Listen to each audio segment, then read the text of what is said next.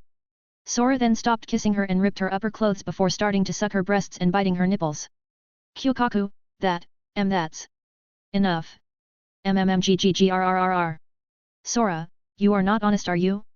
After becoming like this you want to stop. Sora then took his lower Shinigami attire, making Kyokaku regret of saying he can choose the present or gift, but at the same time she had reached her limit and it was way too difficult to stop anymore. Sora held her from her waist and shoved it inside her pussy, making tighten from the sharp pain she felt as a red line flowed in his dick. Kyokaku, ugh. Erarg. Sora kept thrusting slowly inside her, making her pussy wrap around his dick each time he pounded her. Moans could be heard from her voice and ragged breathing of the two. Soon enough Sora started trembling and at the same time pounding her faster and faster.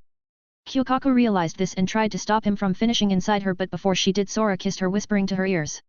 Sora, from now on you are my wife. He thrust with all his might as he was lightly holding back for her to get used to the pounding and made his dick reach so deep as it pierced her womb, releasing everything he had from his milk. Kyokaku rolled her eyes out as the pain of the thrust along with his hot semen and the trembling of his dick inside her made her squirt on top of him. Sora took out his dick and from her open pussy white milk with a ting of red started flowing out. 282, Chapter 282, Rising of the Shiba Clan. Kyokaku, are you nuts? What do you mean you are my wife? And finishing inside me? Sora, I meant what I meant. Didn't you said you would approve the fact of being my wife?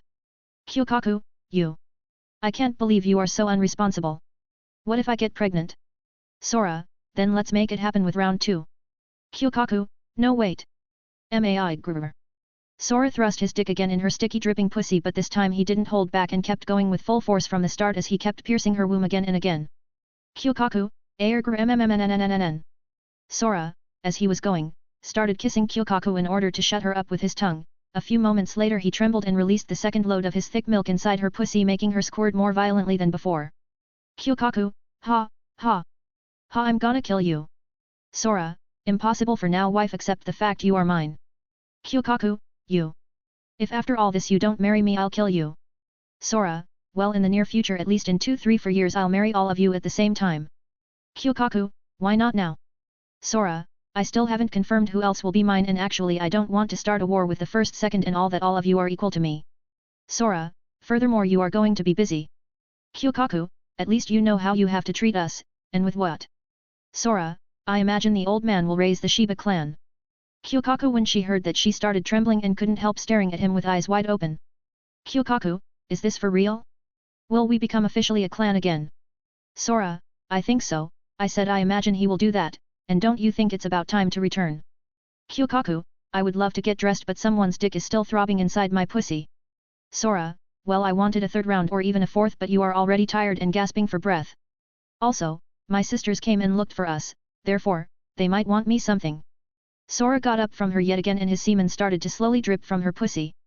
She got up as well with difficulty as she felt pain in her thighs, and with a simple keto she repaired her clothes. While Sora put on his underpart in his place. After finishing, he opened the door again and both of them got outside, more specifically they returned in the large room they were before. Sora went up and found his sisters playing with Rurokiyo. When they saw him they ran to him and started asking him questions, only to tell them what they had figured out, that he healed her hand. Sora, where is Tatsuki? Yuzu, she is sparring with those two over there I think. Sora, I see. Rurokiyo, what are you going to do? That's easy, she can retake back everything. All of them heard a voice and Sora showed a smile as someone leaned behind him. Sora, so I guess the head commander took care of the hidden rats, is that right, Captain Swafon? Swafon, not only that but with you four, Kurosaki Ichigo and former captain of the 10 squad Ishin Shiba back. The Shiba clan is raised to tier 2 clan. Kyokaku, who just managed to come up as her waist was numb and painful, when she heard this she was stunned, she forgot everything. She only had a thought, is this guy a jackpot machine or something? 283, Chapter 283, Little Things Here and There. Sora, well, both clans have profited from this, so I guess my work is done here. Kyokaku, wait, are you going to leave? Sora, yes, I have to, as there are many things I need to prepare for Aizen's future invasion. Swafon, are you not going to meet the commander? Sora, there is no need to. Sora, you three, what are you going to do? Tatsuki, who had come back, heard that Sora will leave for the real world. Tatsuki, I wish to stay here and train if possible. Yuzu, I want to stay and see the whole of Soul Society. Karin, I wish to guard Yuzu. Sora, ugh, so in the end, all of you are staying. Sora, sigh. Captain Swafon, tell Commander to apply them for the academy and start their training. Swafon, ah. The commander already placed them and assigned captains and vice-captains to train them. Sora, that fast. Swafon, yeah, Tatsuki will be trained by me as she is a martial artist, and Karin and Yuzu will be trained by Anohana. Sora, that's quite an arrangement he made. Yuzu, Sora Nine, does that mean that we can stay here? Sora, yes you can. Karin and Yuzu, yeah. Yuzu, Sora and I, what about you? Karin, Baka and I. Sora, no worries, I'll be around here, you'll see me soon enough. Swafon, then are all of you ready? Seeing the four nods at her, they started to walk away slowly at first as Yuzu and Karin kept looking back. Eventually, after 2-3 minutes they vanished. Kyokaku, aren't you a good brother to let them go that easily? Sora, my fate is burdened with much more and soon it will engulf everyone I love. Kyokaku, you sound like being with you will kill us. Sora, only time will tell. Sora then turned around and hugged Kyokaku, who was a little far behind, making her surprised. He stayed like that for a bit before letting her go. Sora, well, I'll be going now, I imagine the next time I will get here will be in 2-3 months. Kyokaku, why do I have a feeling you will bring more girls with you? Sora, I told you I'm after many girls. Kyokaku, sigh. Aren't you gonna see the others? Sora, I'll pay them a visit. Sora then bent and gave her a light kiss before vanishing to go and see the others. Kyokaku saw his vanishing figure and couldn't help but remember what they did and blush a bit. Kyokaku, then I'll wait for you, darling. PPPPFFFTTTTXXXA, that sounded so wrong, anyway I have work to do since our clan got bigger. Sora in the next few hours went and saw all of his girls. He first went to Anohana and talked about a few hidden things for the future to come, and also he learned that she chose Yuzu for her weak physique, making him feel a bit relieved. He then went to Rangiku, and lucky for him she was alone. He approached her from behind before groping with one hand her boobs and placed the other in her ass. Rangiku, are you always that forceful with your wives? Sora, depends on which one you are talking. Rangiku, when are you going to play the advanced staff you promised me? Sora, after I finish something that concerns me about your Captain Chibi. Rangiku, boo. Sora, for now settle with a kiss. Sora appeared in front of her and kissed her as he sucked her lips while squeezing her boobs and her ass, before vanishing in front of her eyes. After a few minutes, he appeared where Hinamori was scaring her with his sudden intrusion, and at the same time she was kinda happy. They talked for almost an hour, laughed, had a blast until it was time for Sora to leave, making her feel a bit in a loss as he vanished. 284, Chapter 284, A Huge Change. Just as Sora vanished from his place, Hinamori had a bitter expression on her face as she slowly started to realize how much she misses him. Hinamori, should I go with him? Do I really feel that way? Hinamori, sigh. Only time will tell. On the other side of the Soul Society at Division 12, many scientists were having a headache about something happening in the void. In the SRDI, as members monitor a screen displaying the two worlds, 12th Division 3rd Seat Akon entered the room as a problem had arisen. Akon, what's the status? Tsubokura, the space is still expanding, we have sent the Onmitsukido in to investigate. They will begin the infiltration shortly. Tsubokura, I've located them and they will pass through the Danga in 10 seconds as they will enter the new dimensional space. As he opens communication lines, an Onmitsukido member exclaims something has happened to the exit. At that moment, as the panels displaying the Onmitsukido member's current status, they flipped and revealed they are in danger. Member, we have an emergency, infiltration has failed. We need backup. Tsubokura, we have received your SOS, we are sending backup. As SRDI members shout orders to one another, screams are heard on the other end. As Akon asks if they can hear them and why they cannot get into the space, the panels slide again to reveal the Onmitsukido members have been killed, leaving the SRDI members to stare at the screen in horror. Akon, contact the Captain Mayuri and we may need to hold a captain's meeting. Sora had failed to catch all this as he went back to the human world with a double door connection to each other, otherwise, he would have been surprised to see the blank space had already grown. Sora appeared inside the wizard's hideout and was shocked to see all of them trashed around and Sato and Anu panting on the ground. Sora, what the hell? Sora, Sora 2. What happened here? Sora 2, wait till you get my memories. As he said that he turned into Reishi strings and went inside Sora making him experience what happened in the last few days. Turns out Sato and Anu continued their practice with the help of Sora 2, while the others were cast down. They ended up holding a meeting and tried to see what they really want to do. After having quite a bit of bickering debate and such they wanted to see how strong they had really become, were they simply standing here and doing nothing thinking that with the masks they can beat Aizen? Therefore they decided to fight without their masks Sora 2. The result was that everyone got trashed. In the end Sora 2 proposed for two of them to fight with Anu and Sato without the masks and see how well they fared. The first fight was Anu and Sato vs Hachi and Makiro. It was hard as fuck for each of them to gain any upper hand and it was also the fight Sato improved a lot in moving his legs and finally created the steps with Ryutsu in order for him to fight in the air. The match ended in a draw and shocked all of them. They managed to fight in a draw a captain class level and a vice captain class as well. Sora 2 said just to be fair Mashiro didn't use her Zanpakuto and neither did Sato fired any skills, it was pure brawl. And in the match of Hachi he didn't used any Zanpakuto either along with over 80 plus Kido. Sora may second be right but the wizards were still frowning. Then the second match begin. Inu and Sato vs Kensei and Shinji. 285, Chapter 285, The Sorry Wizards. Then the second match began. Inu and Sato vs Kensei and Shinji. It was mostly Sato vs Kensei and Inu vs Shinji. Inu had notified him that she can only fight for 5 minutes in her fairy wing state. Therefore Shinji called out his Shikai and stated he will fight for 5 minutes. After all, it was just sparring to check their limits. Sato was fighting with everything he had and after firing a few beams with different variations he finally forced Kensei to use his Bankai and defeat him, albeit a bit difficult. Inu was clashing with Shinji and had taken many times wounds which made her alternate her wings to a mantle and heal herself but eventually lost as doing that shortened the limit she had. Shinji and Kensei were shocked and didn't feel any winning achievements. Shinji Shikai had the ability to change someone places up and down and left with right, he could also do some diagonal changes. The pure fight of swords with Inu stunned him as she could adapt quite well. After a few more hours of resting the third match began with Inu and Sato vs Love and Rose. There was nothing match in this fight except the fact that it took way too long to finish, especially Sato. The final fight was even more chaotic for Inu and Sato as they were fighting Lisa and Hiri. Eventually they won but still, none of them had any sense of the winner as they could feel that with each fight these two adapts and learn. The next day, all of them charged at Sora 2 with full power masks firing Kidos, Zeros their Shikai and many things at Sora 2 while he was dodging with quite no trouble at all. After trashing them on the ground Inu and Sato also charged at Sora and to everyone's surprise Inu shattered his doors with Tsubaki and managed to scratch Sora's cheeks with her sword. After beating them as well the original Sora came and was speechless. Sora, oh, you two became quite strong. Inu, but we didn't win a single match. Sato, no matter, this doesn't sit well with us. Sora, don't fret, what matters in spars is to fight different opponents so that you can think countless measures. Sora, for example, if you had fought with Kensei and Hiri the balance would have been different.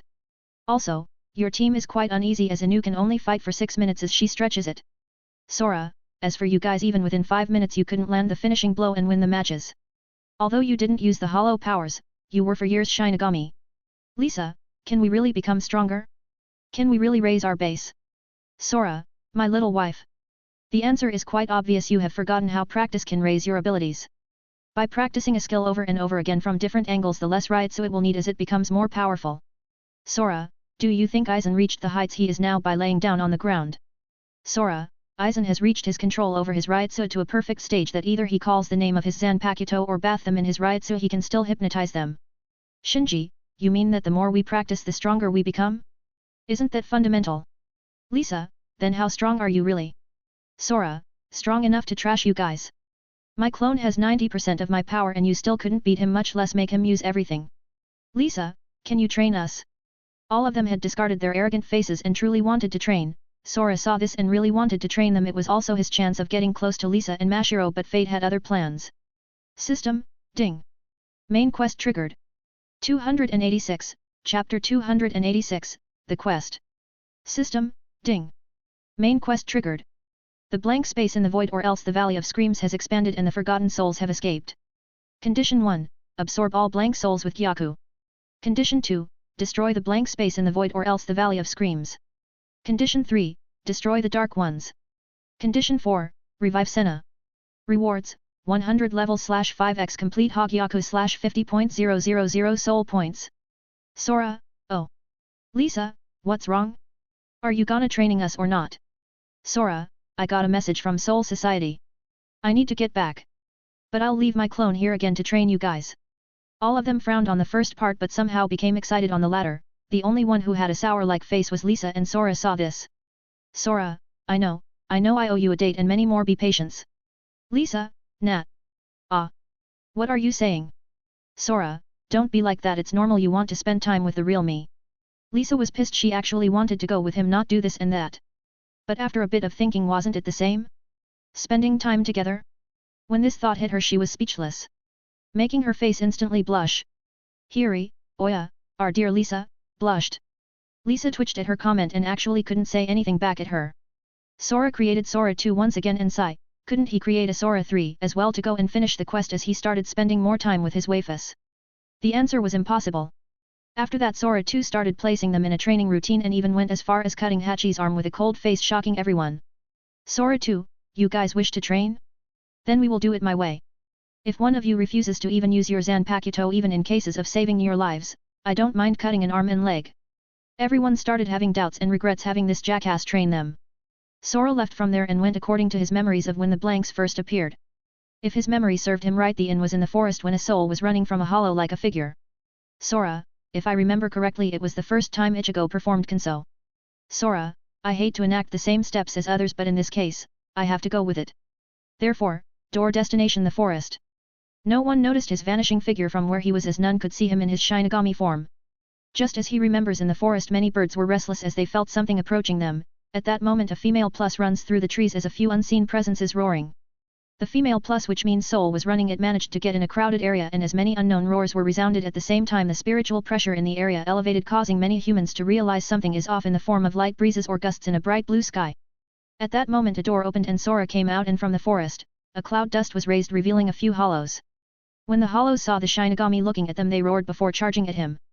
Sora, Ichigo in the movie only cut the arm of red-haired one and then cut it in half, so for me would be shredding them in pieces. Just as he said this, 10 blades started forming, spinning, and shredding the hollows in pieces, making the little female soul gasp in shock.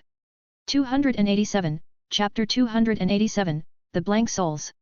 As Sora had finished the hollows off, he went to the little girl and drew his sword, scaring her. Sora, don't worry, I'm gonna help you leave this world and go to the heavens in order not to become a monster like those.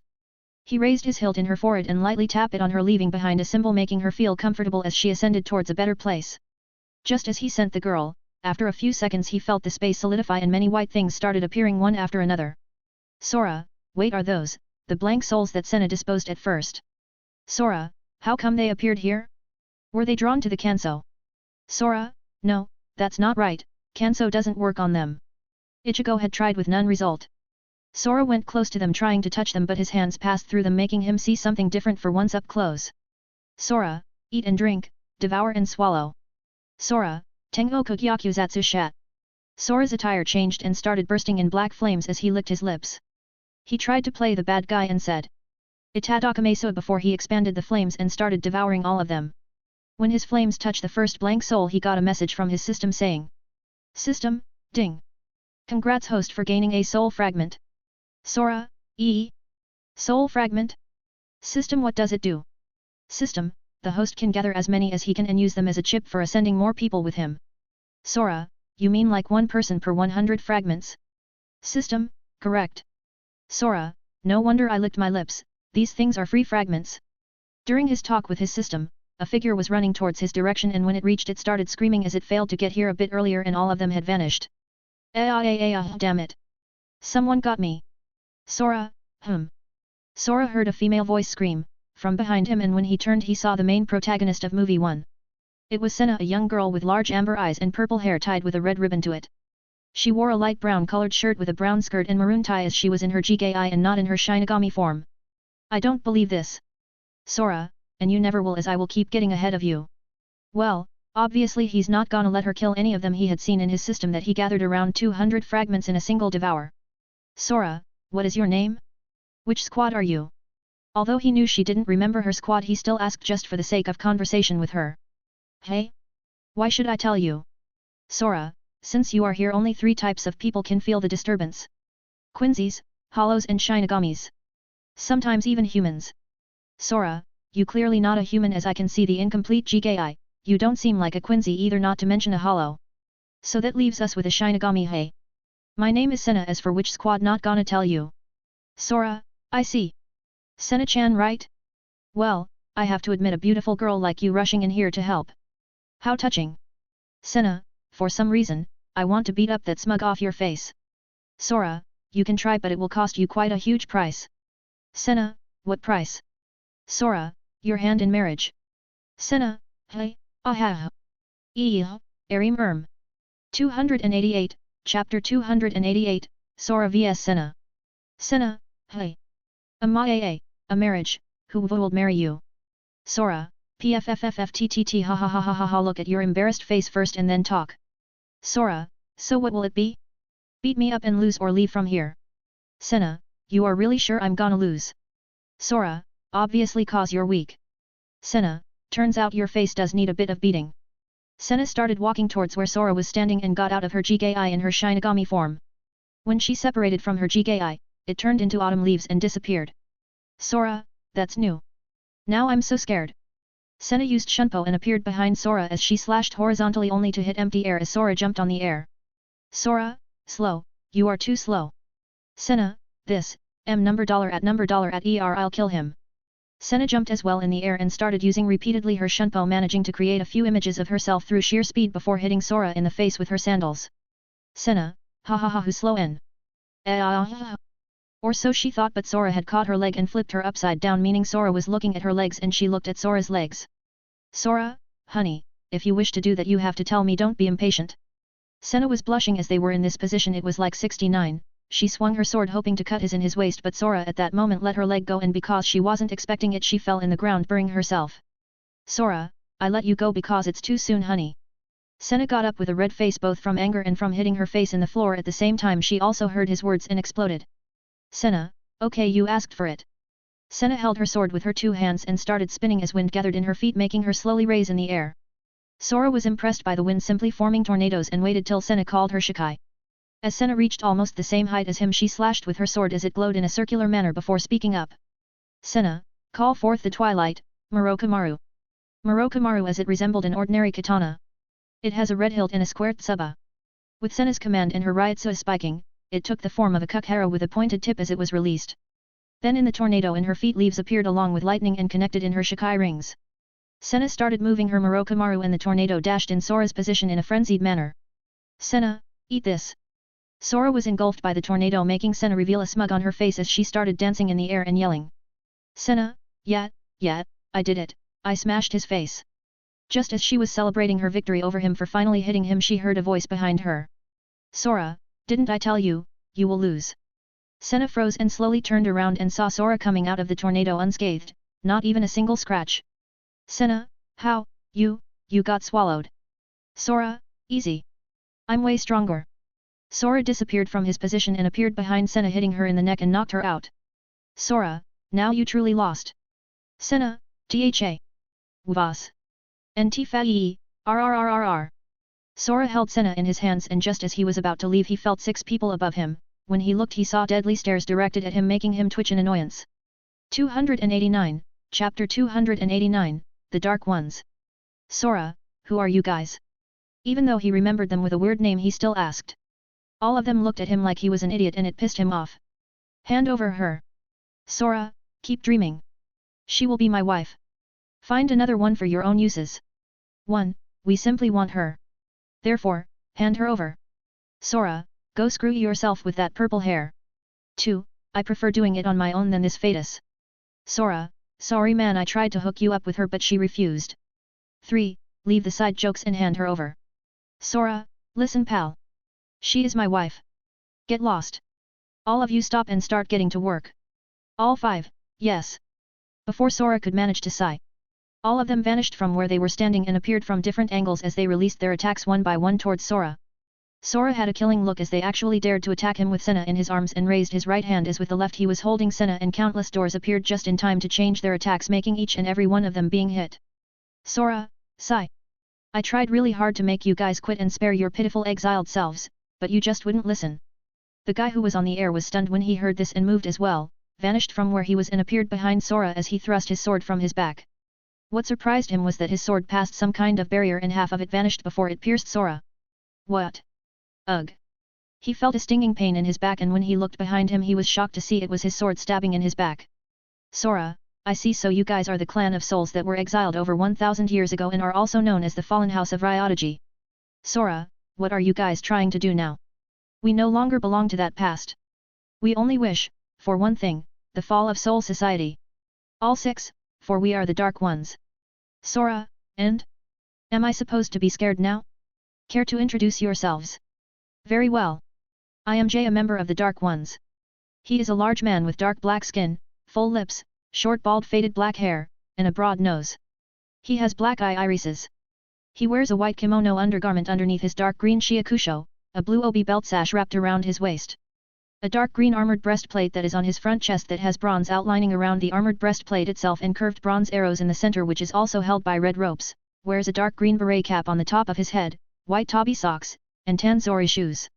2. I am Rian, a member of the Dark Ones. Rian has peach skin, blue spiky hair, and dark black irises. He wears a sleeveless white kimono undergarment underneath his sleeveless dark green sleeveless shiakusho, a yellow obi belt sash wrapped around his waist, a dark green beret cap on the top of his head, dark black elbow-length arm warmers. The same dark green armored breastplate but with silver outlining around the armored breastplate itself and curved silver arrows in the center, which is also held by red ropes, dark green gauntlets on hands that have thin curved silver inlay, white tabi socks, and tan zori shoes. He also wears steel armor around his face which exposes his eyes, nose, and his mouth. 290, Chapter 290, The Dark Ones. 2. Sora watched the two who spoke after their leader agreed to introduce themselves, and he wasn't impressed at all. Although he remembered their faces, their names, on the other hand, were fleeting memories. 3. I am Benin, a member of the Dark Ones. Benin is a tall woman with tan skin, long wavy waist-length deep lavender-colored hair, thin deep lavender eyebrows, and yellow golden irises. She wears a split open-sleeved white kimono undergarment underneath her dark green split open-sleeved shiakusho that expose most of her cleavage, a dark red obi belt sash wrapped around her waist. She wears a dark green beret cap on the top of her head, wears the same dark green armored breastplate that has bronze outlining around the armored breastplate and curved arrows in the center that Jay wears that is held by red ropes covering her around the chest, white tabi socks, and tan zori shoes. 4. I am Mu, a member of the Dark Ones. Mu has dark black hair, turquoise-colored irises, thin dark black eyebrows, and pale skin. He wears a white kimono undergarment underneath his dark green shiakusho, a lavender obi belt sash wrapped around his waist. A dark green armor that is held by red ropes covering his chest that has bronze outlining curved arrows around and in the center of the armored breastplate itself, wears a dark green beret cap on the top of his head, white tabi socks, and tan zori shoes. He keeps his hair tied halfway down his back. 5. I am Bao, a member of the Dark Ones. Bao has dark black hair, light pink skin, and a large build. He wears a white kimono undergarment underneath his dark green shiakusho, a light green obi belt sash wrapped around his waist, and dark green armor on his chest that is held by red ropes covering his chest that has bronze outlining curved arrows around and in the center of the armored breastplate itself. He wears a dark green beret cap on the top of his head, with a grey veil that has the red Om sign in the center covering his face, white tabi socks, and tan zori shoes. His facial features include no eyebrows, bloodshot eyes, dark black irises, and sharp, jagged teeth. When the last one of the 5 introduced himself, Sora wanted to break his face into pieces but made inhumanly tries and held himself back as he turned his attention towards the leader. Sora, and you are Mr. Dark One. I am Genryu, the leader of the Dark Ones. Genryu wears the same form of armor the other Dark Ones wear, only with gold bordering on his as opposed to red. He also wears a long black cape, with a red interior, and what looks like gold frill from his waist, connected to his red obi belt like sash. He is fairly tall and also has long white hair that reaches down past his shoulders. He also has a scar from his forehead, traced diagonally down to the corner of his jaw.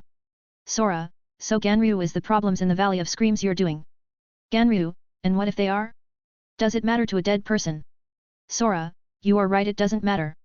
Sora drew his sword from his sheath with his one hand while looking all cold, devoid of emotion. He stared at them and all of them saw his eyes, which made them a bit nervous. as his eyes had 5 colors spinning in them. Sora, because all of you are going to leave your pitiful lives here. 291, Chapter 291, A Bloody Fight. Sora, eat and drink, devour and swallow, Tengo Kugyakuzatsu Sha, Heavenly Devourer. Sora's Shinigami clothes changed to that of a Bankai and started blazing in black flames. When the others saw it, their eyes flinch a bit in dread. Ganryu, hand over Senna. The spirit of the blanks, and we will let you leave. Sora, I can't do that, you see my name is Xylan Sora, Vice Captain of the 5th Division.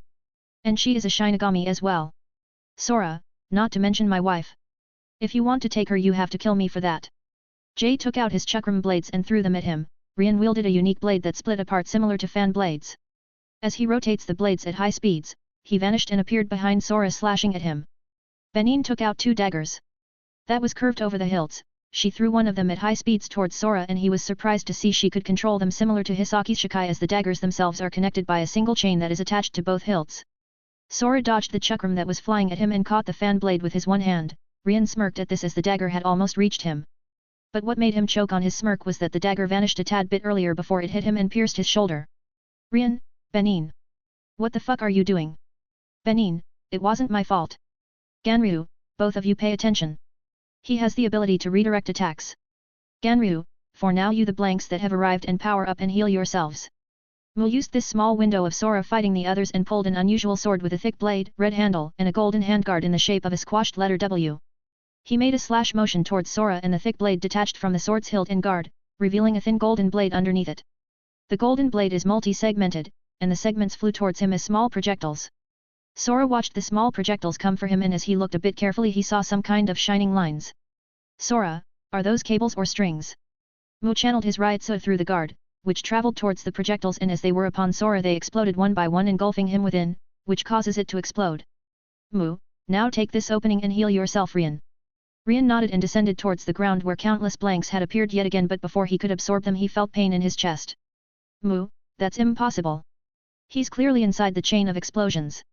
Rian spit out blood as he slowly looked behind him and saw Sora. Then from the wound, he got in his chest, black flames started eating him, and the last thing he heard was his words. Sora, those are mine to absorb, not yours. Devouring black flaming heart. The flames that were left behind from Rian's body started pulsating and expanded, covering all newly blanks, making his fragments reach above 500. Ganryu watched this as he was also fooled by him. He didn't even realize when he got out of the explosion, and when he did it was too late, one of them died. He was shocked to see his flames eating them like nothing. Sora looked up and their gazes met with each other. Sora, I have to congratulate you. Those explosions managed to injure my hand. Everyone felt something amiss, and when they looked closer they could see Senna missing, and the hand he was holding her was now dripping with blood. 292, Chapter 292, Killing all of them. Sora was gazing at them with a cold look as his flames had eaten even the strands of hair from Rian's body. Jay, Mu, Bao, Benin, and Ganryu looked in horror as his flames devoured all the blanks and Rian. They had one thought: this guy needs to die.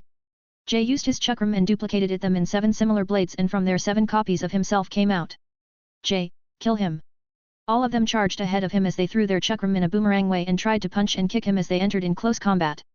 Benin pulled out a crossbow and started placing at rapid speed knives on it before launching them towards his head as they wanted to end this fast. Mu used again his projectiles, trying to blend with the knives and catching him off guard before setting them off and explode in every direction. Sora was dodging for fun every single thing they threw at him with ease. As he was in his own mind, suddenly above him Bao appeared and smashed his clubs down at his face. Sora raised his hands and caught the 2 clubs, but at that instant upon the contact he had they created an explosion had engulfed Sora. Mu with Benin found this as an opening and threw many knives at the center of the explosion, causing a chain reaction of explosions from Mu's projectiles. Without blanks to replenish themselves, they started panting and their breathing was ragged. Bao, as he was having a smug, suddenly felt something pass from his body and later started having 2 fields of sight. Bao, what? They. Everyone saw a flash passing by in his body before splitting in 2, it was then they heard Sora speaking to them from inside the explosion. Sora, turns out you guys have forgotten many things from when you relied on the blanks. It's time for you guys to return to nothingness. Ganryu, what he saw in the next few frames of his eyes was a few flashes from all his teammates as they fell in pieces on the ground, barely managing to say 1 or 2 words. Benin, Wa. Mu, this isn't possible. Jay, run. Boss. Sora, oh. One of them managed to say 3 words? That's new. Ganryu, you. It's all on you. It's all your fault. Sora, heavenly divine destructive blades. Ganryu drew his sword and vanished from there as he wanted to surprise Sora by taking him unguarded. Unfortunately for him he had his quest, therefore, his death was a sure way to hell. When he appeared behind him Ganryu screamed that his revenge failed from a single person before his hands stopped at Sora's head. Ganryu, Belyurg. How? How did you impale me so fast? Sora didn't even bother to turn around as he spoke, he had impaled 15 swords in Ganryu's body as he had swung his sword and tried to take his head. Sora, just like my doors I had already targeted you with 10 blades always following you behind, since when did you had the impression that you could beat me? Sora, even the injury in my hand was because I protected Senna, nothing more nothing less. Ganryu, you. Peace. Sora then rotated his sword shredding him in pieces but never looked at him, not even a bit. Sora, can someone appeared and fight me for more than a few seconds? Gyaku, with you always using the flames? I doubt someone exists. Sora, then I will have to wait till Aizen or Wywak. Gyaku, possible. Sora, sigh, life sucks. 293, Chapter 293, The Valley of Screams. Sora vanished from there and entered his doors where Senna had awakened and was deadly pissed she was discarded in this place. Senna, ah. It's you. Sora, shouldn't you say honey you're home? You lost. Senna, I will never admit that and even more so I refuse to accept this space as my home. Sora, boo, loser I even helped you with a few pursuers. Senna, the Dark Ones. What happened to them? You faced them all alone? That's suicide. Sora, worrying about me? Don't be, as for them they forgot a few pieces of themselves in the underworld and went to fetch them. Senna opened her eyes wide open when she heard his casual words as if they were ants, more than that she was shocked when she heard they went to the underworld. Senna, you killed them all. Sora, of course, they hunted down my precious wife. Senna, I'm not your wife. Sora, you will be in the future. Senna, Senna was pissed at him but what she could do? She did really lose to him and furthermore, he came back alive from those guys. Senna, wait, you didn't kill anyone you are lying. Era? Lying to your wife you self-proclaimed even before we hooked up. Sora had a deadpan face when he heard this from her and grabbed her from the back of her neck like a dog catches her cub and went outside. Senna, let me go. Help, hell. Senna was struggling to leave from his grip as she yelled for help but when she saw the bodies outside slowly vanishing she was stunned. She counted and found 6 bodies similar to the members of the Dark Ones and couldn't retort back at all until she heard Sora. Sora, they were hunting you therefore as your husband I gave them a piece of their mind. Senna, you mean, you cut them in pieces? After 5-10 minutes their bodies vanished completely restoring everything there in the plateau to normal with no blanks or any hollow. Sora, are you coming, wife? Senna, this prick I'm gonna kill him. Where to? Sora, some place to restore your memories. Senna, you knew. Sora, it wasn't that difficult to guess. As he said that he opened a double door that engulfed both of them as they entered the void in order to travel in the Valley of the Screams. Senna, this is within the void. Sora, that's right, aren't I awesome? I can travel on my own. Senna, impressive aren't you a big boy now? Sora, for the record, I'm older than you. Senna, no you are not. Sora, you wouldn't even believe me. Senna, I don't care either way. As they were talking along their steps inside the void towards the direction of the Valley of Screams, Sora felt something off about the space around them, he tried to think what it was but nothing came to his mind. After 20 minutes they reached the unstable space where they entered it. Sora, finally we are here. Senna, this place. Why does it feel so familiar? When Senna stepped inside the Valley of the Screams all the blanks there felt her presence and started appearing one after another. Senna, this place. Sora placed his hand on her head and rubbed her gently as he smiled at her. Senna blushed as she was taken aback but at the same time, she was pissed for treating her with so familiarity. Sora, don't worry, nothing will happen to you. I'm here aren't I? Senna, now I worry much more. Sora, I'll show you my true power. Then you will realize how strong I really am. Senna, yet.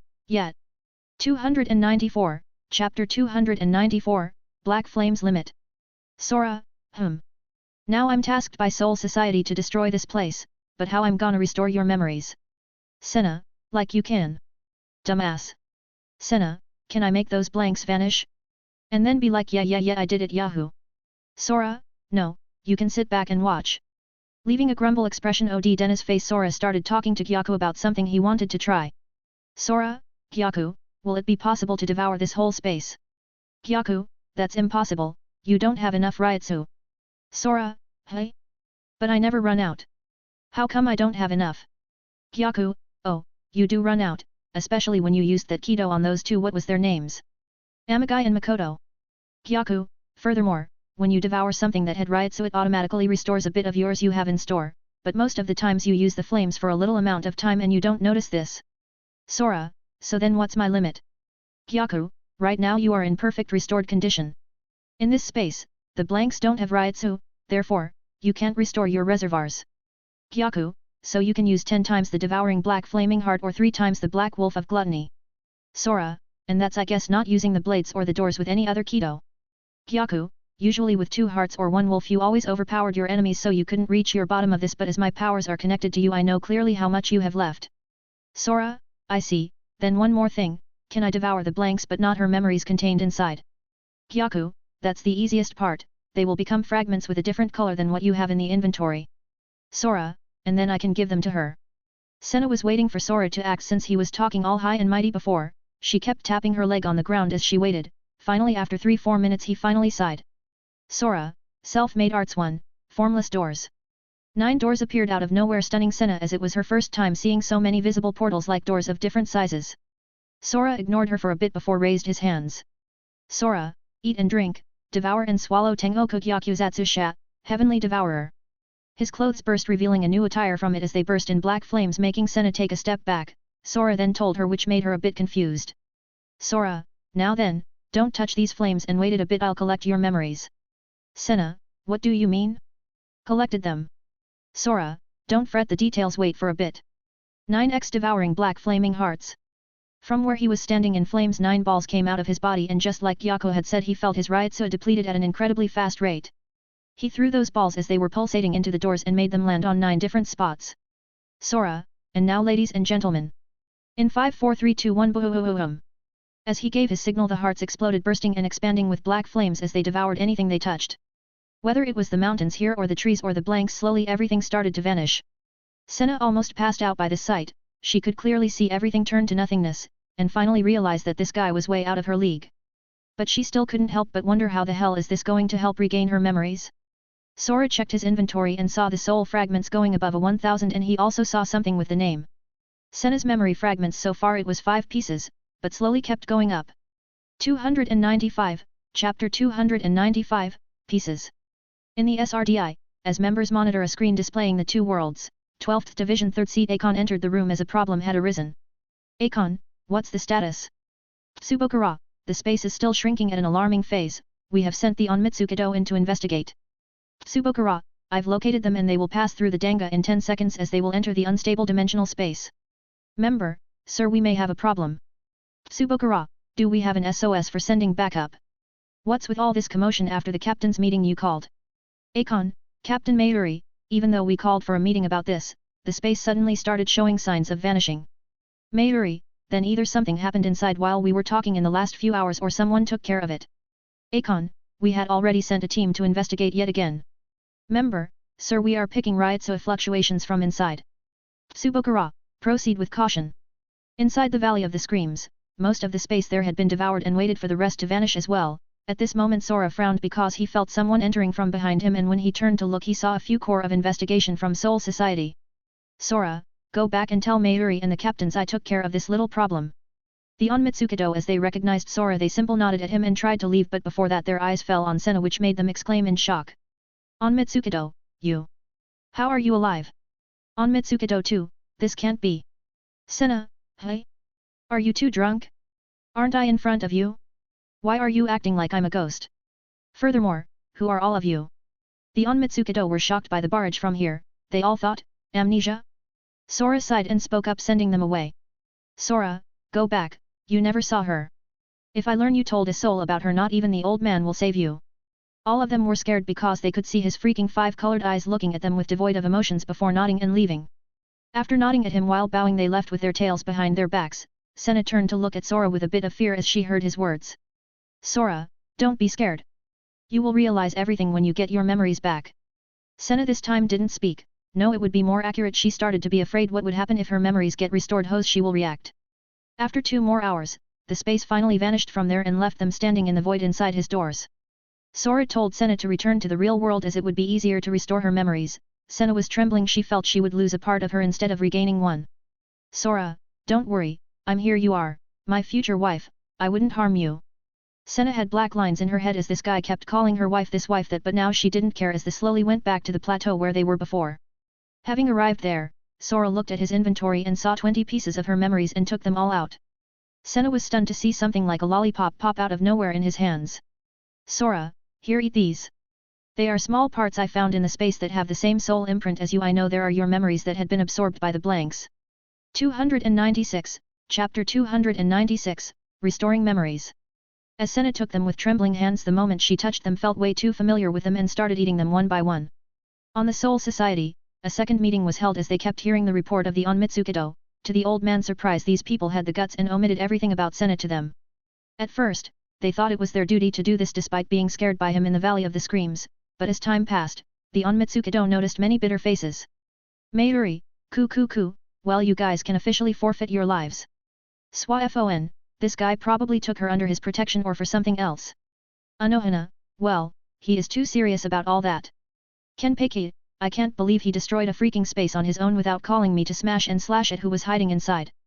Byakuya, at least he is fulfilling his duty and protecting the worlds. If that space was left alone with the rate it was expanding, it would have caused both the real world and the Soul Society to crash on one another. Mayuri, ku, yes, it was quite fortunate that it involved one of his love girls and we escaped a calamity. Yamamoto, then we will leave it in his hands. That's all. The Onmitsukido was shocked by what he was hearing from them, and when the meeting ended just like that, he started to be afraid of his life. Back in the real world, Senna, as she had her eyes closed and regaining her memories, her face sometimes it was happy, others smirking, others sad, and they were times she shed in silent tears. Sora was waiting silently in the side watching her face as she was assimilating all her memories. Time passed and after 3 hours she finally opened her eyes, which were red from the tears she had. Senna, you knew that I was dead? Sora, depends on how you mean it. Technically all Soul Reapers have died at some point. Senna, then you knew I vanished from the Soul Society in a mission 100 years ago. Sora, that I knew, even the guys who came in the valley knew that, but they didn't count you would have fallen in the valley, therefore, they treated you as dead. Senna, then you asked me to become your wife because you knew me. Sora, idiot, is that how couples get together? I don't hate you, in fact, I admire you. Sora, I may joke around that you are mine, but in the end, it falls under on if you wish to be with someone like me. Senna, so you mean you simply tried to draw my attention? But in the end, it's my decision if I wish to be with you. Sigh. Senna, normally all girls seeing a boy as capable as you are, they would be drawn to you, and I'm no exception. Girls act with mystery when it concerns famous ones. Sora, you talk from experience. Senna, hat? What are you curious to learn my past?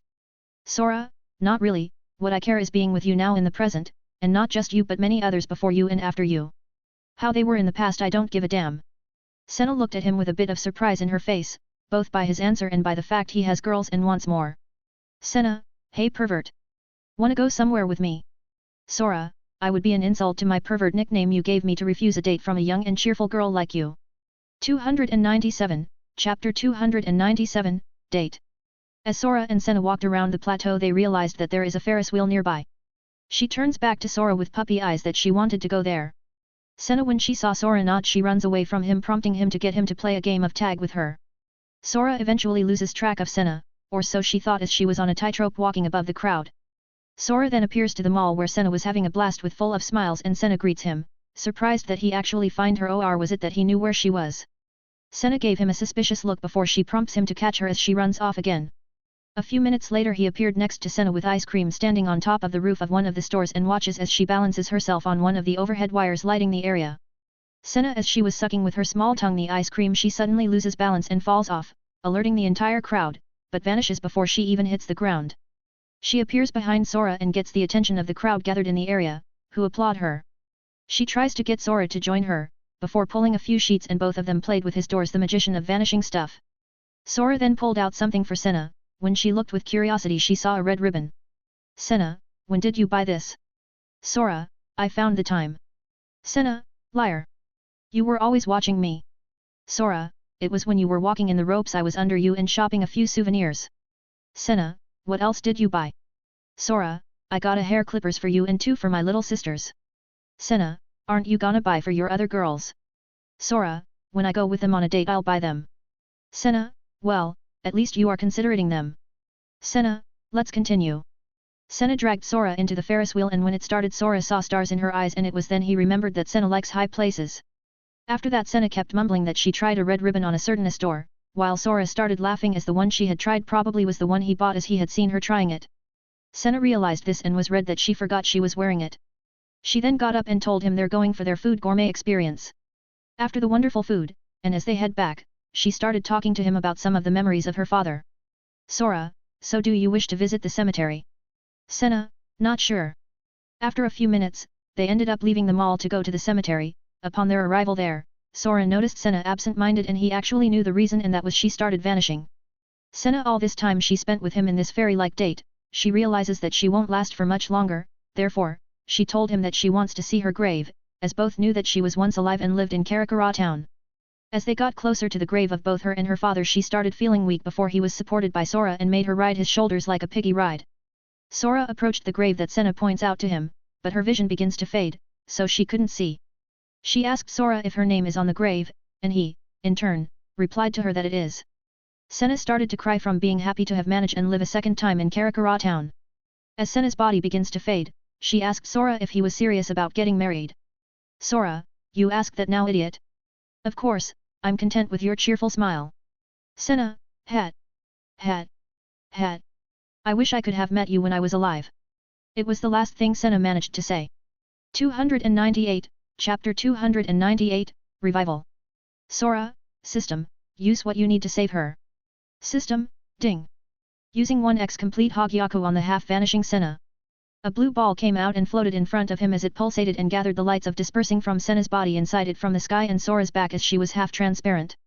A few minutes later, blue flames with leaves and lightning danced around the Hogyaku before expanding from there and recreated a new body in front of him. When it had finished the outline, he heard his system again. System, ding. Using 300x soul fragments on the newly created body and preserved Senna's soul. From the body of Sora, white light came out and rushed towards the blue lightning flame leaf body as they got absorbed by it and started pulsating even more than before. A golden light came from the body, making Sora close his eyes, and when he opened them, a naked Senna was in front of him looking at him with disbelief as she didn't know what happened.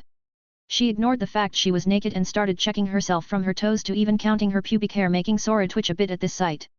Senna, I'm alive? How? I clearly lost consciousness.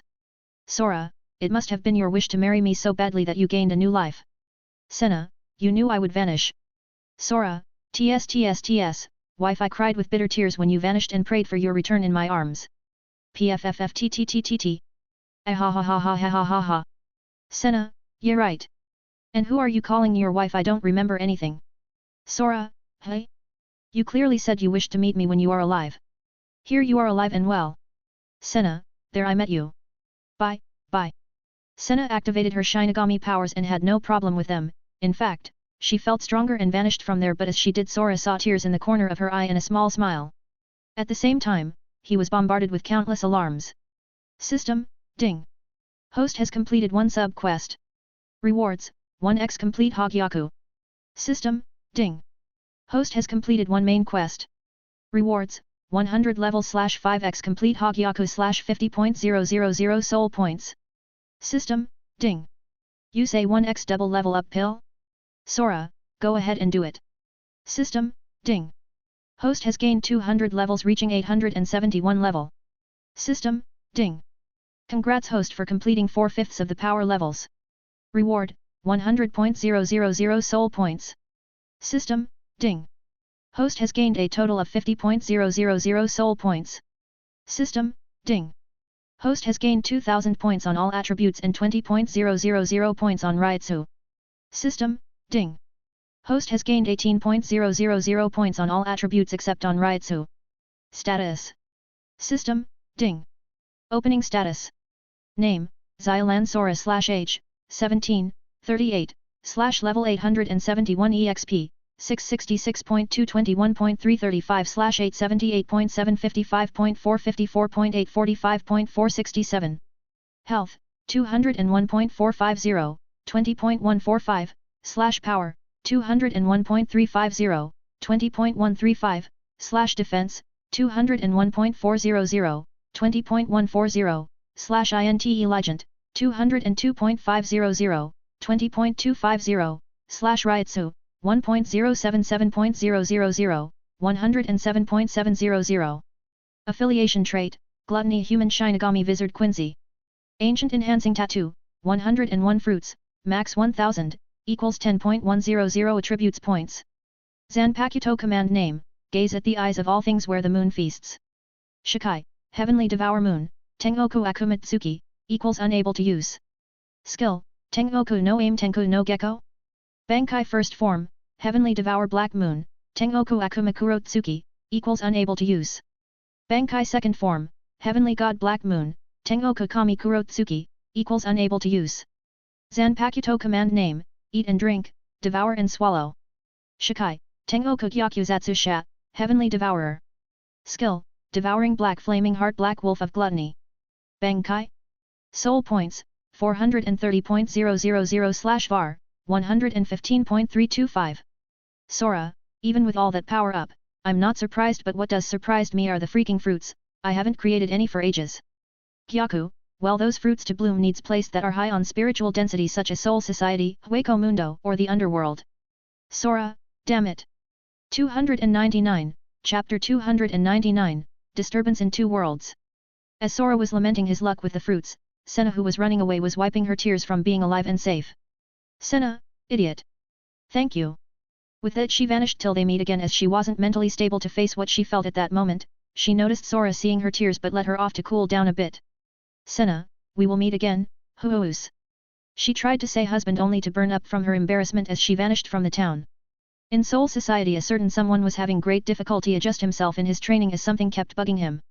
A blonde mature girl who was watching him had realized that since the meeting was over, her captain was acting as if he is in pain and couldn't focus at all. A white-hair shorty who was practicing with his Zanpakuto could feel the spirit of his sword be restless and didn't know why. It was as if it was slipping out of his control like someone else is controlling it. Like that time.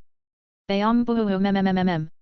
The area the shorty captain was practicing exploded from his Ryutsu, making everything freeze with him in the center as he was panting heavily. Captain, are you okay? Oh, Matsumoto. Did I scare you?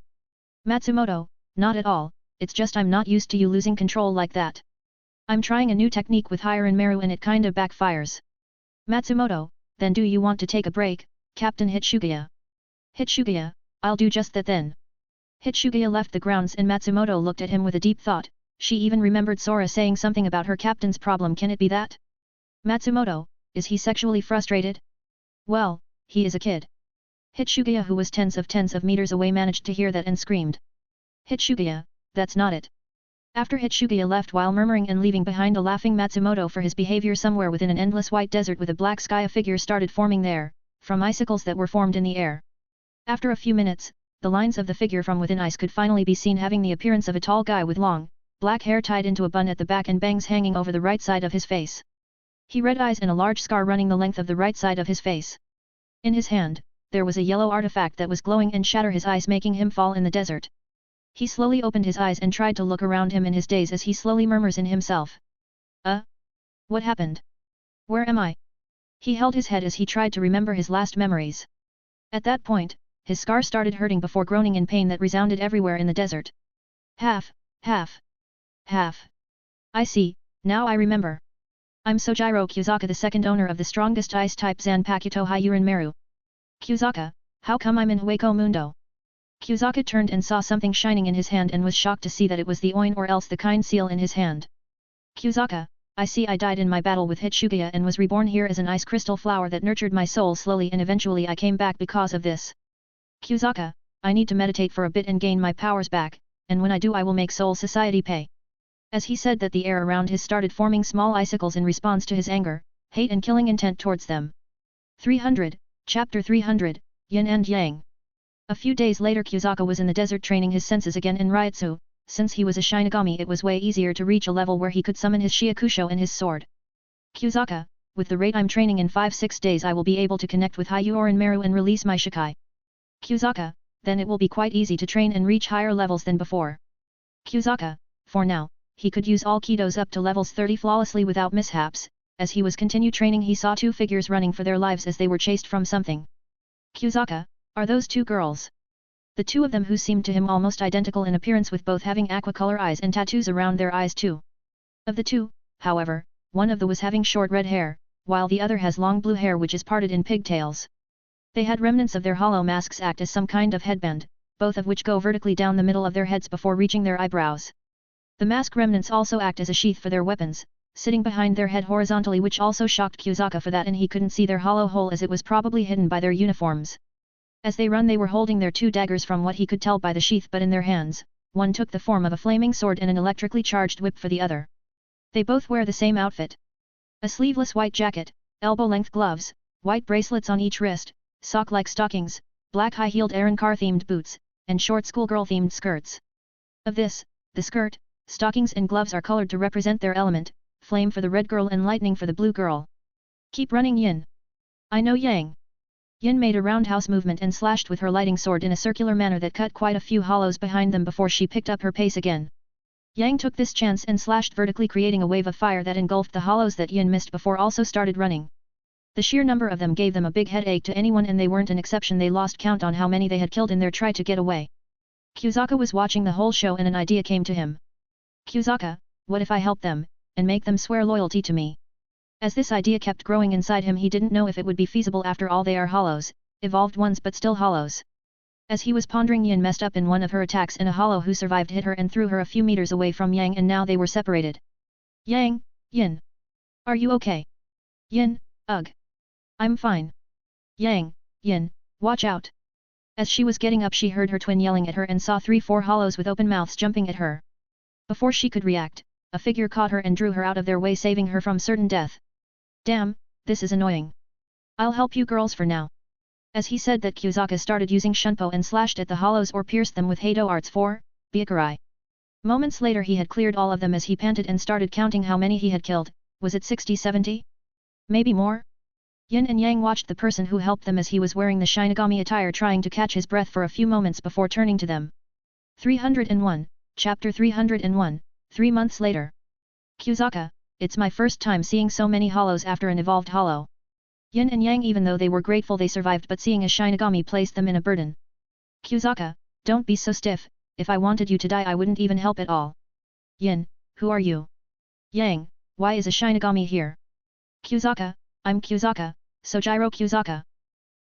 Should I say an exiled from Soul Society? Yang, I'm Yang. Yin, and I'm Yin. Kyuzaka, I see, did you two just happen to evolve? And these guys hunted you down before you could stabilize your Ryutsu?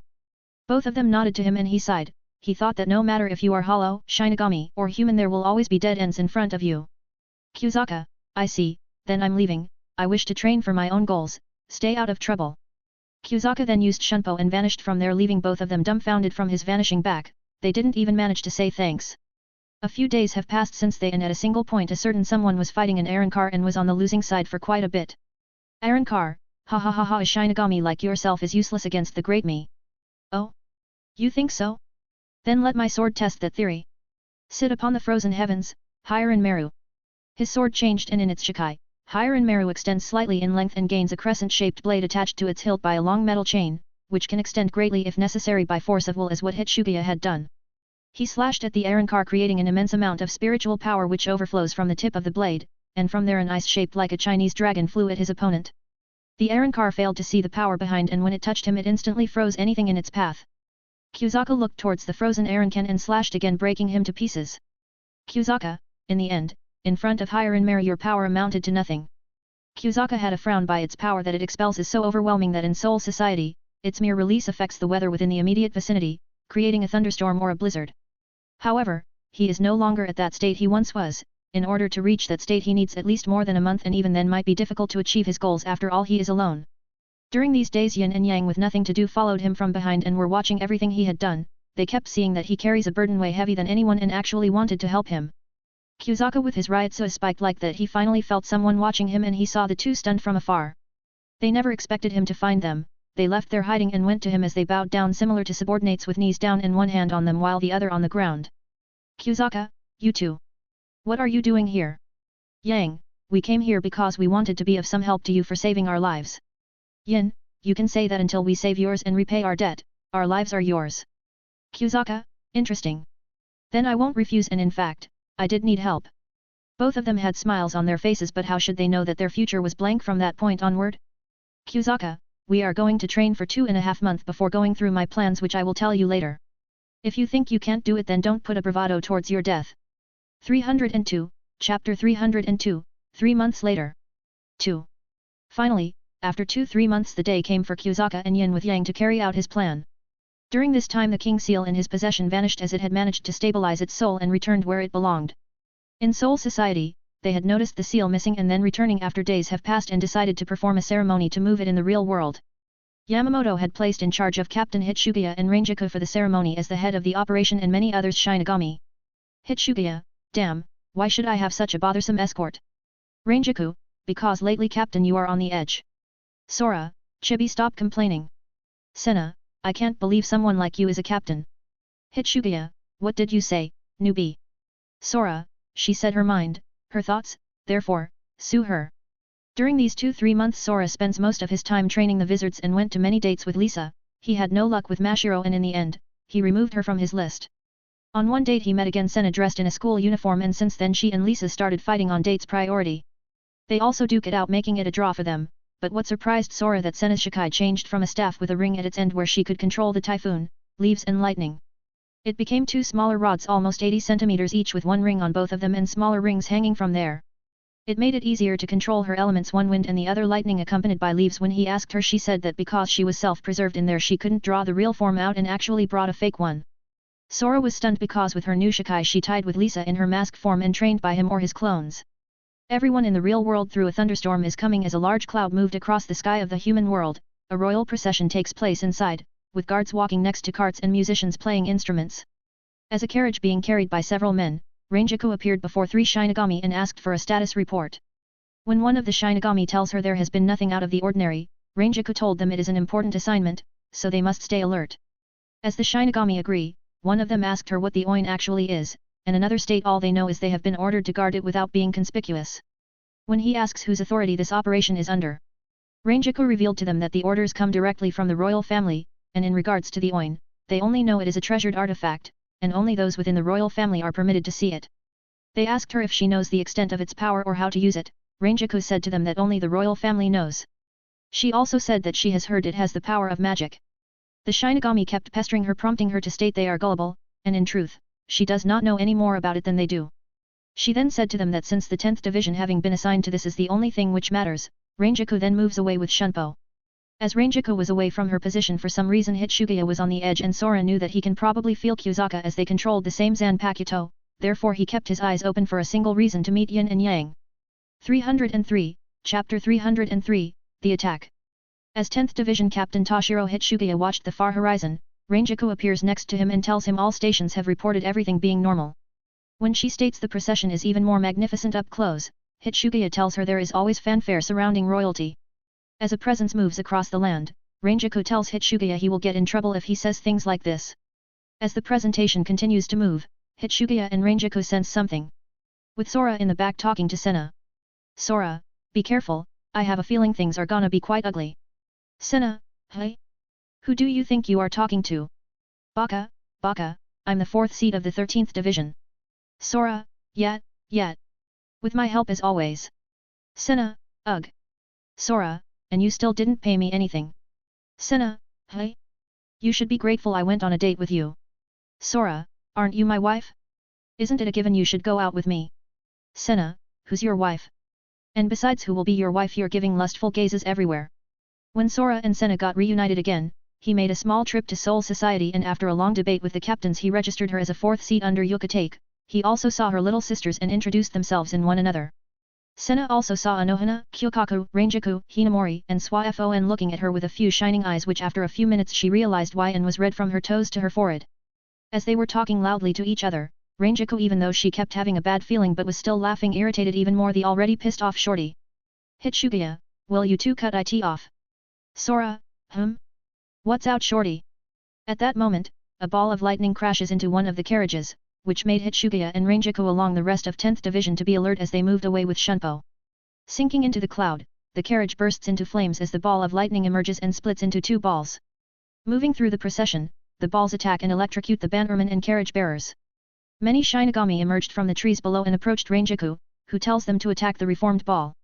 As they do so, the ball reveals a whip which electrocutes the Shinigami upon contact, creating an explosion, before sending the whip towards Ranjaku, who blocks with her Zanpakuto.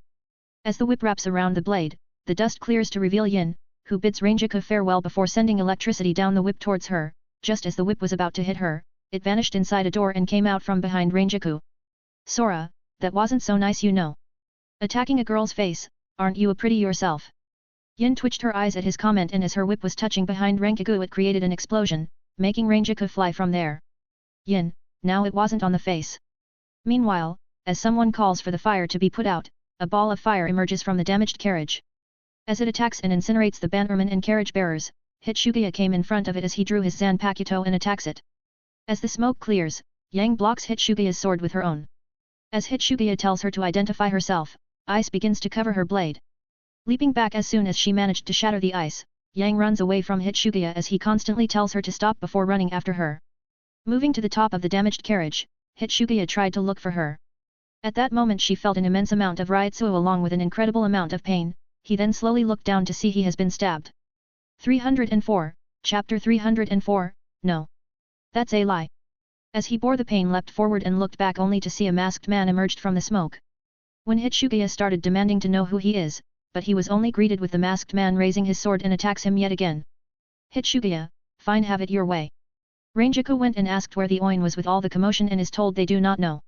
She then turned towards where Hitsugiya and the masked man continue to fight before she started to call out to him. Ranjaku, Captain, we have a problem.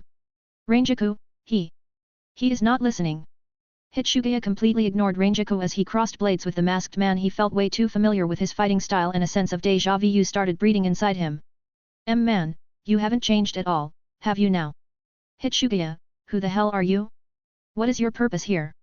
Hitsugiya told him to show his face, and started attempting to take his mask off as they were fighting.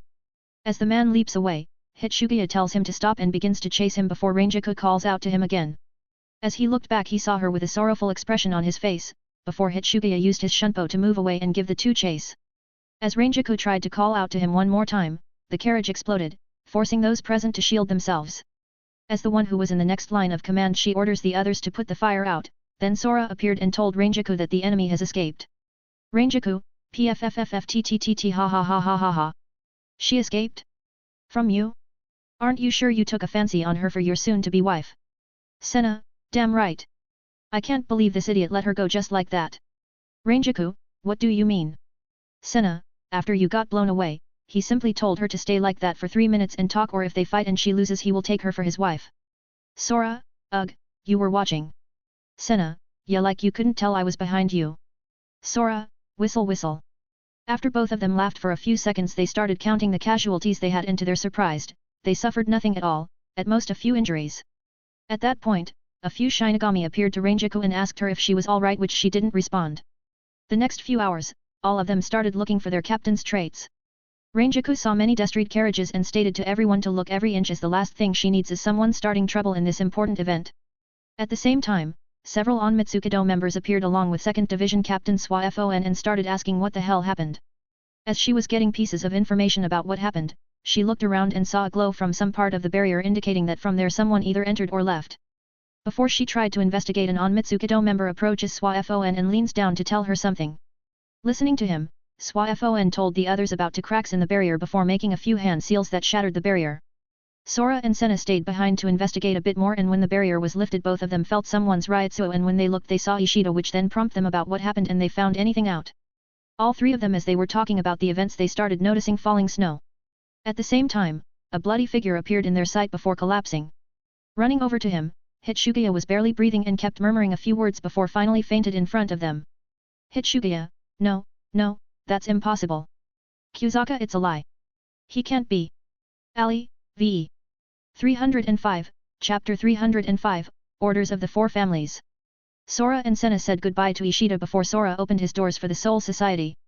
As the others had 20 or so minutes that had left earlier, they reached first and immediately gathered all the captains to show their reports. The captains and Ranjaku gathered before Captain Commander Genri Yusai Shigakuni Yamamoto. Yamamoto asked if this is all Swafon had to report. She confirms this and says even though they sealed the area off and her division covered every inch, they were unable to find any trace of the Oin or Captain's Hitsugiya's whereabouts.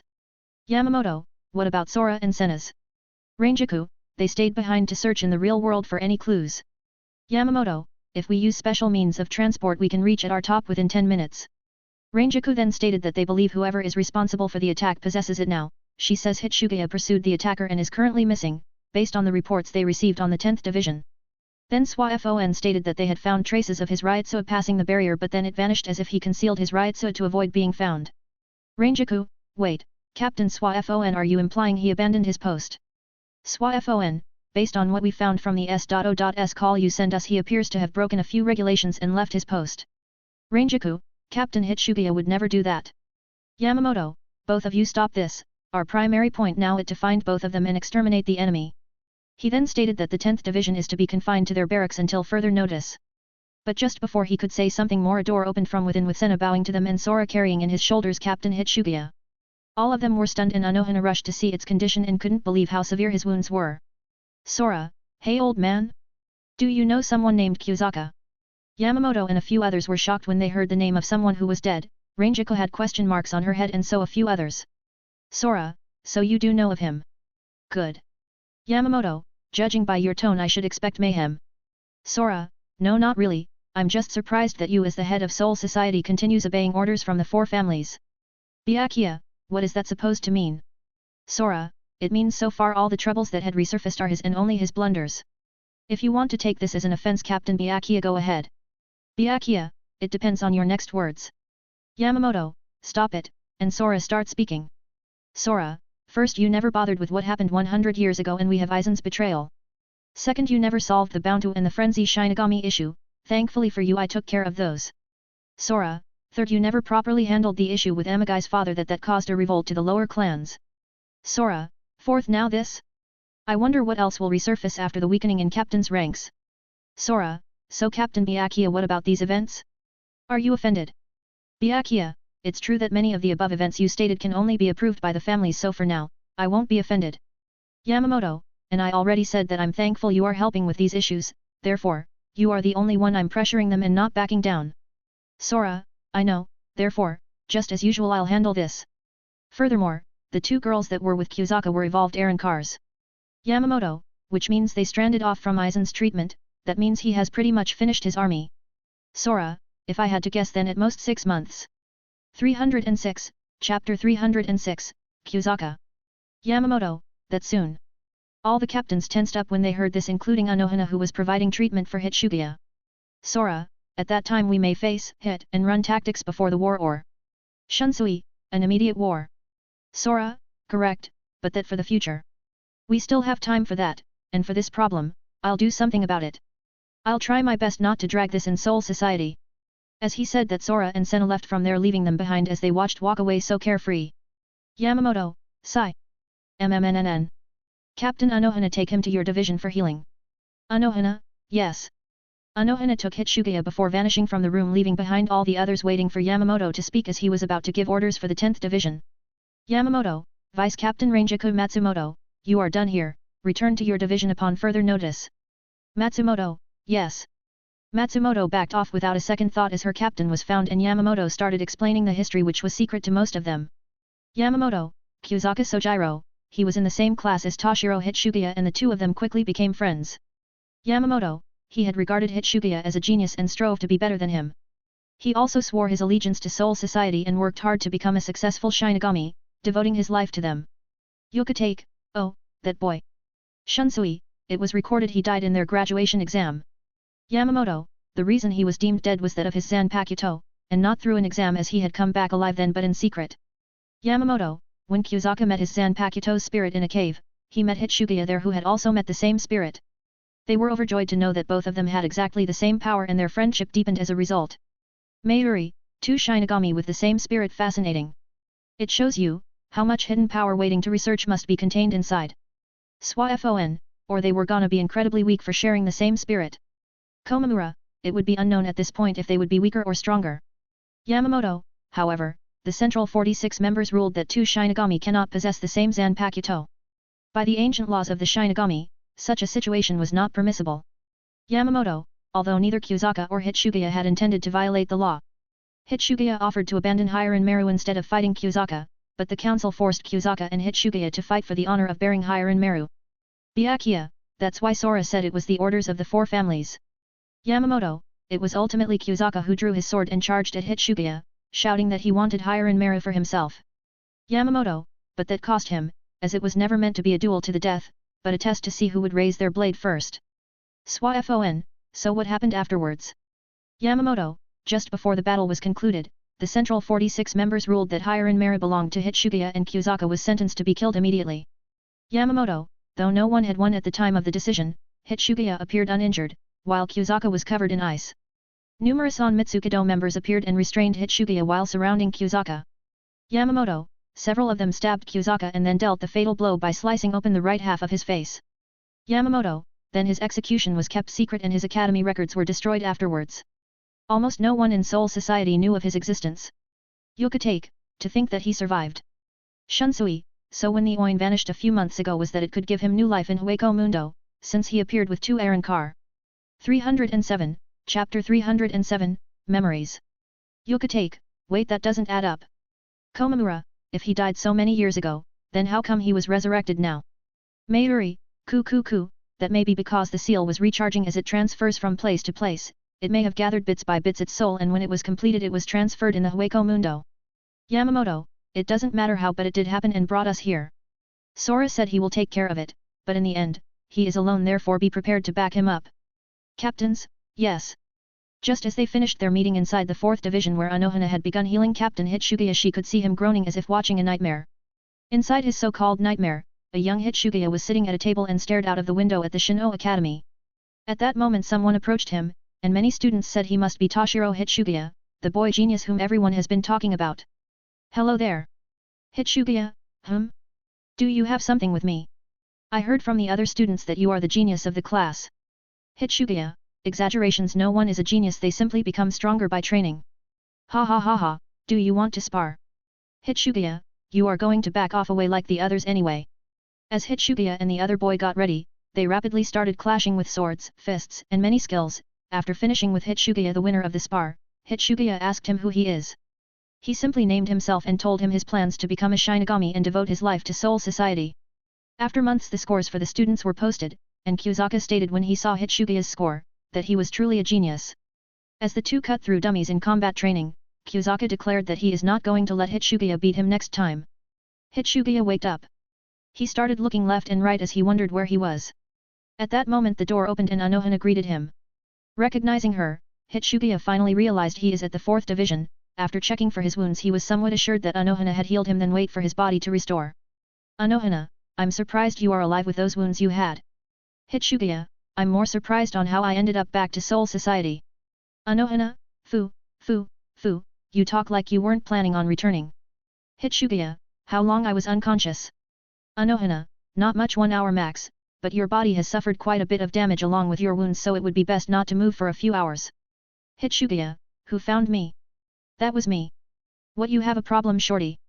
Hitsugaya, I'm not shorty. Senna, you are shorter than me. Black veins appeared on his head, but before he could retort back a wave of pain washed his body, making him groan. Sora ignored him and started speaking again to him. Sora, now then, Captain Hitsugaya, what do you have to say in your defense? Hitsugaya, I apologize for any trouble that I cause you. Sora, just that. Sora, you have deserted your place, made my wife worry about her captain, riled up your whole division, and after all that you still lost to Kyuzaka. Hitsugaya started shivering in disbelief at what he was being told by Sora while Senna was playing a hard-hitting game with their palms. Sora, it's not that difficult to guess, as you kept murmuring his name when I brought you here, and as you were in that state everyone can guess you lost. 308, Chapter 308, Scolding.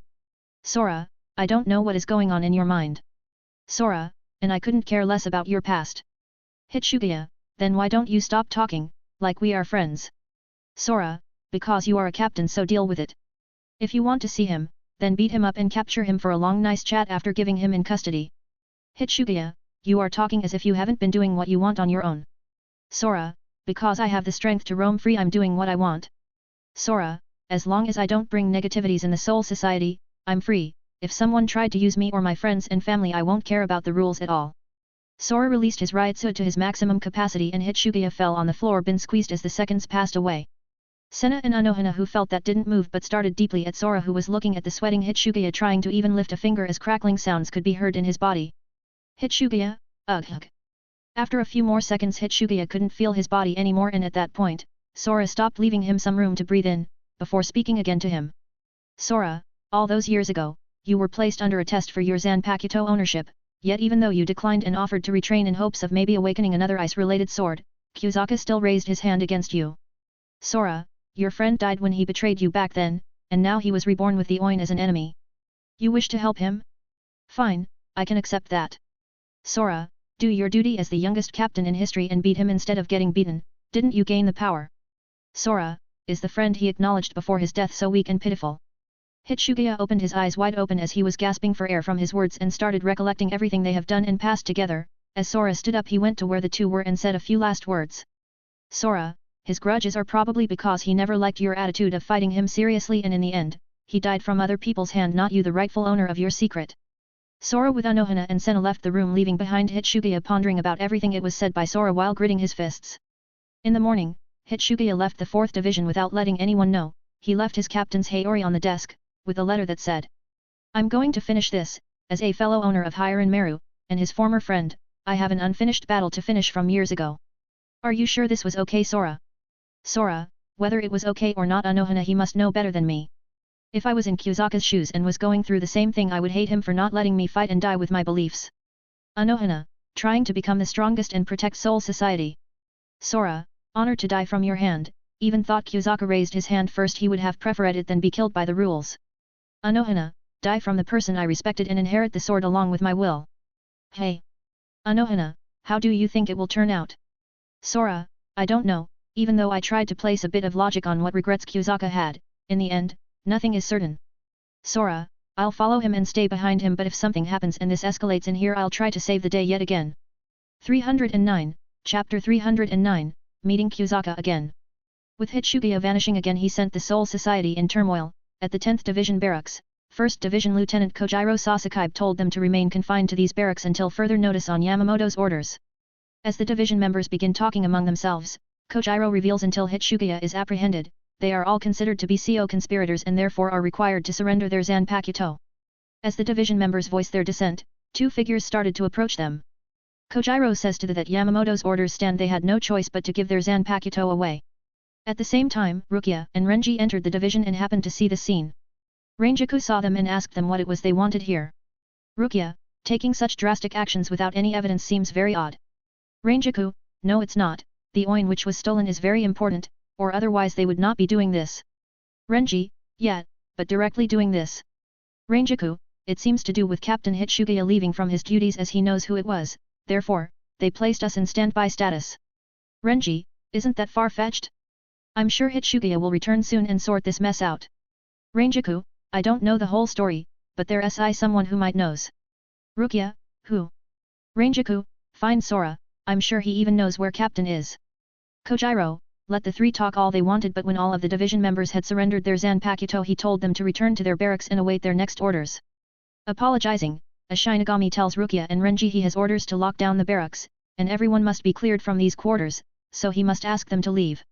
As Renji says he understands and they are leaving now, Rukia apologizes to Ranjaku before they left from there. As Hitsugiya reached the real world, he was stunned to see Sora and Senna in front of him. Before he could say something to them, he was interrupted by Sora. Sora, we are only here to stop the other two from getting in your way. If we try something to interrupt your fight, feel free to attack me as well.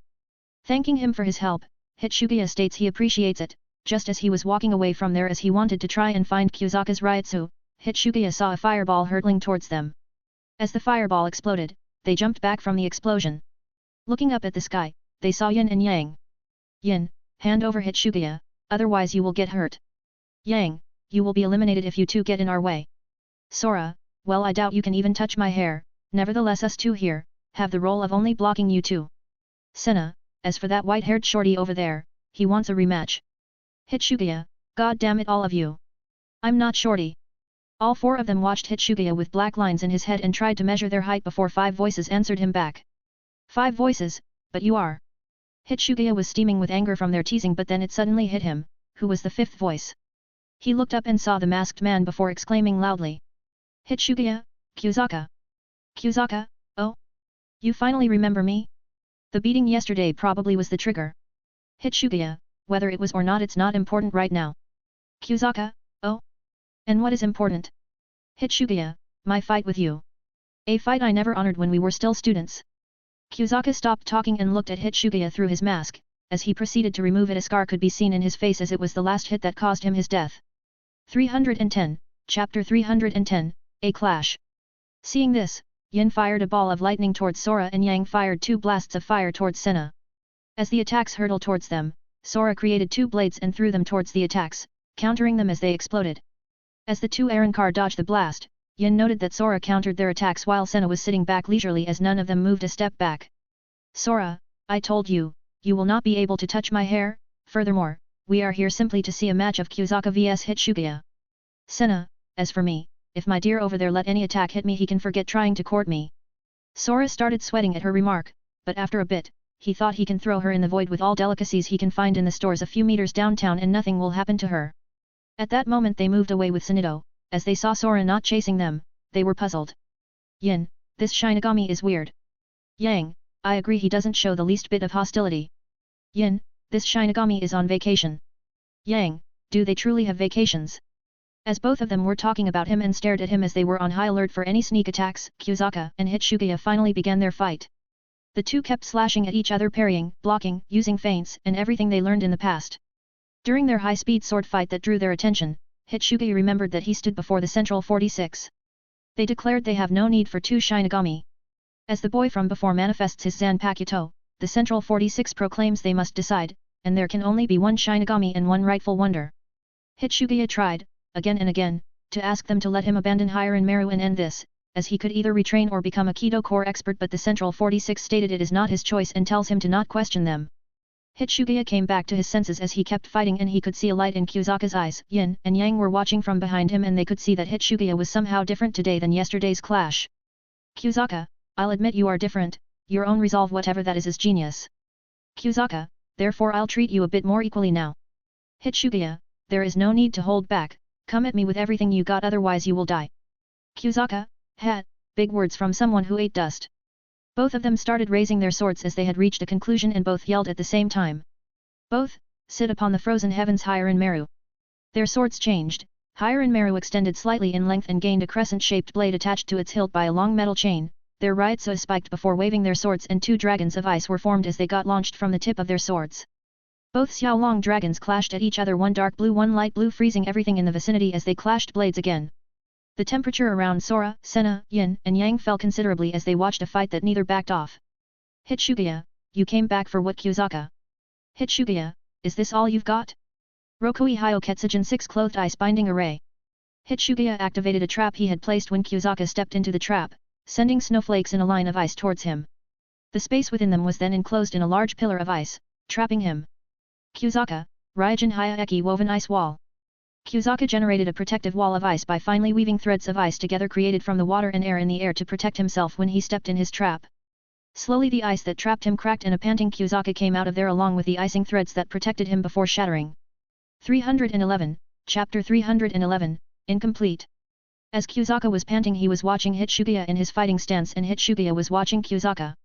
Kyuzaka, I really didn't want to use this as it would have damaged my soul since it hasn't passed that much time since I returned. Kyuzaka, but I can no longer hold back. Hitsugaya, then neither I will. Both, Bankai, Daiguren Hiran Meru. Their Bankai caused ice to flow from Hiran Meru onto them, starting from the right arm, which ice forms onto in the shape of a dragon's head around the sword hand, encasing the sword up to the hilt, which also changes from the shape of a 4-pointed star to that of an 8-pointed star. The ice continued forming up over their shoulders, with 2 large wings sprouting from their back and a long tail. The ice forms down their left arms and encases their hand, which ends in a claw. Their feet are encased in ice in a similar manner to their left hand, as they also end in claws. Above them 3 flowers of ice were formed as they floated behind them, each consisting of 4 purple petals shaped like diamonds. Kyuzaka's petals were black, which surprised Hitsugaya, and he could see that they placed enormous strain on Kyuzaka's body. Furthermore, he couldn't sense any increase in his Ryutsu. Just before he could say something, Kyuzaka appeared in front of him. Kyuzaka, don't get distracted. Ryusenka Dragon Hail Flower. Kyuzaka stabbed at him and a huge burst of ice erupted from the point of contact between Hiran Meru and him, encasing and freezing him. Kyuzaka then proceeded to shatter the ice, and hit Shugaya with it. A flower instantly shatters from behind, making Kyuzaka now have 2 of them. At the same time he heard a voice behind him which made him unable to react. Hitsugaya, are you sure? You should be distracted. Hitsugaya, Sen in Hyro 1000 years ice prison. Hitsugaya created many ice pillars, which encircled Kyuzaka. The pillars then moved towards him as they enveloped and crushed him. Hitsugaya started panting as well but more lightly, and from his flowers, one of them who had 4 petals now had only 2. Yin, how? Yang, how did he avoid that? Senna, I'm gonna ask the same as them, how did he avoid it? Sora was quite perplexed as all 3 were looking at him waiting for an answer. He feigns ignorance and pointed at himself as if asking, are you asking me? After he saw all 3 nods he sighed before speaking up, or so he thought, but someone else got the better of him. Kyuzaka, Zanhyo Ninjo lingering ice puppet / doll, upon activating our Bankai, we are able to create and shape a large amount of ice into our exact likeness. It is very lifelike, as they can appear to bleed. Kyuzaka, unfortunately it can usually only trick an opponent once with it, so we usually save it for towards the end of a battle. Hitsugaya, are you saying our battle ended? Kyuzaka, I'll give you this round and our score will be a tie, either way, I don't have enough Ryutsu to support another attack. Kyuzaka, but be warned, next time we meet it will be on a grander stage. The Soul Society. As he said that, Kyuzaka with Yin and Yang vanished from there. Just before they could do so, Hitsugaya tried to stop them only to be blocked by Sora. Hitsugaya, what are you doing? They are getting away. Sora, I know, but do you think you can take them all 3? I told you right, we came here unofficially ourselves, in other words, we never saw you fighting and we have no idea where you are. 312, Chapter 312, 3 days later. With their fight concluded, Hitsugaya stayed at Urahara's shop, and when many Shinigami came to ask from Sora and Senna about him, they simply played it by the book and said they didn't know. At this moment in Soul Society, a masked man was watching Siridi with 2 figures behind him. Yin, Hitsugaya so far hasn't made attempts to contact the Godi 13. Yang, would you like us to capture him before they take him into custody? Kyuzaka, no, I wish to see how this all plays out. There is no place for him here as long as they wield the same power, he will have no choice but to submit to my will. At the Urahara shop, Sora was speaking to Hitsugaya. Sora, hey, since you grew up with 5th Division Lieutenant Momo Hinamori and you were very close, does she know something? Hitsugaya, no, I do not like to talk about my past, so she would not be much help to them. Sora, true, and that's the kind of person you are. In Soul Society, Rangico looks at a rock garden through a slat in the wall, but is startled when she hears a guard telling someone she is not allowed to have any visitors. As the guard and the newcomer continue to argue, they are interrupted by the arrival of 8th Division Captain Shunsui Kiraku, who asks what all the shouting is about with his lieutenant, Nanao Ise. He asked Omida if it would be okay if he went in with Renji, making Shunsui wonder if he trusts him a bit at all. Inside, Rangiku said to them that she has not heard Hitsugaya mention the name Kyuzaka before. Rangiku then notes even though she is his lieutenant, she does not know very much about Hitsugaya. Nanao noted this and left them with several mysteries to solve, namely how Hitsugaya is connected to Kyuzaka, who he is, and if he has anything to do with the theft of the Oin. Although Shunsui knew about the whole story, or at least a major part instead of all of it, he chuckled, which made Nanao ask if she said something wrong, prompting Shunsui to say she is dead on, and they knew they could count on her to figure this out. As they were talking, Renji said there is something else, and brought out a package, before leaving from there as he gave it to Rangiku. Inside the house, Rangiku opens the package and lifts up Hitsugaya's Hayori. As everyone was in their own world about their own problems somewhere in the Siridi, someone was remembering his past. In the past, in a snow-covered land, the spirit of Hiron Mare lands before the boy and introduces himself. When he asks if the boy believes he is capable of mastering him, the boy says he does and raises his hand. As he commands Hiron Mare to obey him, he is surrounded by snow, and the sealed Zanpakuto of Hiron Mare appears in his hand. As the snow-covered land fades, leaving the boy in a cavern, the boy states he did it.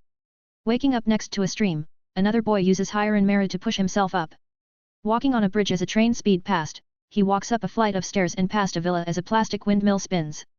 When they met up, the boys realized they both obtained the same power and said it is incredible. As the figure came back on his senses, he looked towards a certain direction where Nanao and Shunsui had gone earlier to investigate in the library.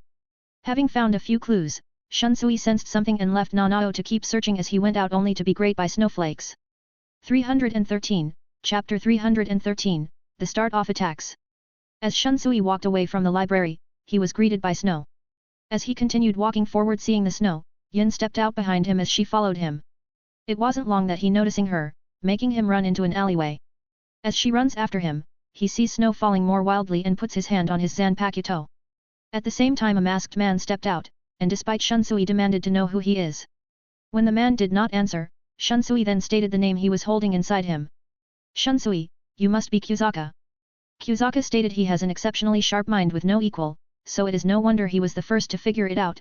Shunsui said he will take this as a compliment and states since he seems to know a lot about him, the man should tell him more about himself. Kyuzaka declined as he revealing his blade, and said it would be a waste of time because he is about to be killed by Toshiro Hitsugaya. Shunsui, young man, it's not gonna work, you know, pretty much. Kyuzaka slashed the ground in front of him, generating an overflowing wave of ice which rushed at Shunsui, who expresses surprise. The ice managed to pin his kimono to the wall, and Shunsui comment on the power Kyuzaka is using before clashing with him. After quite a while in the Sogo Kyogotsumisho, Shunsui breathed slowly. Anohana told the 4th Division members to set up the purification barrier and prepare themselves to operate. In the hall, a sobbing Nanao was blaming herself as she kept stating it is all her fault. Yukatake, who had arrived, tried to calm her down, saying to her that it is not her fault. Nanao said to Yukatake that she knows how strong Shunsui is, so he was either caught completely by surprise or overpowered by someone much stronger. Yukatake, stop blaming yourself, the 6th Division is investigating the scene right now, they will find who is responsible and capture them. At the scene of the attack, Renji picks up a piece of Shunsui's kimono, which, to his surprise, crumbles away in his hand. Byakuya, there is no doubt about it, it was Hiran Meru. Yukatake, are you sure? Renji, yes, we found traces of a powerful ice Zanpakuto being released. Yukatake, sigh, so he had come here. Byakuya, seems like it. In the human world, Sara was playing with Senna, giving Hitsugaya a headache. After all these days he managed to restore to the old good captain figure he was and was now waiting for Sora and Senna in order to return to Soul Society. Hitsugaya, oi, when are we going to return? It's been 3 days. Sora, why the hurry? Hitsugaya, I wish to end this as fast as possible. Sora, well, we could go now, but it wouldn't be good for you. Hitsugaya, what do you mean? Sora, I mean that Kyuzaka must have already started his attacks there, and threw all the blame to you, or should I say your sword? Hitsugaya, then all the reason we have to return. Sora, relax, do you think all the captains are idiots? In my opinion they are, but still, they have traces of you occasionally releasing Ryutsu over here. Do you think the time frame is enough to go there and leave? Sora, much less stage an attack on a grand scale. Hitsugaya, why do I feel your plan is to stage everyone? What is your motive? Sora, nothing much really, just those 2 cuties. System, ding. Main quest triggered. A ghost of the past has been reborn through the will of the king. Condition 1, help Hitsugaya defeat the ghost. Condition 2, devour the king's seal. Rewards, 10x complete Hogyaku /100.000 soul points. 314, Chapter 314, Theories. In Soul Society, as Byakuya, Nanao, and Yukatake stand around the wounded Shunsui, Yukatake started speaking about his condition. Yukatake, I can't believe that I'm usually the one lying on a hospital bed surrounded by visitors. Byakuya, that may be that, but something about this bothers me. Yukatake, about what? Byakuya, the time of the Hiran Meru attacks, the search party can clearly feel Hitsugaya's Ryutsu on the real world from time to time. Byakuya, the last report before the attack said the Hitsugaya was still in the real world, and within 10 minutes the attack happened. As Nanao and Yukatake express surprise, Byakuya states the time between the attacks was insufficient to travel between the 2 worlds. Yukatake, so the one who truly attacked wasn't Hitsugaya but Kyuzaka. Byakuya, it might also be the reason the commander didn't take any extreme orders. Yukatake, it's possible. At the 12th Division, Captain Mayuri Kuratsuka started looking for records of a twin Zanpakuto. He knew through research that a Zanpakuto is born directly from the consciousness of the Shinigami, and the Shikai is like a binding contract between the 2. He knew it is impossible for a Zanpakuto to be tied to more than one Shinigami at a time, and would not even be a Zanpakuto by definition, as he began to theorize how it could have 2 owners. He realized something, and started murmuring he now understands why they are here. As he left from his position and walking through a certain place, Mayuri arrived in a run-down place that was full of computers. Mayuri turns to the computer and sneaked into the inner recesses of the Dairaishokero archives. He pressed several keys, causing the Dairaishokero to light up. Mayuri then found something. At the same time, in a canyon, a figure was standing there remembering the past. In the past, Kyuzaka and Hitsugaya stand in a misty canyon next to a river. As the 2 recognize each other, the canyon fades to reveal the Central 46 assembly hall around them. Stating the Central 46 has reached a decision, a voice proclaims 2 Shinigami are not allowed to wield the same Zanpakuto, and Hitsugaya and Kyuzaka shall duel to determine the rightful master. Hitsugaya, is a fight to the death is the only way. A man stated it is the council's decision, and a woman says it is to see who is deserving. Stating Hiran Meru is strong and requires such a test, another man tells them to consider it an honor. Hitsugaya, I would rather surrender Hiran Meru than kill Kyuzaka. At his denial, he is told it is an ancient law which has been in place since the beginning of time, and he cannot disobey the law. As they entered the fight with Hitsugiya, hesitation and ice-covered Kyuzaka stood before him as he shrugs the ice off. Then several Onmitsukido members appear around them and begin walking towards Kyuzaka. When Kyuzaka asks why they are interfering, one of them reveals the council has decided Hitsugiya shall be the one master of Hirin Meru. As Kyuzaka states the fight is not over and he is the rightful master of Hirin Meru, the Onmitsukido member says it is the decision of Central 46. As the Onmitsukido members raise their blades, Kyuzaka begs them to give him one more chance before being stabbed by several of them. As two Onmitsukido members restrain Hitsugiya, he calls out to Kyuzaka, who asks why they have done this and why he must die before another Onmitsukido member slashes him. Panting, Kyuzaka states he dedicated his life to Soul Society as Hirin Meru fades from his hand. As Kyuzaka falls down, Hitsugiya screams his name while running to him. Kyuzaka, Che, my eyes and scar have started to become itchy.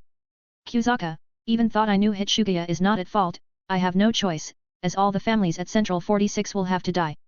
Kyuzaka, if he stands in my way again I will use everything to kill him. 315, Chapter 315, Preparations. Having made his decision, Kyuzaka notes his power is growing stronger. At the same time, Kyuzaka holds up the oin. Kyuzaka, yes, there will be no mercy at all, after all Hitsugiya knows what the Godi 13 is like, and has seen the kinds of things they are capable of, but he stayed with them regardless. Kyuzaka, well if I know him so well and remember his childishness, he must have stayed for Momo. Kyuzaka, with the oin in my hands its power makes it the perfect tool to help me realize my dreams. At the same time behind him, Yin and Yang appeared waiting patiently for him to give them orders. On the gate of Soul Society 3 people emerged as they looked at the far horizon. Hitsugiya, finally we arrived. Senna, what do you mean shorty, we came within 10 minutes that's the fastest someone can achieve. Hitsugiya, I'm not a shorty. Sora, oh? Shunsui is down.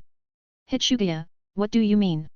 Sora, his Ryutsu is in disorder, therefore, he must be injured and getting treatment. Hitsugiya, wah. Sora, oh? I can also feel Kyuzaka with Yin and Yang. Hitsugiya, then what are we waiting for, let's go. Sora, yes, yes. Senna, you just want to meet those cuties. Sora, whistle, whistle, whistle. Leaving a helpless Senna shaking her head with this guy she is all the time, they entered his doors and vanished from there.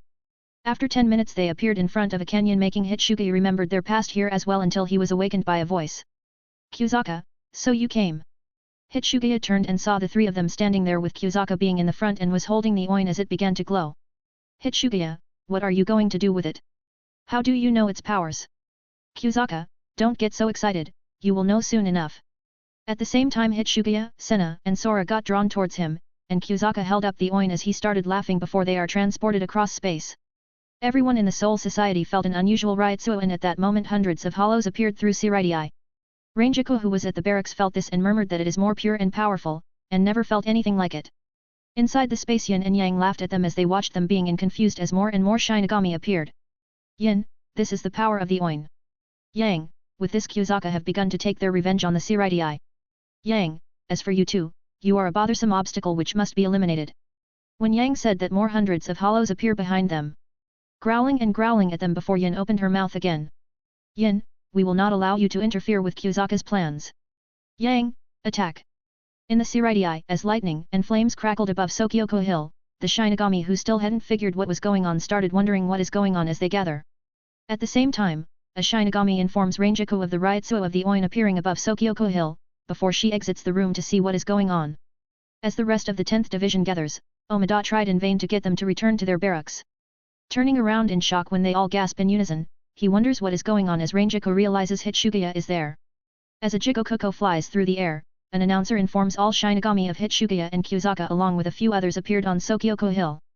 The announcer told them to prepare for battle. SWA-FON and several Onmitsukido members rush through the corridors. 11th Division Lieutenant Yachiro Kuzajishi alerts her captain Kenpei Kizaraki and 7th Division Captain Seijin Komamura suits up before setting off.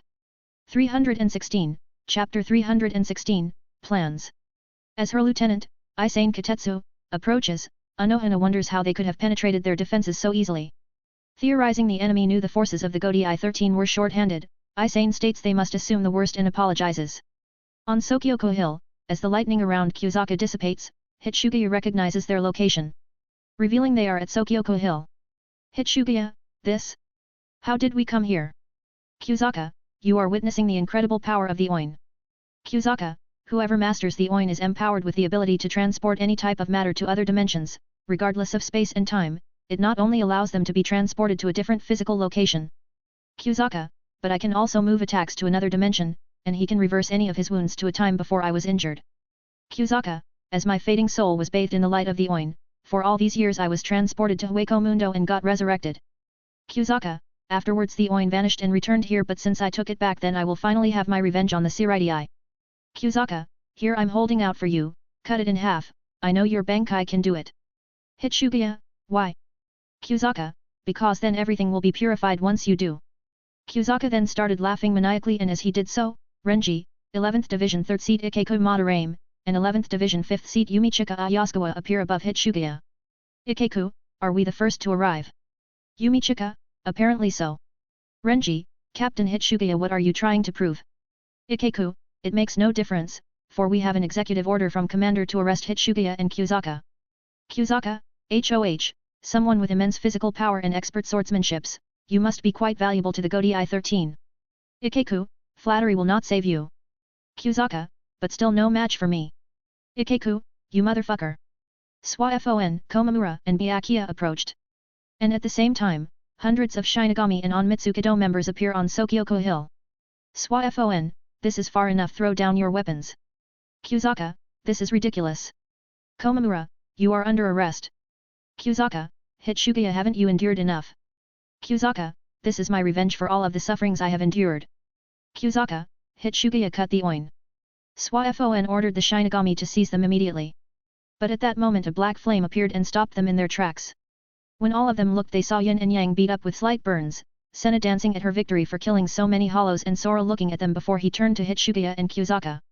Sora, Hitsugaya, I've set the stage for and Kusaka, this is the fight of your feelings of pride over your swords and your memories, anyone who interrupted you too. Sora released his maximum amount of Ryutsuo and made all of them see him as a monster as they couldn't move a finger. The captains that had appeared were shocked. Everything was calculated by this guy? Swafon, you are wasting your time, and if you continue to resist, you will have to die as well. As she said that, the Shinigami and Onmitsukido members draw their blades, but then they heard Yamamoto commanding them to halt. They all saw Yamamoto and Rangiku approach. As the Shinigami bow, Yamamoto saw Kusaka as he grinned. As he approached with Rangiku and Nanao, who is supporting Shunsui, Yokotake noted to them Shunsui is back on his feet. As Yamamoto looked at Kusaka that turns out to really be alive, he then turned to Hitsugaya and pondered over with closed eyes. Yamamoto, so the Oin brought you back to life and gave you a second chance in Hueco Mundo. Kusaka, right, and I will use the Oin to take his place as the king of Soul Society. Yamamoto, arrogant, wanting such a thing. Kusaka, you of all people would know about arrogance. As he said that, he raised the Oin above his head, he tells them to take this as a lesson as the Oin glows. 317, Chapter 317, A Dragon. As Kusaka raised his hands, he got attacked and raised his sword as well in order to block Hitsugaya's attack. Leaping towards him, Hitsugaya attacks him, forcing Kusaka to block. When Kusaka slashed and forced Hitsugaya back, the other Shinigami expressed surprise as Rangiku runs towards him. Hitsugaya, Matsumoto, stay back, this is my fight. Mayuri, watching all this, started to wonder why Hitsugaya deserted his post if he did not intend to betray to Godii 13. Swafon wonders why he attacked them when they tried to arrest Kusaka, who she then asks Sora about it. Sora, then, is killing him once by the rules not enough for him? Sora, Hitsugaya is just trying to make amends for the mistakes which he has made. Swafon, what mistakes are you talking about? Sora then explained to them that Kusaka was once a nobleman who swore his loyalty to Soul Society. He stated he would have been a great Shinigami if it were not for the twin Zanpakuto, but because of his duel with Hitsugaya, he lost not only higher in merit but his honor and his life. Confirming this, Sora says Hitsugaya blamed himself for everything which has happened, and Senna stated Hitsugaya could not bear the thought of destroying him again with the rules of being a Shinigami captain. Rangiku, seeing Kusaka again, must have been devastating, and he was so racked with guilt, he deserted his post and went after him in an attempt to settle things, knowing he would be accused of treason and it could cost him his life. As Hitsugaya and Kusaka cross blades, Kusaka says Hitsugaya knew all along it would come to this, which Hitsugaya confirms. Stating he thought Hitsugaya was more intelligent than this, Kusaka says he was wrong. Hitsugaya, no, you are right, I should have been more intelligent. Because when I saw you I thought of truly deserting my seat and settle things with you. Kusaka, oh? Then what changed? Hitsugaya, someone pointed our dream, in reality, now is no different than before, I take pride at my position, however, I don't want to use you as a stepping stone per the rules. Hitsugiya, I want to prove myself as worthy of both the sword and the seat. And not killing you back then as your best friend is my greatest regret that deems me unworthy. Sora, old man, you should know the rest. Yamamoto, you would have easily solved this. Why drag this to this point? Sora, because then you would have to elect a new 10th division from scratch. Yamamoto, you really have your way to work someone to an old bone. Sora, that's why I'm calling you an old man. Kyuzaka took this chance as they were talking and tossed the oin in the air before cutting it in half with his sword, stunning all of them. Doing so, it created a column of yellow energy which extends into the sky. As Hitsugiya calls out to Kyuzaka, Sora appears before him and says there is no need for him to worry about anything else except fighting Kyuzaka. Hitsugiya, thanks I owe you. As the energy cleared, Kyuzaka's new form was revealed to them. He has transformed into a humanoid dragon made of purple ice. As Kyuzaka revels in his new power, Kenpeki surprised everyone as he ran towards him from behind, surrounded by yellow Ryutsu. He slashed with his sword in basic form trying to cut him up, but then with his dragon hand Kyuzaka grabs his Zanpakuto and generates a large amount of ice. As a result, Kenpeki got hit by it and got blown away with Kyuzaka flying off at the edge of the hill, which made Kenpeki fall to the ground. 318, Chapter 318, Fight for their reasons. Kyuzaka, as if such a weak slash can harm me now. Kenpeki, what was that? Kenpeki started aftering him and repeatedly attacks him while he kept falling. Kyuzaka slashes him across the chest, leaving him to fall to the ground below. Kyuzaka, you are a nuisance. Kyuzaka fires a barrage of ice projectiles after him, which embed themselves in the ground below. Kenpeki, ugh. As Kyuzaka landed on a post, the area underneath him is encased in purple ice, which grew larger, and his legs merge with the ice as his wings grew in length and size. Kyuzaka, ha ha ha, this power is incredible and unstoppable. Kyuzaka then looks at Yin and Yang, which were beaten and repressed by Sora and Senna. Both of them started trembling, and before Yang tries to ask for forgiveness, Kyuzaka encases them both in ice.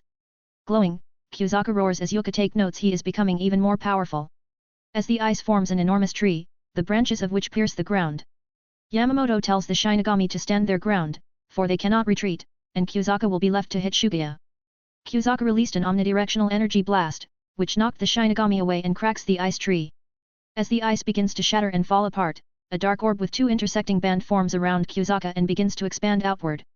As Isane wonders what is going on and says it looks like it is taking over the Siraidai, 12th Division Lieutenant Nimio Kuratsuki asks Mayuri if he thinks the oin has released all of its power. When he states the power of the oin has in fact gone out of control, Yokotake asks if he is sure, prompting Mayuri to reveal they are witnessing the Ryutsu of the oin increase as it spreads out, and if it continues, it will engulf all of the Siraidai and destroy everything. When Shunsui says this is unbelievable, Mayuri reveals the Ryutsu of the oin can influence time and space within a limited area upon being released into the atmosphere, and every phenomenon of reality can be manipulated by it. Stating the wielder of the oin possesses the all-encompassing power of a god, Mayuri reveals Kyuzaka is unable to access the full power of the oin or control it because he has not mastered the Bankai of Hiren Meru. Yamamoto, this puts us in a grave situation. Looking up, Hitsugiya is shocked to see an enormous stone statue towering over the building. Hitsugiya, it seems Kyuzaka has built himself a castle. Sora, is that a praise? Senna, Sora, what about Yin and Yang? Sora, it's clear to say that Kyuzaka betrayed them, therefore I'll take care of this. Hitsugiya, then I'll go right on the top, where my battle will start. Senna, so I guess, I'll fight the Hollows. Sora, right now we are trapped in his sphere of a domain and outside the rest are trying to slow this space from progressing. Having got their plans, they heard a roar. Senna stated they have company and that she will take care of this. As the underside of the statue glows, hundreds of hollows appear. Both Sora and Hitsugiya run towards the top of the tower. Just as they had reached the center of it, they saw a large hollow and Hitsugiya wonders what it is. The hollow who saw them blasts a fireball at them. Sora kicks Hitsugiya out of the way and said to him to leave this to him and keep moving. At the same time another hollow fires electricity towards Sora, which made him smile. As Sora was playing with Yin and Yang in their hollow form, Hitsugiya had reached on the top, where a dragon was located. As he reached the top, a yellow Ryutsu surged up the side, which cracks from the power. He recognized this Ryutsu and before he could say a name he heard someone laughing maniacally. Kenpeki, drink Norizashi. Kenpeki started slashing at the biggest target in ages, enabling him to cut its left leg in half. Meanwhile, as the hollows continues to fire Zero at Sora, he simply passed it inside his door and then back at them. Sora, I can't believe Zaraki was trapped as well, was it because he fell?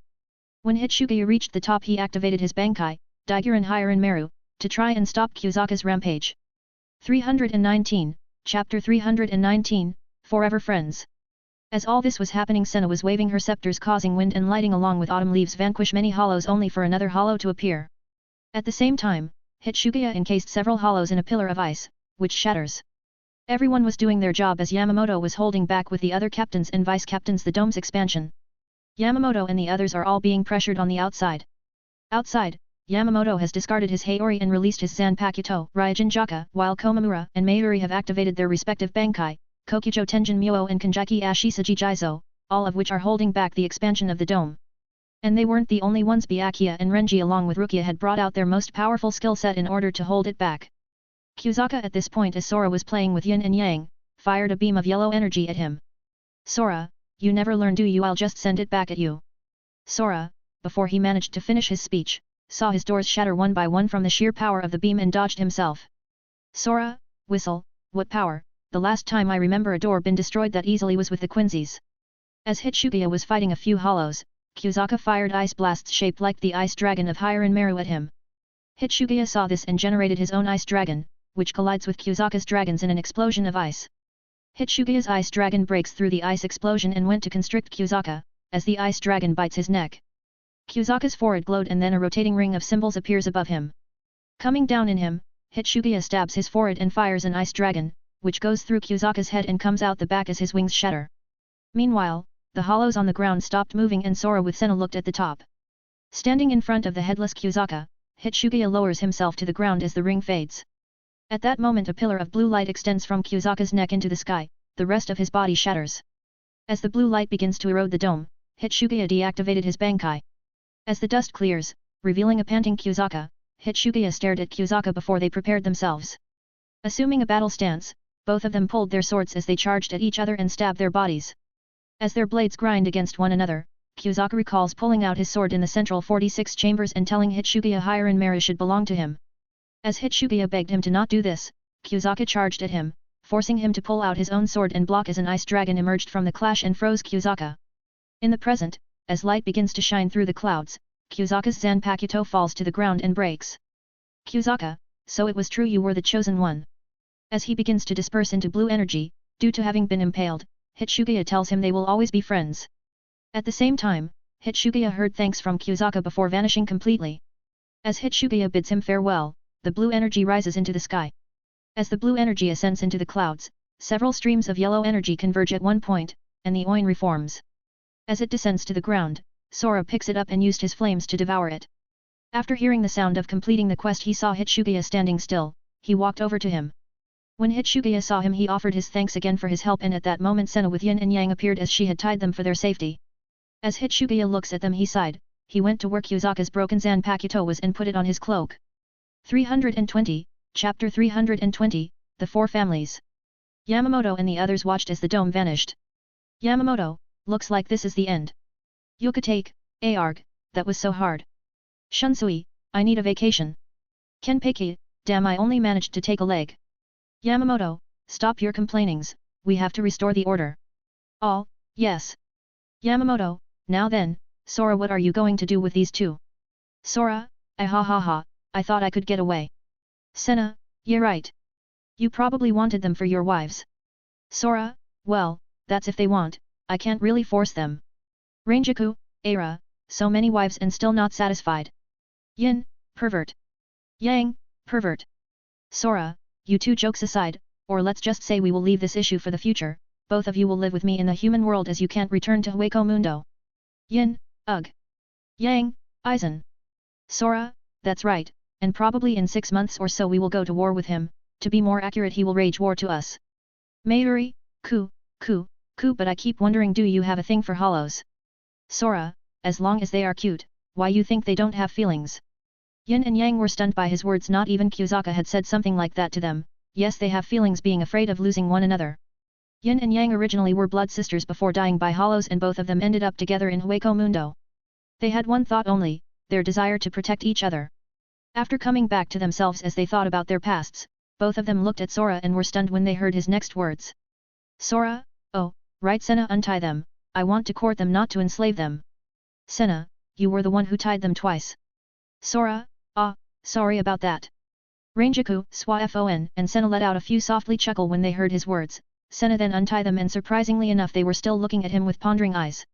Sora, therefore old man I'll take care of them so you undress the issues of Kusaka and Hitsugaya. Sora, for now I'm gonna go visit my sisters before returning to the real world. Senna, yet, I'm gonna see Yuzu-chan and Karin-chan. Just before Yamamoto could sigh and give his orders, bell chimes were heard everywhere making all of them stunned. Everyone in the vicinity saw carriages in the sky with 4 different symbols. Yokotake, the noble families. Kenpeiki, hey? What now? Shunsui, since when this matter escalated to the point of them coming out in the open? Byakuya, I don't remember taking any orders from the family for this. Swafon, then what is all this? Sora who was watching with interest felt something familiar coming that spiked his anger to the extremes limit for the first time in his life. His aura changed as he sensed to familiar's riotous being on the verge of vanishing which shook him to his core. Gyaku, What is this? Oi, what the hell happened here? Gyaku, how shul? Oh, shit. Gyaku, Dark Sora. Dark Sora, what is it? Gyaku, I think you may have to lend him your mask. Dark Sora, how so? What happened? Gyaku, look for yourself. As Gyaku said so, Dark Sora closed his eyes to share the senses with Sora and finally, through his eyes, he saw what was happening outside. Almost all captains were there with a few vice-captains on the mix. Then he finally saw the carriages with the symbols and was shocked. No, it would be quite accurate to say he raged inside him. 321, Chapter 321, You shouldn't have done that. Yamamoto opened his eyes seeing in disbelief on what he was seeing in front of him, the same with all the captains, vice-captains and the rest of the Shinigami. All of them completely forgot about Kusaka's issue and turned towards a more serious problem here, a problem that might lead to the annihilation of Soul Society. Senna who was next to Sora saw his face along with Yin and Yang and froze. They couldn't believe the playful guy who fought them as he was trolling them had now turned into a demon. Yamamoto, what is the meaning of this? Let those two go. Noble Guard, we came here to arrest Xylan Sora and his sisters for interrupting with Central 46 orders. When he spoke, Anohana who had also arrived and saw the sight. Her mind went blank when she saw the guards holding Yuzu and Karin as they were unconsciousness and dripping blood. Anohana, oh, no, oh what have they done? Sora, System. Are they still alive? System, yes they are barely alive. Sora, can you heal them from this distance? System, yes. But host should take note that their souls has taken damage. In order to fully heal they need the water springs of Zero Squad along with a few others that the system can provide. Sora, I see. Gyaku, in my current state can I use the self-made Art 7? Gyaku, not alone, but someone wants to rip them to shreds as well, therefore, he would lend you his powers. Sora, my dark self. Hey. Gyaku, you knew. Sora, of course I knew. I need to defeat him with Ichigo in order to gain my mask and letter, so I guess now he would lend me a basic mask. Sora, yo there, another half of mine. I wanted to meet a bit more officially but they have done something that warrants their death. Dark Sora, for now you can use my powers like you deem fit, be it dark or good, no one's touches our families or wives. As he was having this discussion with them, only 1 second passed outside. Sora raised slowly his head and spoke up. Sora, I will say this just once, lightly put those two down and cut your own heads. PFFFTFT ha ha ha ha ha ha ha ha, all the guards started laughing and so did a few nobles inside the carriages, but when they saw the grave expressions on the Shinigami, especially the captains, they started to tone it down. Noble guard, ha ha ha ha, you actually dare to give orders to us? Then from now on, you are rebels. And rebels deserve to die. The guard slashed horizontally with his spear axe aiming to sever their heads. Everyone was horrified at this sight and just as the axe was about to touch them it vanished and a slash was heard behind him. Noble guard, what they? He turned his head and saw the other guard losing his head and a lifeless body fell down. At the same time a hand grabbed his face before hearing a voice from hell so cold and detached. Sora, you shouldn't have done that. Boom. Black flames burst from his hand devouring the guard as he had fear in his eyes watching the eyes of a demon. All the nobles who saw it thought they were dreaming until Sora burned the spikes and took Yuzu and Karin down. He never spared any glance at anyone else. After that, he asked his system to heal them and the system took 100.000 points leaving him with 330.000 but he didn't care for that right now. A white flame enveloped the two which dispersed instantly and all their wounds were gone. Afterwards, he turned towards the nobles, Anohana and Yamamoto and spoke. Sora, from today forward the families will be cut in half. 322, Chapter 322, Massacre. Sora, from today forward the families will be cut in half. The nobles started laughing at his words while the captains who knew his powers had grave expressions when they heard him. Sora finally drew his sword in all of this fiasco with Kusaka and his Ryutsu spiked making the whole Soul Society tremble in his feet. Sora, Eat and drink, devour and swallow. Yamamoto, stop that. Sora, Tengo Kogyakuzatsu Sha, Heavenly Devourer. Boom. His attire exploded, sending anyone who was near him flying away, as new clothes appeared which then blazed in black flames. But he wasn't done yet. He placed his right hand in his face and 4 different colors appeared on his fingers before sliding them down towards his neck. As he did so he spoke one last time to them. Sora, you will regret this day for pissing us off. Sora,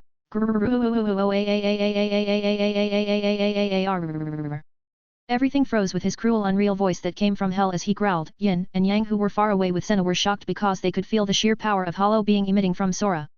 Mayuri, that's hollowification. Kenpeki, ha ha ha ha ha ha, how much was he holding back against us? Yamamoto no longer had the mood to keep his eyes closed and fully opened them as he looked at Sora with disbelief about his powers. Anohana who was next to the little girls was trying to heal their souls as much as possible while watching a demon waking up. Sora's flames at that moment changed, making everyone feel dread of them. Even the families could no longer laugh at him and had called all their guards to kill this demon. His flames from his chest towards his 4 limbs from black became dark purple, dark red, dark blue and dark grey. His mask had been fully formed. It was round oval-shaped mask similar to Ichigo with 4 colored tattoos like moons in its white surface. The moons were pointing upwards, downwards and leftwards along with rightwards, which if someone were to connect them together they would be like an X mark. Having felt the surge of powers in his body, he looked up towards the nobles with his chaos eyes making their blood freeze. A small noble couldn't take the pressure anymore and yell at the guards. Noble, kill him. He is a hollow, an enemy, a rebel, a tra. Before he could manage to finish his words, Sora was already in the height of his window looking at him while everyone else didn't even realize his speed. Sora, Soul Society, has no need for silver spoon guys like you. He waved his 5 fingers which caused 5 waves of colored flames to come out of them and engulf the carriage along with the driver, poor guy, and a few noble guards in the vicinity. They didn't even have the time to scream as they vanished to nothingness. Sora then opened his fists into palms and from one of it came to a 5-colored heart pulsating.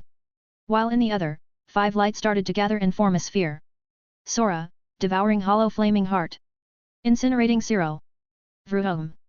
Boom.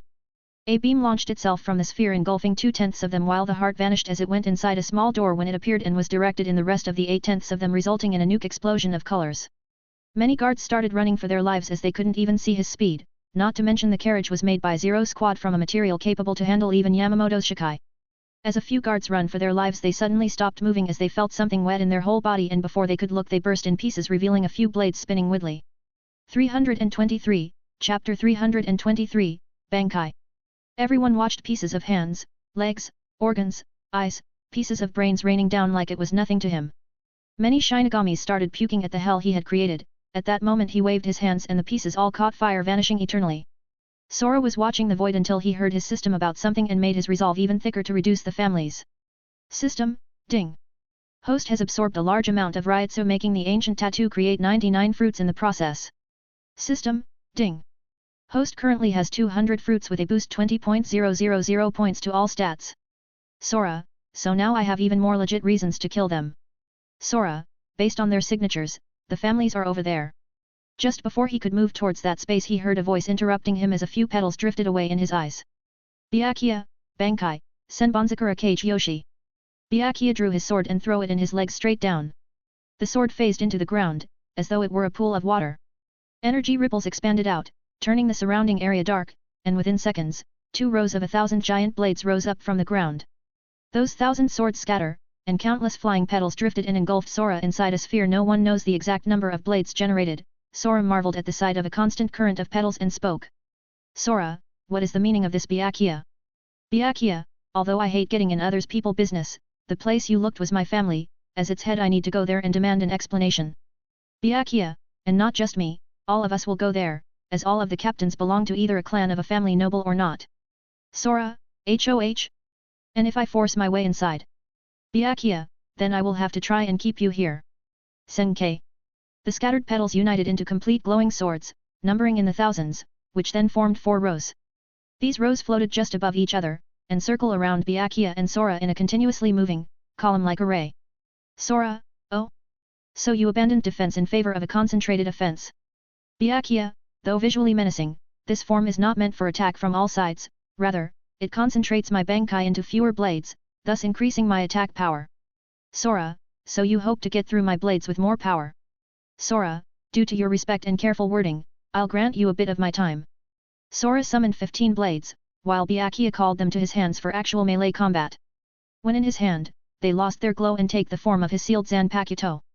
As they began fighting, Sora noticed that the power increased at least 10 times from previous blows he had seen. It seems to take fewer blows from a Senkai blade to gravely injure someone than the multiple cuts needed from the unfocused Bankai. The space around them had been sealed and none could see inside. As they were fighting Sora and Dark Sora used only blades which quickly gained the upper. Byakuya was having a hard time coping with Sora and eventually was the first to be hit from the two. Sora looked at him through his mask and finally decided to end this fiasco. Sora, I gave you enough time for your secret minions go back and ask for an explanation, therefore you will go down. Byakuya, you knew. Sora lightly smiled in his mask and Byakuya could finally feel shivers before seeing all 15 blades changing colors 3x5 flaming blades. Sora, he was the one that caught my attention to look there, I only played the good god and stall time with you. Heavenly Retribution's flaming wheel. All blades span at even more incredibly speed and became like miniature colored suns that clashed in the walls of Senkai, destroying it completely, making Byakuya puke blood from the backlash. 324, Chapter 324, Raijin Jaka. Everyone saw Byakuya falling to the ground and were in utter shock. Those horrible chaos eyes were looking at them before looking at another direction, and raised his hand. All the flames in his body started gathering in his hand, revealing his attire, while in his hand a small sphere was started to be created from 5 different flames. Swafon, Sora, stop it. Are you trying to kill half the souls here? Sora, unless they realize, who is in charge in this whole realm, killing half of them is a small price for me to pay. Swafon, you. Anohana, it's useless to talk to him right now. Yamamoto, Anohana, take the girls and evacuate all the souls within the vicinity of the hill. Yamamoto then used Shunpo and flashed away as Anohana carried her orders. Above in the sky, Sora had finished charging his sphere with all his flames covering his body. At this time Yamamoto appeared with his Haori and his cane in front of him, blocking his view. They both looked at each other's eyes with no sign of backing off. Yamamoto, even if it's you, if you try to wreck Soul Society I will fight. Sora, hat. Big words. Even thought I have seen your strength in the past, but seen and experience is a totally different feeling. So let's see what you can do, old man. As he had finished speaking, his sphere started covering itself in 5 lights, shocking every living soul that could feel this energy. On top his flames a zero. Sora, can you defend against my attack? Against my rage? Yamamoto, all things of this world, turn to ashes, Raijin Jaka. The release of his Zanpakuto come with an extreme release of spiritual pressure, affecting all in the area, and could be felt for miles upon miles across all of the Siraidii. His cane, when released, turned the blade of Raijin Jaka burns in fire. It engulfed the surrounding landscape in a blazing firestorm, the heat of which is so intense enough to scorch the sky and consume the clouds. Sora was watching this as he was kinda rubbing salt in Gyaku, saying things like, look at that, his flames are more hotter. Dark Sora also entered the fray, saying, piss a little water and your flames will be put out, look at him. Yamamoto took a stance and his sword blazed even more before murmuring Jokaku and Jo. An immense wall of flame raised up which surrounded both of them inside in a huge sphere of flame. Sora, clever, trapping us in here where I can't stand that much heat. Yamamoto, there is no need to defeat you, I can just wear you down. Sora, too bad you are too late. Heavenly punishment of the kings. Sora then lowered his hand instantly and with his recite, making the ball flew from his hand and travel at visible speed towards Yamamoto. It was then that Yamamoto noticed his flames being drawn and devoured towards the small sphere as it kept growing stronger and bigger. Yamamoto, Teimatsu. With a simple wave of Raijin Jaka. The fire generated by the attack pillar completely tried to consume the sphere inside it until only nothing remained. The flames created by Raijin Jaka could be controlled, with great precision, by Yamamoto to attack only the targets he chooses, and he had power over the intensity of the flames. He saw the pillar slowly burning and slowing down the colorful sphere, but it wasn't enough. Yamamoto, Enetsu Jigoku, Flames of Hell. He created 7 more immense pillars of flame which surround the sphere as they unite, which changed the color of the flames to dark red. Just as he was about to breathe a bit, the small colorful sphere burst from the zero and all flames within overfilled the pillar, devouring it completely as it grew to 10 meters before rushing and clashed on Yamamoto as he got pushed out of the prison with it. 325, Chapter 325, Sins. Yamamoto, as he got pushed out of the prison from the sphere, Sora could see that it didn't touch his body, but instead he was blocking it with Raijin Jaka as he was his sword horizontally in front of him. Sora knew that he would eventually be able to stop the ball, but who knows how far he will be blown along with it before it dissipates? Even now he could see red sparks coming off from Yamamoto's sword as he was trying to keep at bay the sphere. Sora took a deep breath as the prison broke apart and could finally walk outside. When he did so, he absorbed from the air the dense ryotsu which made his clothes burst in flames yet again. He looks towards the far horizon and raised both his hands before a door was created there waiting for him to walk inside. As he passed the door, he came out from a desolated area where had many concealments in place. He burned them off, and as if an illusion started dispelling, a few grand ancient buildings appeared there with many guards looking up towards the threat that had arrived. Sora, I won't say this twice, all of you will die and your superiors were the ones who condemn you. Big words, from someone who is on the death path. Sora looked at the newcomer. He wore red parchments all over his Shinigami attire that if you connected them together it would look like an armor. That was all he got a look before he lost sight of Sora and felt something in his shoulder, a tap to be precise. Sora, you tried to retort with big words as someone who is on his way towards death. You. $%. Everyone saw him being instantly consumed in flames and only managed to speak half words. Their blood froze before losing him again. Time seemed to freeze in the area as they heard many tiny screams and heard at the same time a single word from different sources. H. E. L. P. As he was killing endlessly here and there, he finally reaches inside the house where in a table many nobles were sitting watching him as he watched them back with devoid of emotion. Noble, it seems like in order to gain the king's seal. Noble 2, we poked a devil. Noble 3, a devil that outruns Yamamoto in his prime. Noble 4, but before we die, I'm curious about something. Noble 5, so am I. Sora, you wish to know how did I know about the seal, and how I can turn into a hollow. The nobles inside had their eyes wide open. He had guessed everything so far and waited for his final answer. Sora, that's because I'm way older than you shits. Hasn't Yamamoto told you about me? And yet you tried and actually hurt my only family. Sora, this will be a warning to all the families. From Sora's feet, a grey shadow extended outwards with him as a center for 500 meters, meaning 1 kilometer. It had engulfed all the area of this family, at least the mansion. Sora, from your worthless war 1000 years ago, you piece of shits lost. That the overseers, the Zero Squad, are in charge, and they had placed Yamamoto as a commander. Sora, not even them can command me, now be gone. Sora, Self-Made Arts 7, Judgment of the Seven Sins. They waited and waited but nothing happened as they heard him saying his Kido. Just as they were about to start mocking him, they stopped feeling their legs. When they looked down they saw their legs slowly been devoured by the grey mist that was coming out of the shadows. They started yelling here and there, but the weird part was they couldn't feel any pain at all. It would be more accurate to say they felt a weight come out from their souls before even the strands of their hairs been devoured. 326, Chapter 326, Gyaku is a monster. As the grey shadow returned to his body, he started feeling pain all over and his mask cracked in multiple points. Sora, what the? Gyaku, it's the backlash from the Art 7. Sora, a gag jaaaaaar.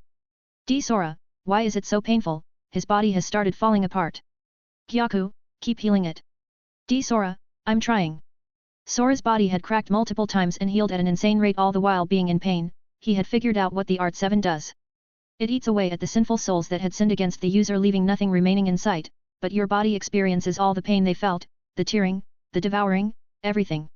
Within the 1000 meters dome more than 300 Shinigami had vanished from guards to nobles. There won't be a fourth family anymore but 3. Gyaku, this Kido, unless you are able to bear the pain, never use it again. Originally it could cover and devour sinners from 100 kilometers. D Sora, wait, you mean that he and I only managed to use 1% of it? Gyaku, and that was barely the amount of range you could handle if there were more inside the shadow of sins. Both of them felt chills in their spines. Exactly how strong was Gyaku to now feel anything at all when using this skill? Gyaku, it's also possible that since you guys are not me, the true meaning or embodiment of the 7 sins, gluttony, you can't control it and therefore take a worse backlash. Both, now you tell us. Gyaku, I forgot. After many minutes of cursing the old man, Sora had finally managed to regain his numb senses from the pain and removed the mask.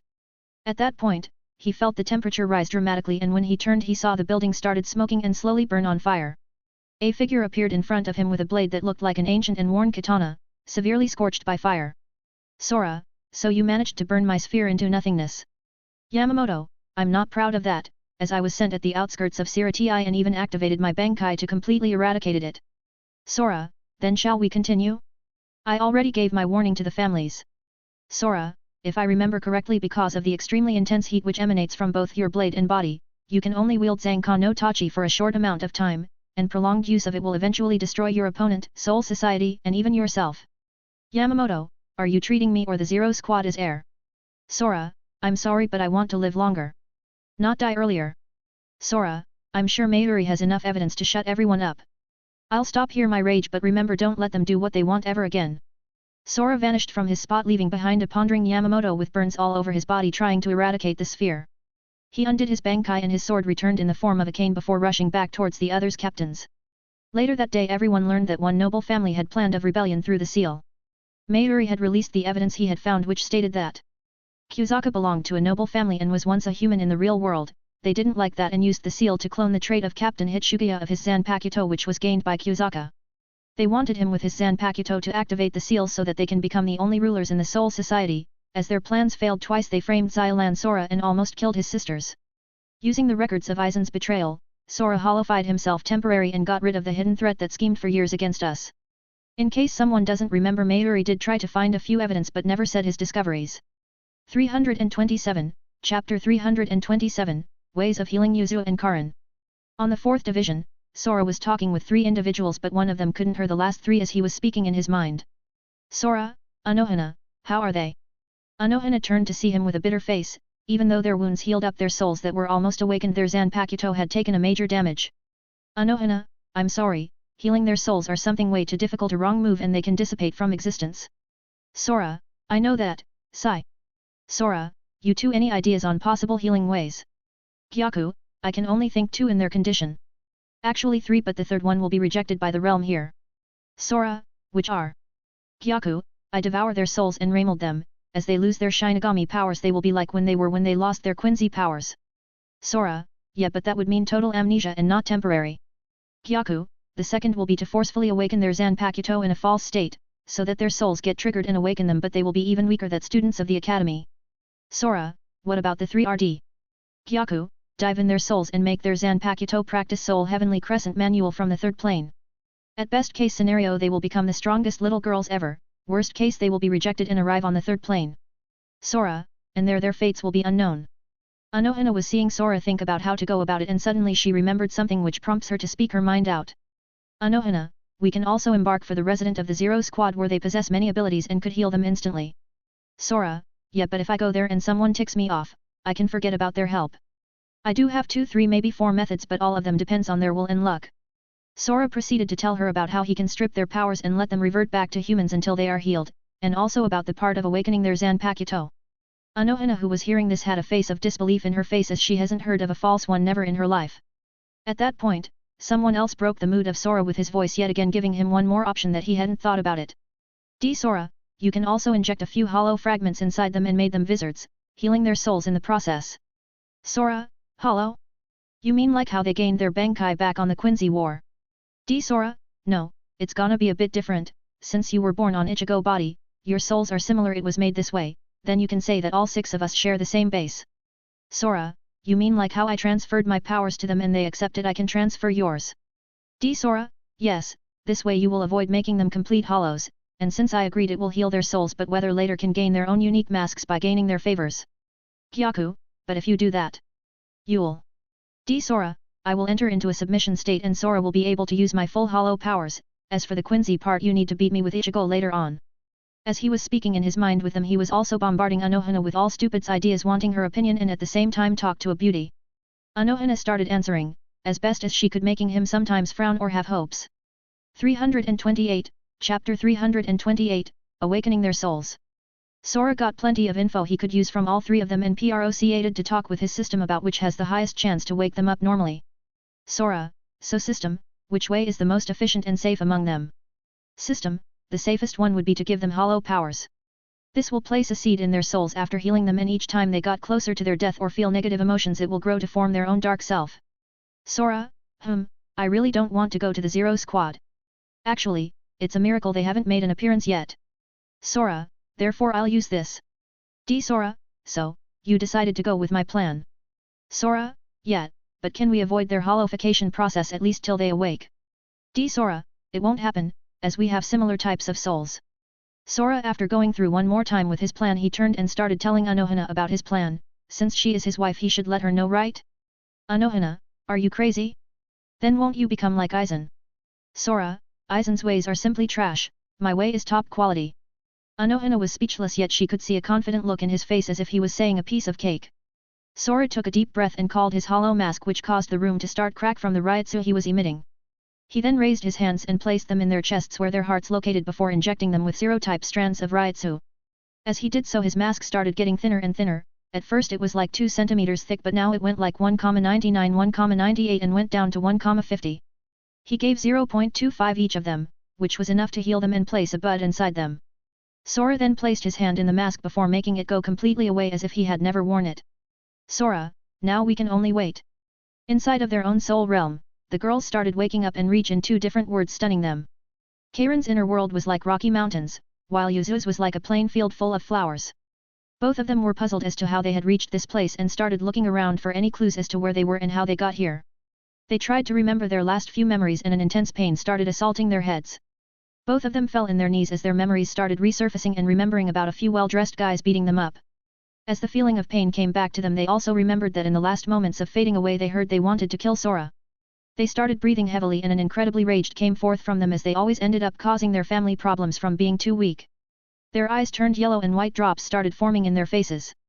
Sora, who was outside and was seeing this situation, was speechless and at the same time kept talking with Gyaku, a weakly dark Sora, and his system on how to solve their hollowification. Anohana, I thought you said you had it under control. Sora, I did okay. Something must have happened to them when they got captured or heard something, and when they waked up they remembered it. Anohana, and how is that related to this? Sora, the small part of hollow I gave them, needs to grow as time passes to control it. But since they sunk themselves to negative emotions like anger or hatred, it started transforming them to genius hollows. 329, Chapter 329, Zanpakuto Souls. In their separate minds, Yuzu and Karin kept cursing their fates for being way too weak and always causing problems for their families. In Karin's realm, all rocky mountains started boiling as if lava will come out of them, while in Yuzu's realm all flowers started becoming dark blue, which brought an eerie feeling of death. Small drops appeared in their faces as they tried to slowly feed more negative energy in order to connect with each other and form a mask in order to take over. At that moment, two voice was heard next to their ears. Yuzu, it's fine, cry, vent, get angry but never curse on your fate. Karin, oh? The headstrong kid is down and crying, how pitiful. Karin, who the hell said that? Karin yelled at her realm while Yuzu nervously stood up and looked around. Yuzu, don't be afraid, little one, here is what mirrors your feelings. Karin, acting all high and might now that someone called you. Yuzu, beautiful voice san, why I can't see you. Yuzu, as scared as she was, she looked around only to find 1/10 of the field been turned blue and the rest still colorful to see with her eyes, but no one next to her. Karin on the other side was more pissed and started punching and kicking randomly, getting the disdain of the one next to her. Karin, cold, cold, cold, no, not that way. It's heat now, heat. Karin, you moth, dollar at number at R, I'll punch you. Karin, why the fuck I can't hit you? Both of them could not fight them in their respective minds, but unknowing to them the infection had stopped.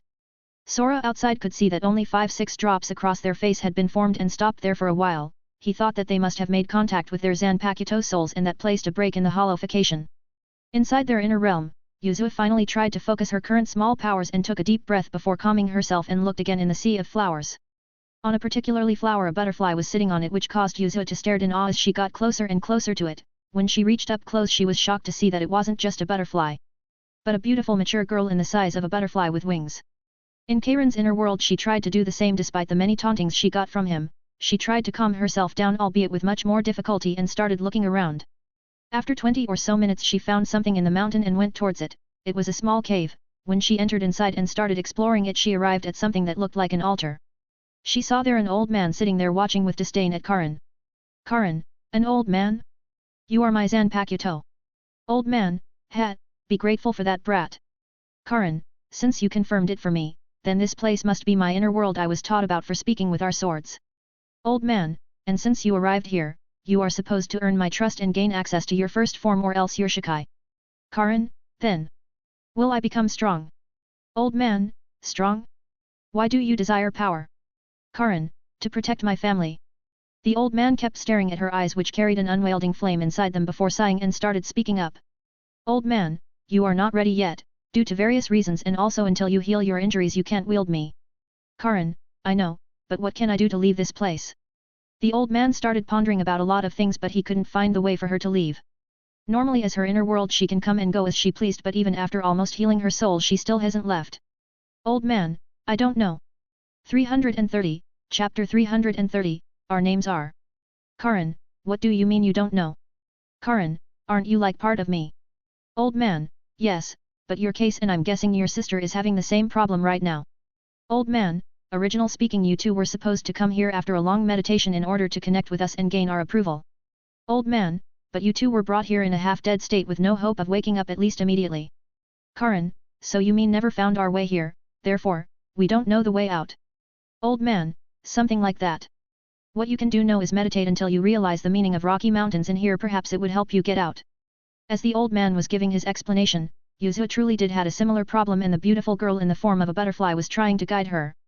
Yuzu, I can't focus. Butterfly, giggle, you are so cute when you are pouting.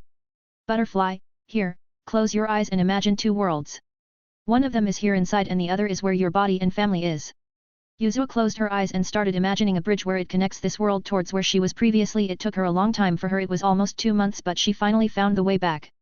When she opened her eyes she was shocked to see the plain full of flowers flattering in a wind that didn't exist.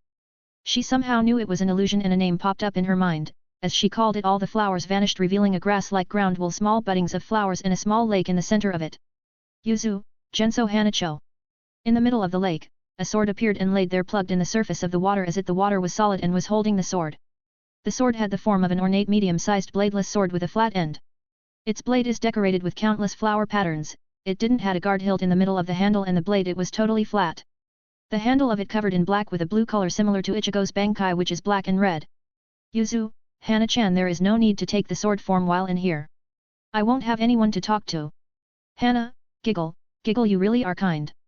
As Yuzu spoke, the sword reverted back to the spirit form and the flowers returned to the field, but this time it wasn't a small butterfly but it was at the size of Yuzu. If someone were to look at her they could yell a loli. Yuzu, how pretty. Hana, giggle, now don't you have to go back and check on your family? Yuzu, that's right. Yuzu started panicking and Hana started laughing at her face. She placed her hand in her head to calm her down and eventually said their goodbyes for now. As Yuzu left from there, Hana had smiles all over her face as she thought what an interesting girl I awakened with, and then looked at the far corner of the field before speaking up. Hana, were you sure you didn't want to show up? I only wanted to help her, not hurt her by transforming her. Hana, even though you would have taken years of accumulating negative emotions to be formed, you were formed solely from a few curses of her fate. You can say that she is light and I'm darkness. The moment she waked up I already had my consciousness formed and my body reformed by cursing her light. 331, Chapter 331, Our names are 2.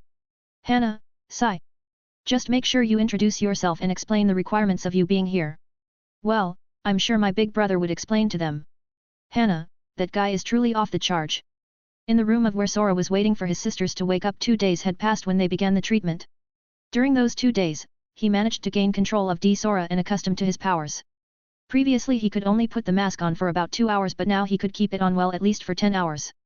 Just as he was practicing he felt a movement in the room, and when he looked she saw Yuzu with open eyes looking at him before tearing up. Yuzu, Sora Nine, will you? Sora, you waked up, that's fine, it's fine. Sora, I'm sorry for not being with you too. Yuzu, no, we were too weak. But now. Yuzu got away from Sora's hug and drew her sword. She took a deep breath before speaking up. Yuzu, distort reality and emotions, Genso Hanacho. Sora was shocked to see Yuzu pulled out her sword and call her Shikai. Furthermore, he could feel it was her true form, not a false one he had predicted. Sora, good job, now you need to practice with it and grow stronger. Yuzu, Yuzu then turned towards Karin, who was still sleeping and had a worrisome face, before asking Sora about when Karin will wake up. Sora, it depends on how well she can perceive her realm and the guidance of her Zanpakuto. Yuzu, I didn't really get any serious guidance on my Shikai, only on how to leave the inner realm, while the name of my sword popped up in my head. Sora, then you must have a really kind and beautiful spirit.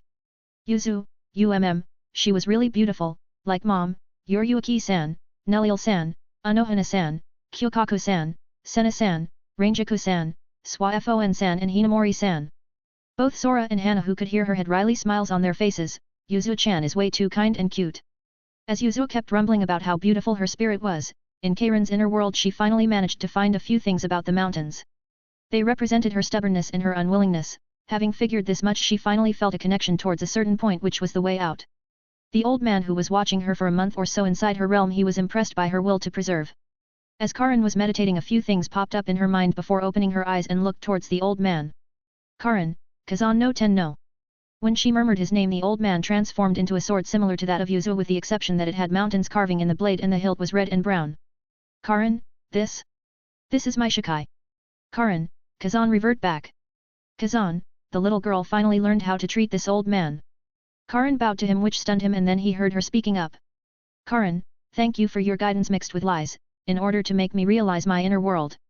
Kazan, even though you learned my name, you have a long way to control properly your Shikai, in other words, my first form. Karan, I know, thank you. Kazan, don't be, I was born in you when you became a Shinigami, it is natural that I would help you with my own way. Kazan, now, get out, you are worried about them, right?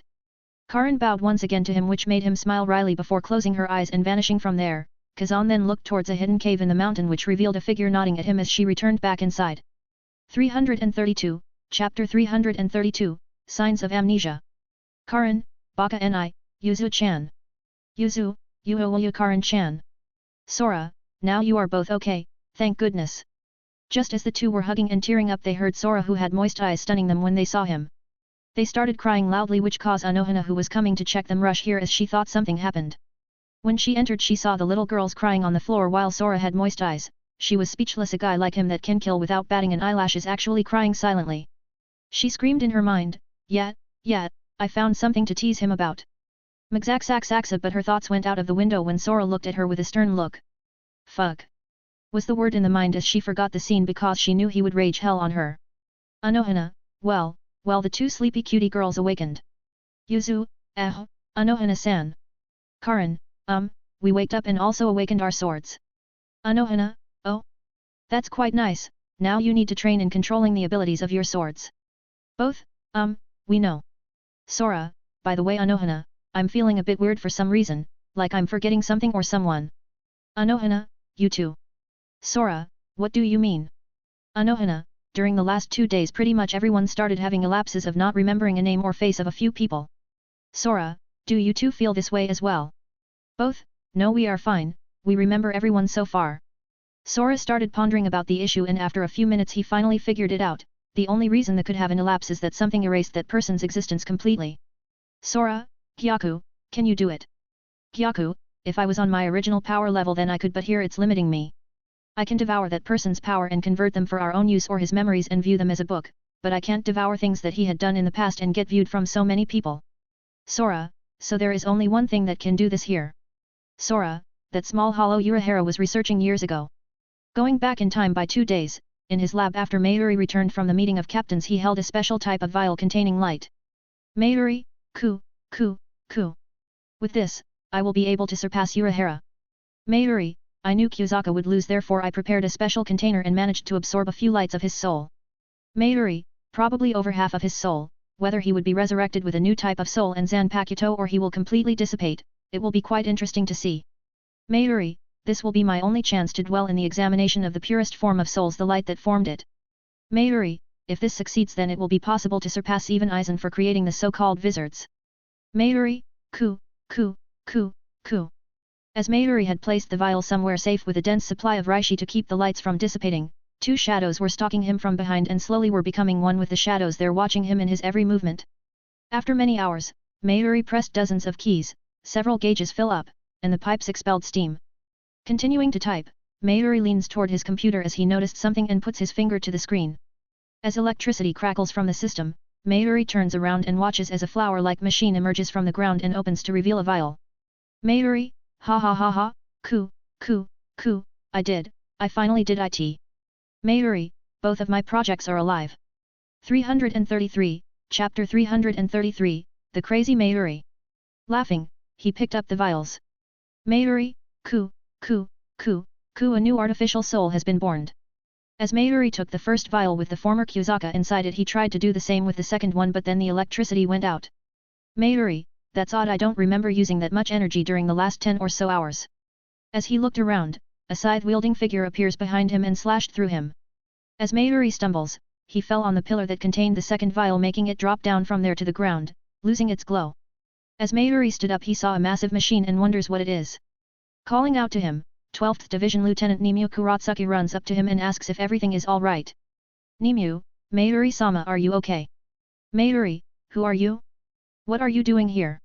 Nimue, Mayuri-sama, I'm Nimue, the 12th Division Lieutenant. As she expresses confusion and begins to approach him. Mayuri, stay back. You came here thinking that you would be able to apprehend me, but you are mistaken. If I would sit here and watch you do that. Mayuri then and from there with Nemu aftering him from behind as he was running through the hall, he trips and fell as Nemu asked what is wrong. Mayuri, stay back. As he kept running towards his computer, the scythe-wielding boy smiled as the vial glowed in his hand. Somewhere within the room where Mayuri got slashed in a side of a corner, the other vial that fell when Mayuri started running broke and revealed a light bulb that was slowly pulsating. When the power comes back on, Mayuri reached his room with the computers and backed away in confusion as someone stared at him from an alcove. As the system crackled with electricity, Mayuri grabbed his Zanpakuto and released its Shikai, Ashisaji Jizo. Nemu appeared behind him and grabbed him. Nemu, Captain Mayuri, what are you doing? Mayuri, let me go. I won't let you capture me. He started slashing at the air in front of him, and after a few swings he broke free and stabs his Zanpakuto into his computer. Mayuri, you will not get my research. Urahara. As several loud pops are heard, a voice states abnormally high levels of Ryutsu have been confirmed and started rising inside of Building 7 of the SRDI. A last popped-up window appeared in the screen with a few numbers that stunned Nemu before it got destroyed by Mayuri. 38 hours. As the voice said, the time for the destructive activity to start on the top floor and an extremely dense cloud of Reishi have started charging inside the containers of the division. A mechanical voice resounded on the SRDI and requested emergency assistance from all of the available Shinigami of each division. A few minutes had passed and the 6th Division Lieutenant Renji Abarai along with 9th Division Lieutenant Shuhei Hisagi arrived and asked Nemu what was this all about. Nemu then appeared in front of them with an unconscious Mayuri and all four of them rushed to the 4th Division. Returning back to 2 days later, Anohana had finished telling Sora what he had missed, which left him puzzled. Sora, so the alarm I heard then was because Mayuri went nuts. Anohana, truthfully, here is the thing, we can't figure out what happened and sometimes we forget his name or looks, not just him, even others have shown the same symptoms. Sora, have you investigated his barracks? Anohana, yes, and we found a light bulb pulsating there and put it in quarantine. Sora, what the hell he created again? 334, Chapter 334, Mod Soul. Finishing his talk with Anohana, he went towards Mayuri lab where when he reached there he saw everything in pieces. Sora, he really hated stealing his research that much. Sora, if I remember correctly from the movie, it was because of 2 childhood friends of Rukia that caused this. Sora, at that moment, the triggered activated and the whole division was covered in a white substance. Sora, but now it is delayed for how long? Just as he was walking inside the corridors of Mayuri's lab, he reached in a certain point where the area was quarantined with many keto barriers. When he got close to it, he got a message from his system. System, ding. Sub-quest triggered. Mayuri has managed to create a second original mod soul apart from Nemu. Condition 1, give the former Kyuzaka a name. Condition 2, help the new mod soul recreate a soul body. Rewards, 5x complete Hogyaku /50.000 soul points. Sora, okay, now I'm impressed. First, he created Nemu from his long-lost daughter and slowly stabilized her over the years and experiences, and now this. Sora, if I remember correctly, his second attempt was when Nemu sacrificed herself against that Quincy and Mayuri brought her back in a child form. Sora, since it's a new or modified soul if you may, then his Zanpakuto will not be the same with Hyarin Meru. Sora raised his hands and flames burst out of it, destroying all the barriers in there, and gently without burning or devouring the mod soul he caught it and started feeding it with his Ryutsu. This way it would be faster, and he wanted to see if any changes occurred in it as it hasn't formed his Zanpakuto yet. Unknowing to him, when he broke the barriers he set off series of lights in another hidden room that had one giant screen, and it wasn't long before the whole place starting trembling. Sora, hey? What is happening now? Everyone could feel the whole place trembling, and before they knew it, boom, a loud explosion was heard in the 12th Division. A huge outburst of something rushed into the sky and dark clouds were gathered from there. A white substance oozes from the clouds above and coalesces into a snake crackling with electricity, which then started attacking the Shinigami below. As more snakes formed and attacked them, creating blobs of white ooze everywhere they strike, Hisagi appeared and told the Shinigami to retreat. Renji, what the hell are those snakes? They kept slashing at them but no damage was done and started avoiding as they moved away with Shunpo. At that moment, out of nowhere, the 7th Division Lieutenant Tetsuzumon Iba arrived and destroyed the head of one of the snakes. As Iba continued to slash at the snakes, he is enveloped by the ooze from behind his back, making Renji and Hisagi nervous as they had their hands tied with their own snakes. Iba, damn, what is this? As he started panting for no reason and seeing that the white substance started crystallizing itself in his feet, the 11th Division Captain Kenpei Zaraki greeted him before slashing at his feet and smashing the crystals, freeing him from his spot. Zaraki, what the hell are those? Iba, Captain Zaraki, we don't know, they suddenly burst from an explosion in the 12th Division. Zaraki, I always wondered when that piece of shit is going to lose his mind, turns out he really did. Zaraki, stand down, I'll cut them up. Drink no Zarashi. Zaraki called out his Shikai and then he gripped the hilt with both hands as he smiled evilly. He placed his sword in his shoulders and yelled before swing it towards the clouds. Zaraki, heavy cleaver. Boom! Along with his slash, a yellow projectile Rishi blast flew from his sword towards the sky, splitting the clouds apart making all the Shinagamis look I 335, Chapter 335, I almost died. Just as the clouds split Zaraki started laughing as it was way too easy, the clouds as if having intelligence was pissed at his attitude and 20 thunderbolts crashed on his head. Hisagi, Captain. Renji, Captain Zaraki. Zaraki's figure appeared from the thunder as he had taken damage and before he could do something he looked up and several snakes crashed down on him. As the ooze pours through the streets, more snakes rose from it and crash into sections of the Siraidii. As the Shinigami run away, the snakes moved toward the center of the Siraidii. Many had learned about the disturbance in the 12th division and started rushing there. Running down the stairs, Rukia Kukaki was also running towards the 12th division wondering what was going on. On the way there she got met with two people that felt familiar to her. Nevertheless, she looked ahead and put her hand on her Zanpakuto taking a stance ready to fight. Rukia, who are you two? She didn't get any answer from them and began to draw her Zanpakuto until the girl appeared from the ledge in front of her. We came here to erase your existence. As Rukia moved away, the scythe-wielding boy appears behind her. She turned around as she had drawn her sword and tried to parry him but the scythe phased through her sword and slashed through her. Rukia, then become dazed before falling down in their embrace. As Captain Commander Genri Yusai Shigakuni Yamamoto, 4th Division Captain Retsu Anohana, 8th Division Captain Shunsui Kiraku, 13th Division Captain Jushiro Yukitake, 7th Division Captain Seijin Komamura, and their lieutenants and third seats watch the ooze spread. Yamamoto, now what is happening? Shunsui, if we count the side of view we have then it came from the 12th Division. Yukitake, what did that guy do? What was his name again? Anohana, according to Sora it's Mayuri. Anohana, I told him the events and he didn't seem that surprised, more like he was pondering over something. Yamamoto, therefore this was bound to happen according to what he knows. As the snakes attacked more Shinigami and destroyed several buildings. The girl and scythe-wielding boy appear on top of a building, with the boy carrying Rukia under one arm. Girl, HMPFF, serves them right. I hope every Shinigami dies. Girl, all the Shinigami have ever done is take and what both of us have ever done is lose precious things. The boy drops Rukia down in the ground and his pupils grew larger revealing a pitch-black color looking at them with hate. On the commander's side in the Siraidii the 1st Division Lieutenant Kojiro Sasaki approaches Yamamoto and reports the unusual leakage of Rishi has finally settled. Yamamoto, I see then those snakes are made from Rishi and look like hollows, started the investigation immediately before the calm of the storm. As Kojiro agreed he went on each of the Godii 13 and ordered them into deploying inside of the grounds trying to find even the tiniest clues possible. On the barracks of the 12th Division inside the control room, a door appeared revealing Sora with his hollow mask who had burns all over his body from the explosion at point zero and also protecting the mod soul. Sora, god damn it, I almost died. Sora, how much power did this had? Sora, Something is off, why do I feel an energy trying to enter my mind? Sora was puzzled but it didn't take long to realize what it was and devour it with his flames, not even Yamamoto could escape this energy. Kyaku, actually if it wasn't for my gluttony trait able to devour any energy you wouldn't even be able to tell that something was coming in your mind. Kyaku, and please mind my manners. Sora, about what? Kyaku, pfffffffftttt, ha ha ha ha ha ha ha ha, you managed to survive Iwakan Aizen and many more only to be gravely injured by an explosion. Fa ha ha ha ha ha. Kyaku, if it wasn't for your mask, probably you would have lived ha but without an arm or leg. 336, Chapter 336, I hate snakes. Sora was having black lines at Kyaku that was laughing his old ass at him, he didn't even have time to activate his full Shikai as the explosion happened right in his face from the destroyed consoles. He took the full power of it, head on and after almost losing his hand and legs he managed to open a door and entered inside before it shatters from the power hiding in the void. He let go of the mod soul and with his unharmed hand, he activated his mask making his arm and legs heal in a visible state. It took him 50 minutes before he stopped using his mask but he still had some burns that would heal over time. Trying not to get more pissed he jumped outside the control room with the mod in his hands feeding it with Ryutsu. Sora, still this place was ravaged to the ground. As he looked around he saw many faces in the ooze and realized that these few pillars were Shinigami's being Chrystalis.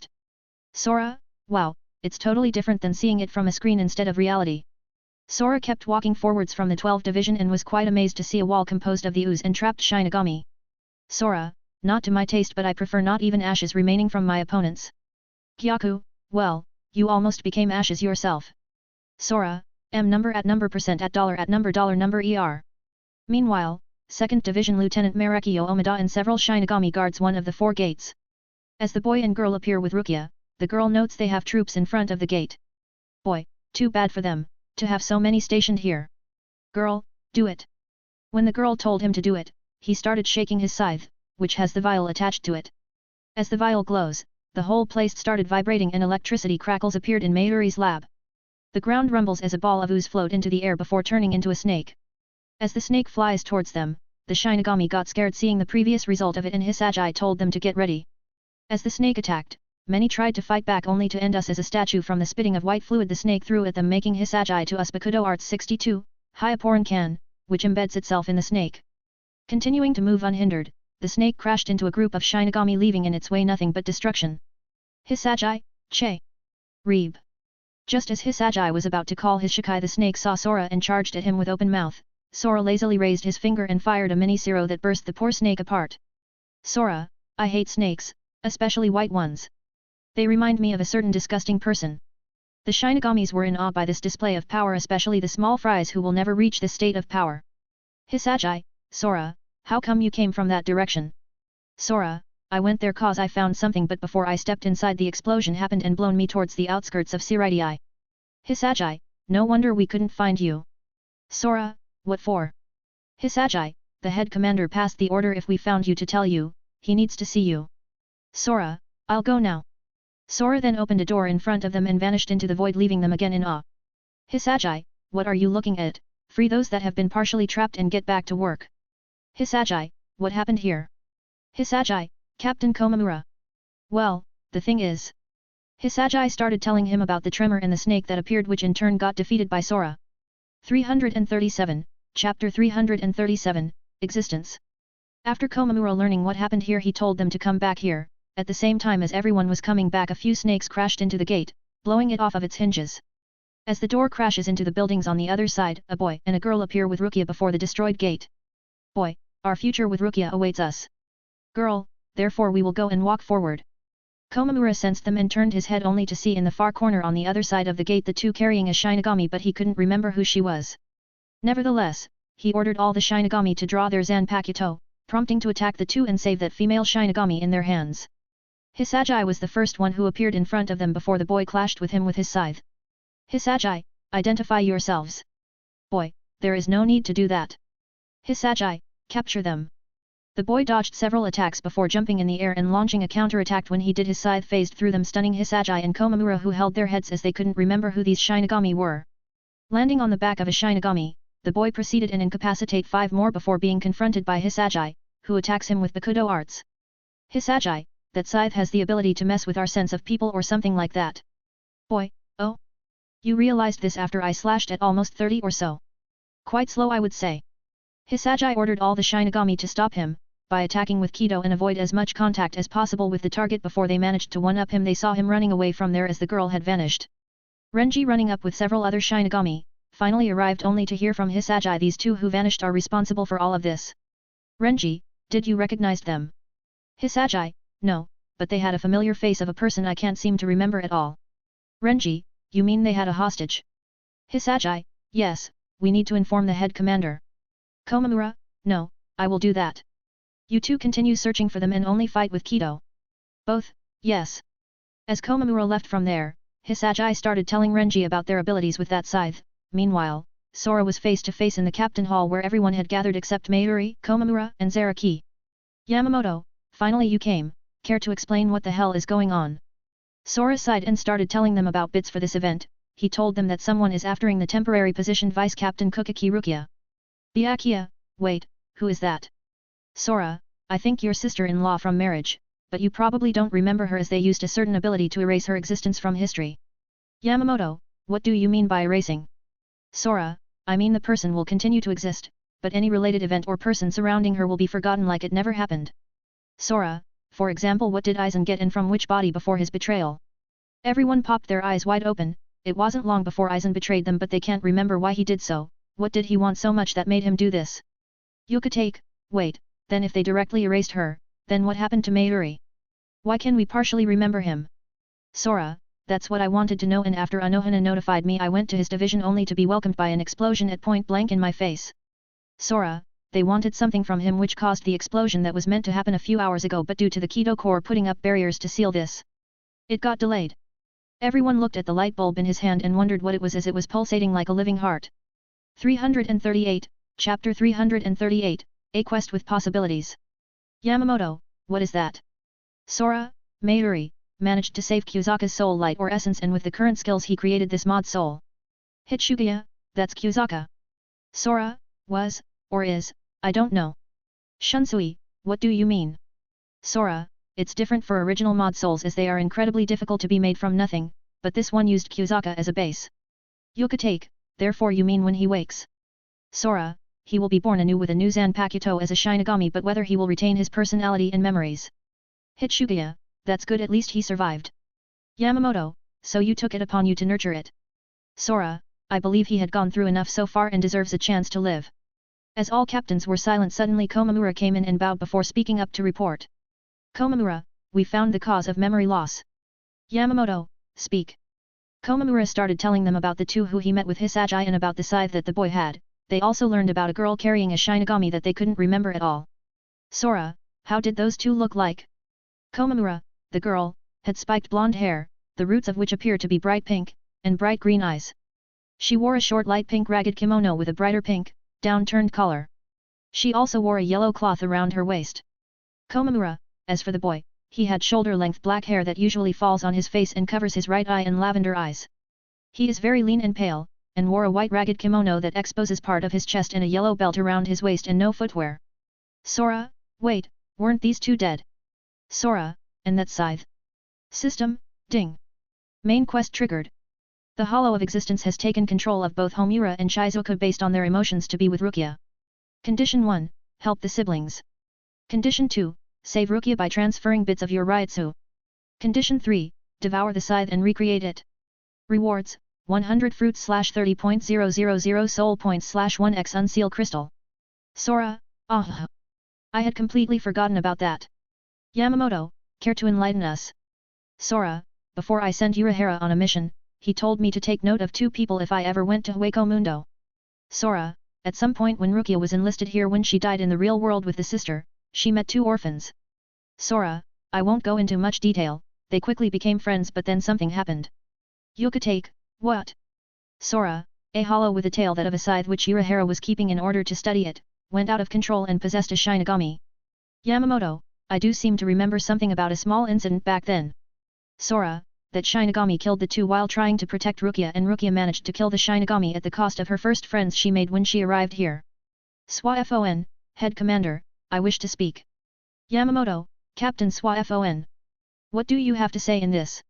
SWAFON, what Sora had said was true, I found out records of this in the Assassination Corps when I took over. Shunsui, so the dying hollow fused with their dying souls, and because they changed into half and half they appeared in Hueco Mundo.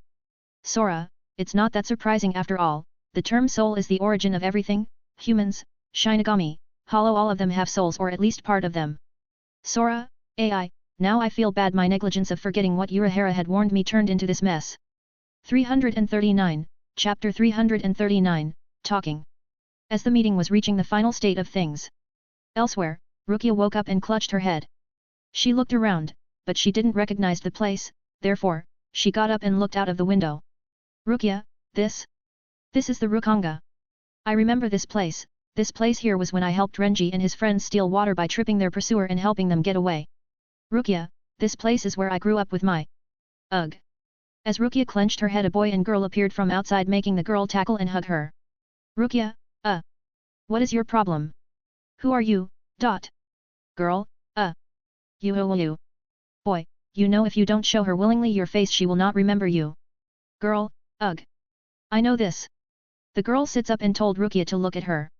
As she asks if Rukia remembers her now, Rukia felt somewhat familiar with the face in front of her, and after a few seconds, she expressed surprise. Rukia, you two are. At the captain's meeting in the Siraidii, Yamamoto, after he listened and processed everything, he asked for a damage report from each captain. It was then that Yukatake revealed the destruction from the Reishi Leak covers 200 spirit miles, centered in the east-west direction, and extends over a third of the Siraidii. When Yamamoto asks what the status of the casualties is, Anohana says they have never seen anything like it, for the victims were enveloped by the Reishi and turned into petrified stone. Yamamoto, Sora, Do you know any way they can be reverted from being stone? Sora, if I knew I would have told you, but this is Mayuri's expertise or Urahara. Shunsui, which both are out of the commission. Anohana, furthermore we don't know how to even confirm if they are dead or alive. Sora, about that I can help you, the stronger their Ryotsu is the longer they will leave. Swafon, that still doesn't tell us if they are alive. Byakuya, no, it can by raising our Ryotsu we will be able to sense their fluctuations of theirs. Yamamoto, what is Mayuri's status? Anohana, he appears to be in some sort of daze, for he cannot remember anything about the current situation or even important facts about himself. When she says he appears to have lost a portion of his memory, but they are not sure how it happened, Yamamoto tells Komamura to rush back to the place where they comfort the two that carried the Shinigami by the name Kukaki Rukia and search for them. Confirming this, Komamura paid his respect as he went out following his orders. At that moment the 10th Division Captain Toshiro Hitsugiya stated this is very disturbing. Yokotake turned to him as all other captains waited for Hitsugiya to answer what it was disturbing. Hitsugiya, I believe we are missing something here. Right, Sora, since you were tasked to look after those two, do you know their names? Hitsugiya, anything you might remember will be helpful as there is a crisis at hand. Sora shook his head as he really didn't want to mess his quest. Yamamoto then told them that if more of our ranks were to fall from our memories they are to consider this the most serious threat in the history of the Siraidii and says all divisions are to coordinate their efforts to find the intruder. As everyone dispersed Sora was looking at Yamamoto who was looking back at him. Yamamoto, how about you say the truth now? Sora, all I can say is that if this plan of mine works, then we may gain a few allies back from faking being dead. It was the last thing he said before Sora vanished inside his door leaving Yamamoto pondering over his words and it wasn't that long before he realized his meaning. 340, Chapter 340, The Past Times. As Yamamoto finally realized the whole plan of Sora based on his previous words and actions, somewhere in the Soul Society, the girl ladled soup into a bowl, which she gave to Rukia. Girl, Rukia drink it while it's kinda hot. It will make you feel better. Girl, is it good? Rukia, it's great. Her eyes sparkled as if they were stating she is happy. Pulling out a paper from her kimono, Rukia started reading it. As she did she said to them Rukia, why do I have an intense feeling of knowing you? Yet I don't know why this would be the case. Rukia, did you wrote this paper? Girl, I did by mimicking your drawings. You used to make for us. Rukia, which by the way why didn't you two write your names on this? Girl, we don't have any. Rukia expressed shock at them not having names. But then the girl stated to her that she had promised to give them their names, causing Rukia to express confusion and asked if she is the one who made them this promise, which the girl confirms. Girl, don't you remember it? Rukia, frankly no. At the same time, the girl drifted in her own memories which in the past, two children run indoors on a rainy day. Drying them off, Rukia asks what they have been doing out there to get so wet. Grinning, the girl says they ran over as fast as possible and asks what Rukia wants to tell them. Both of them hugged Rukia and after a bit, the little boy looked at Rukia and asked what she wanted them for. Rukia then stated she remembered neither of them has names yet, so if they would not mind, she would like to name them, for not having names can be quite difficult. Then the girl started to cry while the boy's eyes were moist. Rukia saw this and said to them that they do not have to if they do not want. As the girl thanks her, and the boy tells her to name them, Rukia says she has some names if they are ready, prompting the children to dance before hugging Rukia. The girl waked up from her memories as she heard Rukia's pained groan by having her hand in her head scaring her a bit. Girl, Rukia, are you okay? Rukia, Rukia, it's all coming back to me now slowly. Rukia, I finally remembered you too. Girl, for real. Rukia, Girl, then what names did you had picked for us? Before Rukia could tell her a certain memory resurfaced in her mind as they were all attacked by a possessed Shinigami, Rukia fell to her knees and clutches her head. As the girl asked in anxiety what is wrong, the boy who was happy there but not talking finally opened his mouth. Boy, are you in pain? Rukia, it's all right, but I cannot remember anything clearly yet. Girl, I'm sorry Rukia. Rukia, I'm confused what was I been doing? Boy, Rukia you were sleeping and has been doing so for a long time. As Rukia expresses confusion, the girl told Rukia she was hurt and sleeping, but she does not have to worry because they are here now. Stating nothing will ever separate them again, the girl told Rukia she can relax, for they will always be together from now on. Rukia, I see, then that memory right now. I was injured for such a long time. Both of them expressed confusion on the inside but a poker face on the outside as it took them a bit longer to realize what kind of memory she talked about. 341, Chapter 341, Traces. On the 6th Division Byakuya walked into his chambers after a few minutes he stopped, prompting his attendant to ask if something is bothering him. Saying it is nothing, Byakuya goes through several rooms in his quarters. Seeing a desk with papers on it, he got closer to it and then he saw one of Rukia's drawings on the wood. Standing in front of a shrine, he looked at a portrait of Hisuna Kukaki. After some time he felt someone behind him and turned to look who it was only to see Sora. Sora, it's rare to see you so absent-minded. Byakuya, the fact that I can't remember someone who might be my relative is quite disturbing. Sora, therefore you are looking for clues. Sora, sure, seeing a picture of Hisuna, that looks a lot like Rukia might help in jolting a few vague memories. Sora, so have you noticed anything? Byakuya, Kukaki Rukia. Byakuya, you stated she is my younger sister-in-law, but how did you know that? Before Sora could answer, the doors opened revealing many Shinigami and Byakuya told the Shinigami to stand down. At the same time, Renji came in and asked why Sora was here. Sora, I'm here cause I'm bored. What about you? Renji, I'm here cause I keep feeling I'm missing something. Sora, that's quite something. Renji, what do you mean by that? Sora, you looking for traces, we all know you suck at that department. Renji, shut up. Byakuya, keep it down you two. Sora, so from where are you going to start for clues? Byakuya, Hisuna was born in the 78th district of Rukanga, in Yuzuri. Therefore I'll start from there. Sora, well, good luck with that, I'll try and find the two before you. As he said that, Sora vanished from there, leaving the two looking at the empty air. Meanwhile, Rukia sits on a roof. Rukia, sighs. Girl, Rukia, can I sit here? Rukia, sure. Girl, is something wrong? Rukia, even though I have come home to this town for the first time in many years, I feel like a stranger because I know almost nothing about myself. As the girl puts her head on Rukia's shoulder, Rukia said to her that they waited for her and the names she promised to give them for many years. As the girl looks up with tears in her eyes, Rukia promised she will give them those names.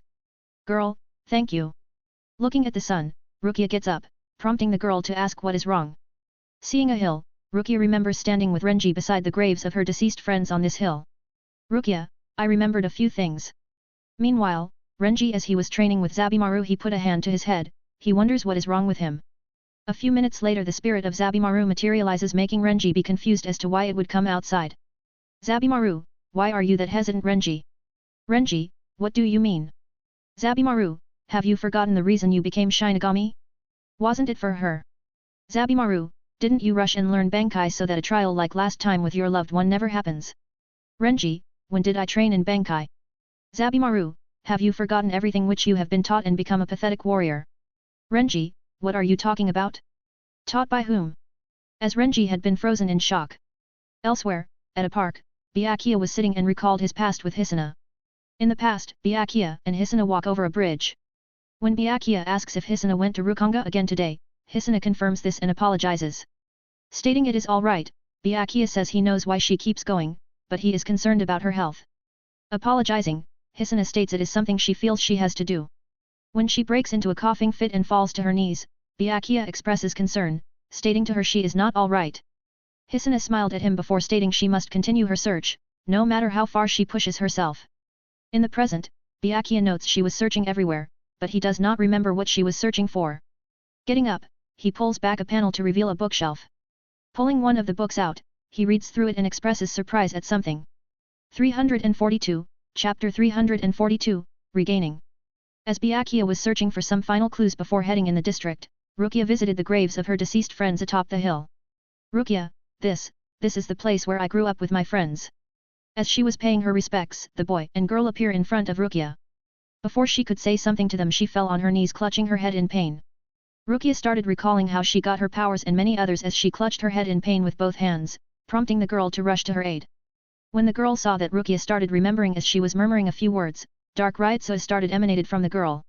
As everything was happening and the girl's Ryutsu kept increasing, both of them and the boy vanished from there with a dark flash. At the same time, Sora visited Mayuri, who was standing there in a daze. Sora, yo, finally lost your mind? Hey. Mayuri, who are you? What do you know? Sora, glaring and yelling back, while I had come to help you. Sigh. Mayuri, your face is unpleasant. Sora, thanks I guess. Mayuri, so what brought you here to my lovely abode? Sora, one thing for sure, I didn't come here to exchange hugs and kisses. Mayuri, so you must have something else up your mind. Sora, I guess you are right. I came down here to interrogate you a little bit. Mayuri, and if I refuse? Sora, not an option. As Mayuri saw his cold eyes he expressed surprise. At that moment Sora started asking him certain notes in his memories that everyone knew. He stated that his memories became confused, and their memories of a particular person disappeared shortly after this. Mayuri, what are you talking about? Sora, I believe you and her were both attacked at some point, and both became victims of the same enemy. Sora, do you know what this is? Sora, I had to search really hard for this. Sora pressed a button which opens the canister, revealing a brain connected to several tubes floating inside. Mayuri, I have no memory of this brain over there. Sora, oh, I know that. But it's time that all of us regain something we have lost. As the bars receded, Mayuri looked at Sora, who stated that they had up to some point regained their memories and they will begin the process of regaining what they have all lost. Elsewhere, the boy and girl returned to their house with Rukia still in pain but lesser than what it was, prompting the girl to watch over Rukia for her well-being. Rukia, as she fell to sleep, she was wondering inside her memories and she could feel it somewhere in her memory, that something was calling her. As she did, Rukia heard a bit of their conversation about the search party of the Shinigami and grabbed the girl's arm and demanded she tells her the truth. Stating she was not asleep this whole time, she asks what they were doing up until this moment, which the girl said she has no idea. Rukia, you are lying. Boy, Rukia, stop. She is saying the truth, we have been gone for a long time. It took us 100 years to return here. As Rukia expresses confusion, the boy moved to the girl and both said they finally made it back. Saying they came back to see Rukia, the girl stated it took them 100 years. As Rukia asks if they did this for her, the crying girl hugs her as the boy says all Shinigami are alike, for all they do is take things away. Confirming this, the girl states they took everything away from them, including the happy things, the fun things, and Rukia. Leaving Rukia in a daze. 343, Chapter 343, Awakening. As Rukia started to remember more of her past, she began to cry out, causing the both of them to ask what is wrong. Freeing herself from the girl's grasp, Rukia clutches her head in agony and falls over. As the girl kept asking how they can help her, Rukia continues to writhe before falling unconscious. Girl, damn it! All this happened because of the Shinigami. Dark Ryotsu flared up around her, making the boy also being frustrated about the whole point here and there.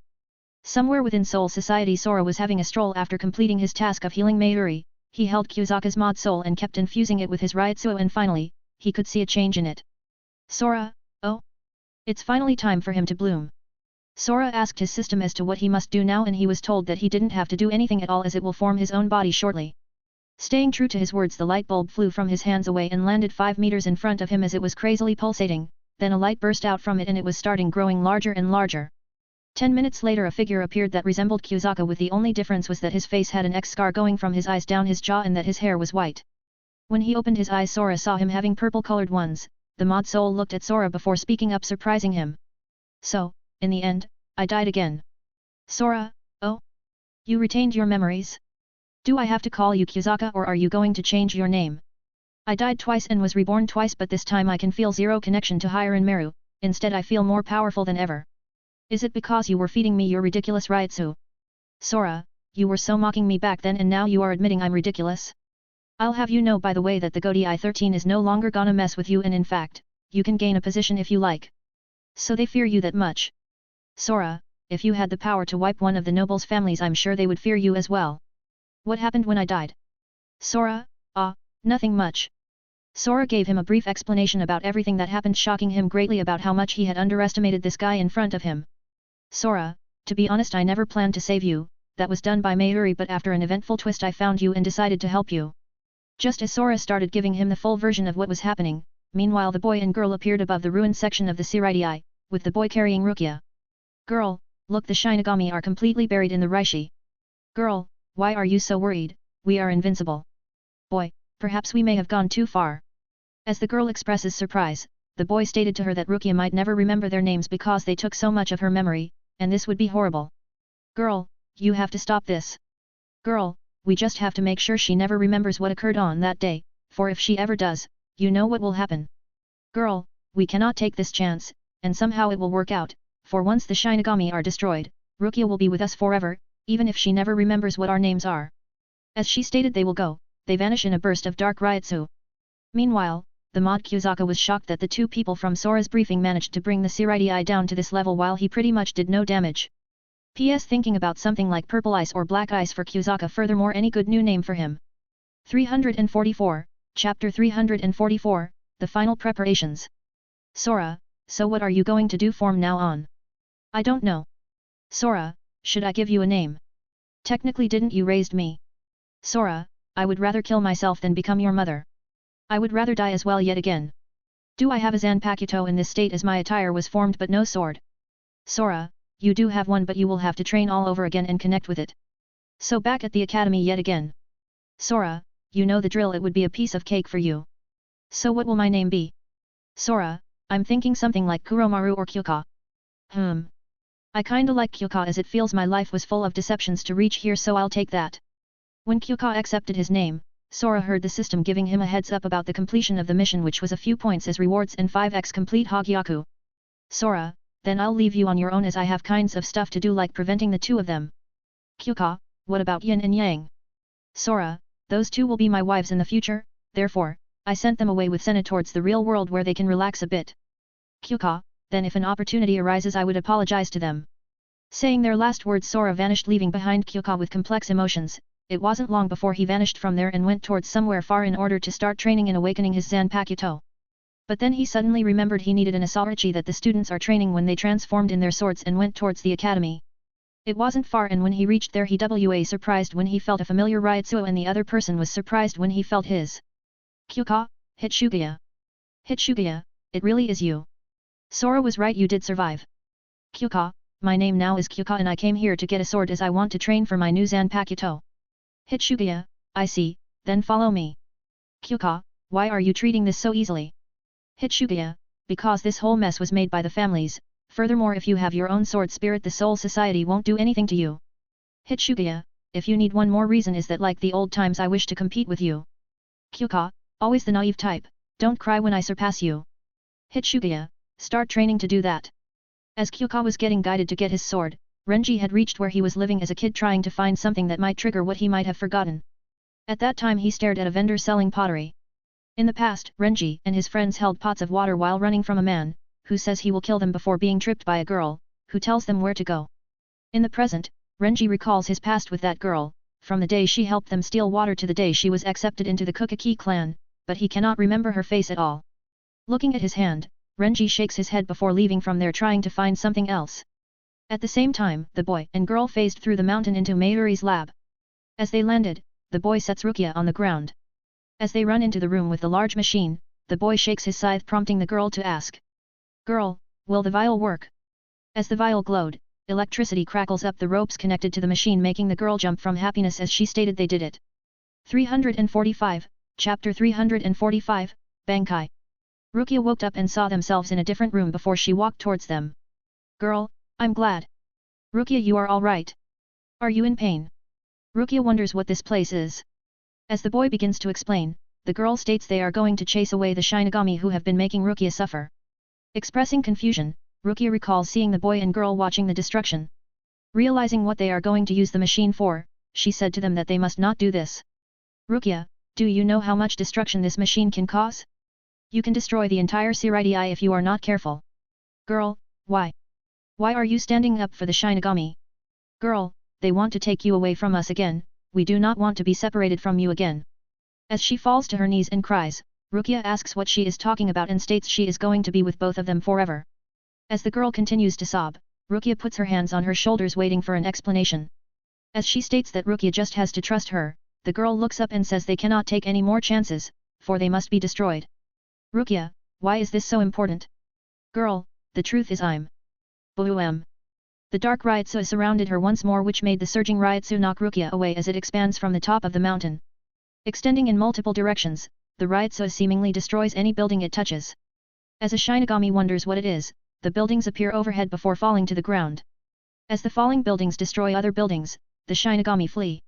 When Sora saw this, he knew it was almost time for him to appear. At the same time Renji appeared as well as H was closed by. Renji, I can't remember how I'm connected to Rukia, but whatever is going on is not good. As part of a building appears above him and falls on the structure in front of him, destroying it. As the debris falls towards them. Leaping in the air, Renji slashes with Zabimaru around, creating a path of blade segments around him which destroys the debris. At that moment out of nowhere a building appeared and started falling towards Renji, who was still mid-air. Grinning, Renji yelled this is a piece of cake and glowed with red Ryutsu, before activating his Bankai, creating an orb of red Ryutsu which expands outward, destroying the rest of the debris. As the dust clears, Hihio Zabimaru roars as Renji lands. After feeling some kind of achievement, another building falls towards him before being destroyed by Hihio Zabimaru. Then Renji leapt onto the head of Hihio Zabimaru and started traveling towards the source. Sora, who felt that, finally smiled as it turns out Renji figured something on his own without Ichigo's help and still reached this point. Sora then vanished from his place as he headed towards the lab. Moving off of Hihio Zabimaru with Shunpo, Renji appears on top of a gate and sent Hihio Zabimaru forward before he used Shunpo again and appeared in mid-air again.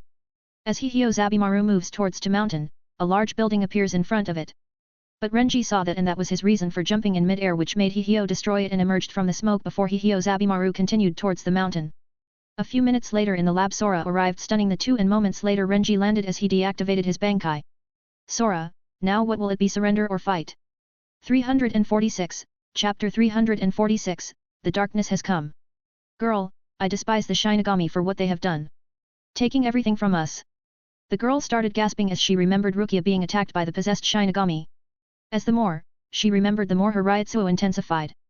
At the same time, the boy, who was similarly pissed at them but not to the extremes like killing them all, saw a door opening making Sora come out, and then he saw Renji arriving from the wall behind them.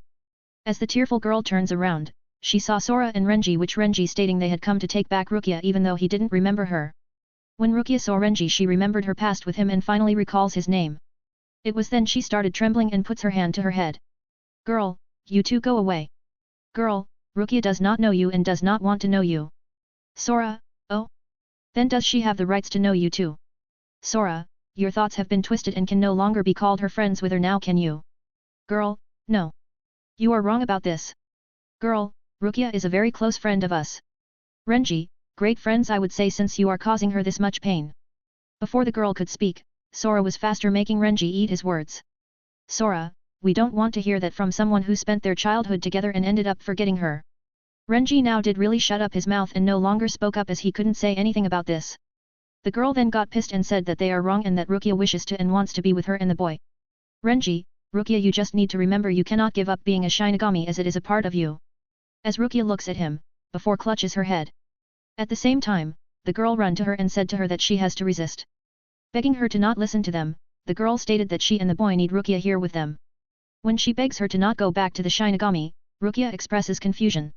Grabbing the girl's arms, Rukia asked if she was a Shinigami and finally realized the girl lied to her, which made the girl starting sobbing. As Rukia finally started to remember her days as a Shinigami and slowly who the two in front of her were, the girl screamed in rage as dark Ryutsu swirled around her and knocked Rukia away. Renji, Rukia. Before Renji could move, the boy appeared behind her and put his scythe to her neck. Boy, do not move. Renji, some friends you two are. Screaming, the girl turned and looked to face them before dark Ryutsu explodes around them. Girl, you will not have her. We will never let you have Rukia, we would rather destroy her. Renji, is she serious? Girl, go away, or else we will become one with Rukia. Girl, then Rukia will disappear if this happens. Boy, is this what you want to do? When she continues to glare at Sora and Renji, he agrees as dark Ryutsu swirls around him as well. He then said they will be together forever before both of them moved towards Rukia while saying her name. As they kneel down, dark Ryutsu explodes around them, and Rukia screams in pain. Rukia, Rukia is ensnared by tentacles of Ryutsu and is dragged down. As the Ryutsu continues to swirl, Renji started to call out to her once more. As the Ryutsu fades, Rukia stood there with new clothes, lavender hair and eyes, and the boy's scythe was now in her hand. As Renji stared in shock, Sora was smiling because he was waiting for this. Rukia then took the vial from the scythe. Dark Rukia, everything will disappear. These were her words before she slammed the vial into its flower-like container. As electricity crackles, more snakes emerge. 347, Chapter 347, Fighting Dark Rukia. Sora, finally she appeared. Main quest. System, ding. Showing main quests. 1. The Hollow of Existence has taken control of both Homura and Shizuka based on their emotions to be with Rukia. Condition 1. Help the siblings. Condition 2. Save Rukia by transferring bits of your Ryutsu. Condition 3. Devour the scythe and recreate it. Rewards, 100 fruits /30.000 soul points /1x unseal crystal. As Sora was rechecking his quest log, Rukia caused a mayhem with the vial, letting it go out of control. Renji, so this must be the root of the evil which has disrupted the Siridae. Sora, Renji, I will do something about Rukia. Sora, notify the others and stop them. As Sora said to Renji that he will do something about Rukia, the snakes moved towards them. Renji, then I will deal with the snakes. Sora started moving towards the machine as Renji activated his Bankai and sent Hihio Zabimaru towards the snakes. While Hihio Zabimaru started biting one of the snakes, Rukia vanished appearing behind Sora who knew all her attack patterns before turning his head and smiled at her. Rukia slashed at him, creating a torrent of dark Ryutsu which tried to blast him away but Sora felt nothing from it.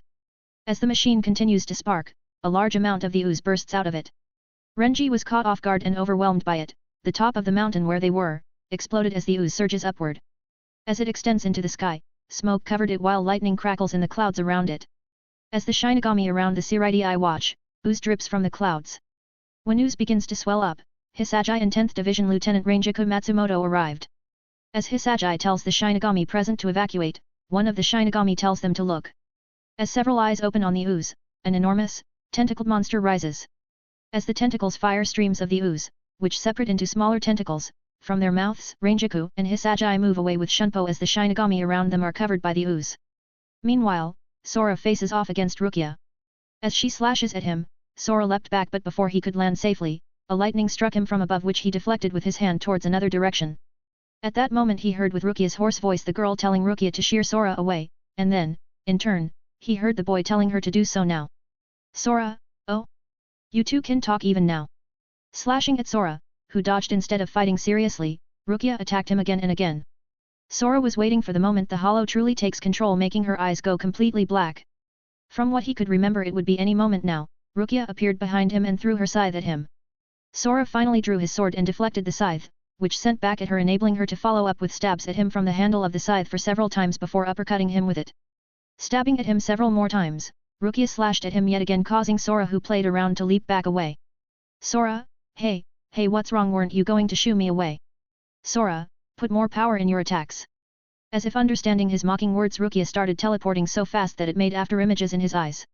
Sora, okay? I don't remember this being part of the original skill set she had. Before he could figure out her position, 4 shadows appeared cornering him from all directions before slashing at him. He raised his sword and blocked only one of them while the others were fake. When their weapons clashed, Sora's feet sunk in the ground creating a spider web image crack in it. 348, Chapter 348, Fighting Against a Giant Monster.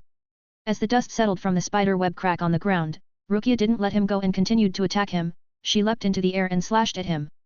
Both their swords clashed at each other yet again creating another spider web crack at the same time, lightning struck all around the Siraidii and monsters made of ooze attacked them. The ooze enveloped another building as Rangiku and Hisagi tried to place the situation under control. As the tentacles fired more streams of ooze, Hisagi had a deadly serious expression while he heard. Rangiku, at this rate, the monster will completely swallow the Siraidii.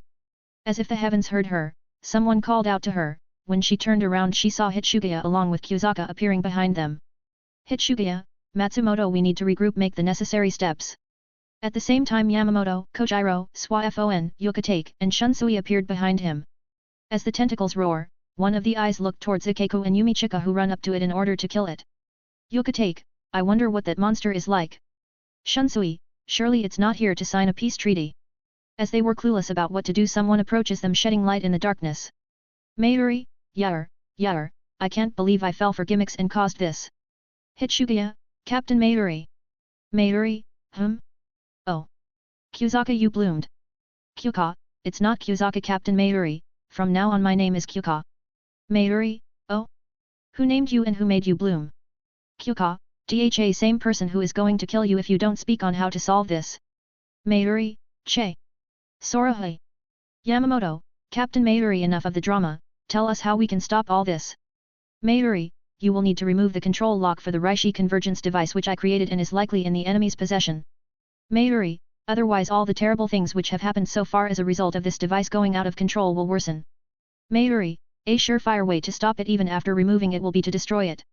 Shunsui, but this monster is not going to roll over and play dead while we find a way to destroy it. Byakuya, if I'm not wrong Renji and Sora are there right now. Yamamoto, then the task is simple. All captains and vice-captains have to make sure the Reishi does not spread any farther than it already has. All of them, yes. Yukatake, it's like it will be very simple. As they were talking about the commander's orders a bolt of lightning arcs descended towards the group, Yamamoto unsheaths his Zanpakuto and blocks it. Taking off his Haori, he moves away with Shunpo. Moving towards the monster in midair, Yamamoto releases his Zanpakuto, Ryujin Jaka, and cuts one of the monster's arms off. As Yukatake and Shunsui express awe, everyone moved away with Shunpo, Shunsui, and Yukatake then left as well and appeared on top of two buildings, with several tentacles begin moving towards them. Yukatake, all waves, rise now and become my shield, lightning, strike now and become my blade, Sogyo no Kotori. Shunsui, flower wind rage and flower god roar, heavenly wind rage and heavenly demon sneer, Kaden Kyakotsu. At that moment both of the disappeared, and when they appeared in the next rooftop, they had slashed several tentacles and proceeded on destroying more tentacles. Then Shunsui and Yukatake vanished as a large tentacle destroys the building they were standing on. At the same time plowing through the ground, the tentacle that rose is cut into shreds as it explodes, revealing Shunsui and Yukatake inside as they perform a high-speed attacking barrage. 349, Chapter 349, Fighting. Elsewhere, as Swaifon moved through the air, she discards her Haori before moving towards a large tentacle. As the tentacle's mouth opens, Swaifon activated Shunko and punched the tentacle, which caused a hole to open in the tentacle. As she runs towards the creature through the tentacle, several manta ray-like creatures approached her. She moved to each one with Shunpo and destroyed them. Before she managed to continue forward, a snake emerged from the tentacle and swallow Swaifon. Swaifon, damn it! When the mouth of the snake got closed, Kyuka appeared and slashed its neck and then the whole mouth apart, making Swaifon escape from there. Kyuka, I think you are related to Sora, or maybe all girls are related to him. Swaifon, thanks. But I'm not his. I'm Ladies Yuruaki. Kyuka, so still his. As Swaifon blushed, she looked away, making Kyuka remind her to stay on alert before also stating that it's time to move. Kyuka, I still can't adapt to this Ryutsu. Swaifon, who was next to him, was puzzled by what he meant, and then she realized that he can't feel him at all. Kyuka sensed this and looked at her before saying, Kyuka, but I wonder what would happen if I use Kido. He raised his hand, scaring the hell out of Swaifon when she felt an ominous feeling from his hand, and then she heard him chanting a name. Kyuka, Heido Arts 63, Rei Koho. He generated an orb of black lighting in the palm of his her hand before he fired the built-up energy at the monster, which caused the massive concentration of energy to resemble a lightning black dragon. It instantly shredded more than 20 mantas and snakes and kept going, leaving everyone speechless by the raw power of it. Kyuka, Turns out I really need to tone it down. Elsewhere, Hitsugaya with Hisagi, Ikeku, Yumichika, and Ranjaku was looking at the Kido Kyuka fired with mouths agape. Before they could comment on it, they all leaped forward, as multiple streams of ooze approached them. Hitsugaya released his Zanpakuto, Hiren Meru, and started freezing the streams in a large amount of ice. When the streams continue to move, Ranjaku releases her Zanpakuto, which was turned into an orb of ash except for the hilt, and started destroying the streams on contact. Hisagi then followed up and yelled his Zanpakuto name as well, ripping the snake and everything in his path. As the stream's heads are shred off, Hisagi catches his Kyuzarigama and landed beside Ranjaku as the headless tentacles fall to the ground. At that moment, as if it was waiting in an ambush, a large tentacle appeared as it spat more ooze and created more tentacles, which attacked the Shinigami and lift Ranjaku, Hisagi, and Yumichika into the air. Hitsugaya, Matsumoto. Ikeku, Yumichika. As Ikeku and Hitsugaya call out to them, a tentacle out of nowhere smashed at Ikeku, who was caught off guard and got blown away, flying through the piles of ooze before hitting a hard, ooze-covered object. Ikeku, Kuruafig. What the hell is so hard? Wondering what he crashed into, Ikeku looks up and sees Kenpeiki's silhouette. As Ikeku realizes it is Kenpeiki, a large tentacle clamps down on them, knocking Kenpeiki's eye patch off. With the eye patch off, the whole tentacle exploded or crashed under the pressure of a column of yellow Ryutsu that extended into the sky, dissipating the clouds above. Trying to hold on, Ikeku is sent flying away as he calls out to Kenpeiki. As his Ryutsu shatters the ooze around him, Kenpeiki laughs manically and jumped towards the monster, cutting one of the tentacles in half, before landing on another tentacle. Kenpeiki, ha ha ha ha ha, you made me freeze there for who knows how much time. Kenpeiki, time for payback. Kenpeiki, drink, Norizashi. As Kenpeiki called his Shikai, he closed his eyes as he was smiling at /10 times that looked like one with his intent to cut its huge fat ass. 350, Chapter 350, Fighting. 2. A yellow-like Getsuga was launched from his butcher sword, getting straight for the eye of the monster. As everyone was stupefied by his display of power, in another place a tentacle crashed into Hihio Zabimaru and is destroyed by the Bankai of Renji. Sora was fighting with Dark Rukia, who started to pressure him for real. He kept wondering if this goes on how the hell he will manage to save the three of them. Therefore he took it a bit more personally, and as they were slashing at each other he wounded Dark Rukia in her arm, which was healed instantly. Sora, why the hell I forgot that some hollows have high-speed regeneration. Renji was moving towards the machine, and with his Hihio Zabimaru, he was destroying several more manta rays. He also notes that they keep coming endlessly and yelled at Sora to finish this up faster. Sora, who heard him while continued to fight against Rukia, knew that reinforcements will come and yelled back at him to calm down. As she continues to attack him, Sora leapt away, and it was then that he noticed blood dripping down his hand. Sora, when the hell did she manage to wound me like that? Sora, although it's a scratch, it's still a wound. Girl, we must shear away everyone's memories, for once this is done, no one will remember Rukia. Boy, only us will be the ones in Rukia's life. Sora, oh. Come on, how much longer till it takes over? As Sora was cursing his mission, Rukia leapt towards him and slashed at him with Sora moving away with Shunpo. Rukia didn't let him go easily and teleport, making her appear next to him. She struck him again before enveloping them in a torrent of dark Ryutsu.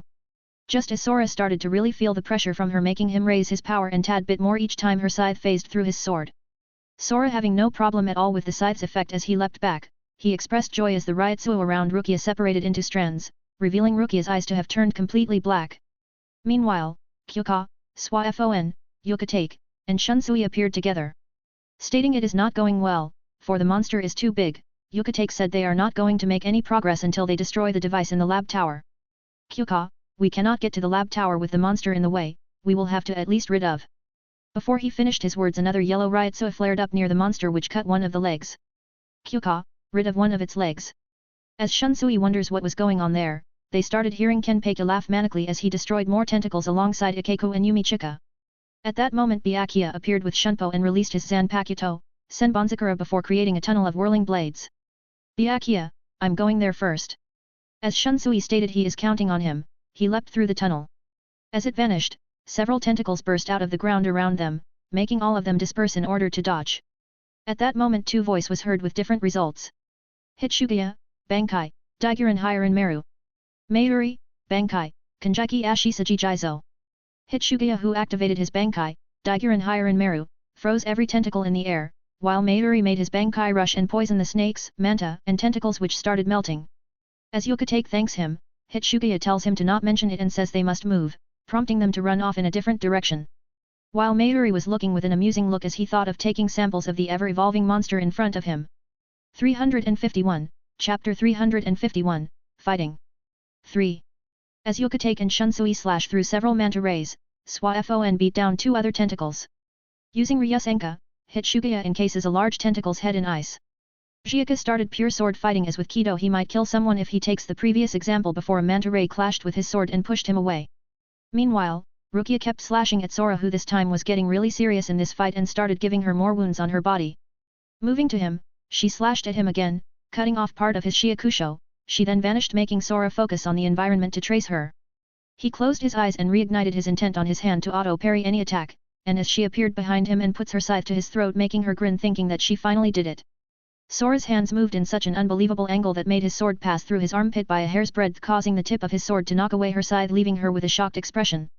Similarly, before she vanished, a few 6 yellow bands appeared stabbing her in the air, unable to move at all, making Sora open his eyes and saw Byakuya, who had arrived. Renji, what happened? Dark Rukia, who are you? Byakuya recalls Hisuna as he saw Rukia and almost drew his Zanpakuto before Sora placed his hand in his sword, stopping him. Sora, what are you trying to do? Byakuya, put an end to her suffering. Sora, that's not your job as a step-big brother. As they were looking at each other's eyes, Rukia screamed as dark Ryutsu surges around her. Sora, Rukia is still in there, for I can feel her soul, and I will help her, you have my words for that. As Rukia continued to scream, Sora turned around and started walking at her before speaking up to Byakuya, who was sitting there. Sora, since you came, help Renji destroying the machine console and end this white snake-like bastard. As the bands restraining her begin to shatter, Renji notes her Ryutsu is turning into a hollows and states she cannot be saved. Sora slowly approached her and started remembering what she did for Ichigo and how the story would be if it wasn't for his meddling. Sora, why the fuck do I remember this now? Sora, oh well, let's end this now since my target has revealed itself. Are you ready, Gyaku? Gyaku, always. Sora lifted his sword, pointing at Rukia, who continues to scream. Renji approached Byakuya and states that if Rukia has a tiny chance to return is through him. Finally, the remaining 3 bands shatter, and dark Ryutsu surged from her. As Sora readies himself, he heard Rukia speaking in a hollow voice that she will kill him. Within a split moment both of them looked at each other, and when their gazes sparked in the air, the two run at each other, before Sora impales Rukia with Gyaku. When Gyaku impaled Rukia through her boobless chest, Renji screamed about his actions before an orb of light appears. At that moment Rukia started screaming more violently and her dark Ryutsu tries to constrain it as it expands and covers them. Inside, Rukia's white kimono fades, revealing her black shiakusho underneath. As the orb recedes, Rukia's dark Ryotsu disperses. Emerging from Rukia's body, the parasitic hollow almost faded away before Gyako used his flames to devour it and refine it in its scythe form. As Byakuya and Renji approach the machine, Byakuya activates his Bankai Senbonzakura Kage Yoshi and destroys the manta rays. He then went a step further ahead and created a tunnel of blades with Renji using Haikotsu Teiho, sending it inside the tunnel, enabling them to finally destroy the machine as it created an enormous explosion. 352, Chapter 352, The Past. As the dust settles, the boy and the girl lying on the ground while Sora was holding Rukia before letting her go. After a few seconds, Rukia recognized him, prompting him to smile and greet her. At the same time, Rukia noticed something and saw the boy and girl lying on the ground. Sora, go, try and help them. Listening to his words, Rukia ran over to them, she grabs her hand and stated to them that she is right here. Girl, are you really here? Rukia, I'm here. Girl, we were punished because we did not listen to you. The boy crawled up to them and as he reached out he grabbed Rukia's hand, making her finally see what happened in the past. But before she could see their memories she heard his voice saying not to hate him and his sister, which caused Rukia to look at them in shock. In the past, as the girl screamed for Rukia to help them, Rukia kept asking where they are as was running aimlessly before she runs up the hill. Arriving at the top of the hill, she sees the boy and girl being confronted by a Shinigami. Rukia, stop that! As the Shinigami didn't listen to her, she runs at him, and as she did the Shinigami prompted to slash at her. Kicking him in the leg, Rukia hits him in the face thinking that she beat him. She turned over towards the boy and girl and asked what is going on. As Rukia saw them being afraid she bent down and hugged them. Rukia, are you two all right? Boy, behind you, be careful. When the boy tells Rukia to look behind her, Rukia turned to see the Shinigami preparing to strike. Rukia counterattacked by forming a ball of Kido and blasted him away with it. Boy, Rukia. Girl, Rukia.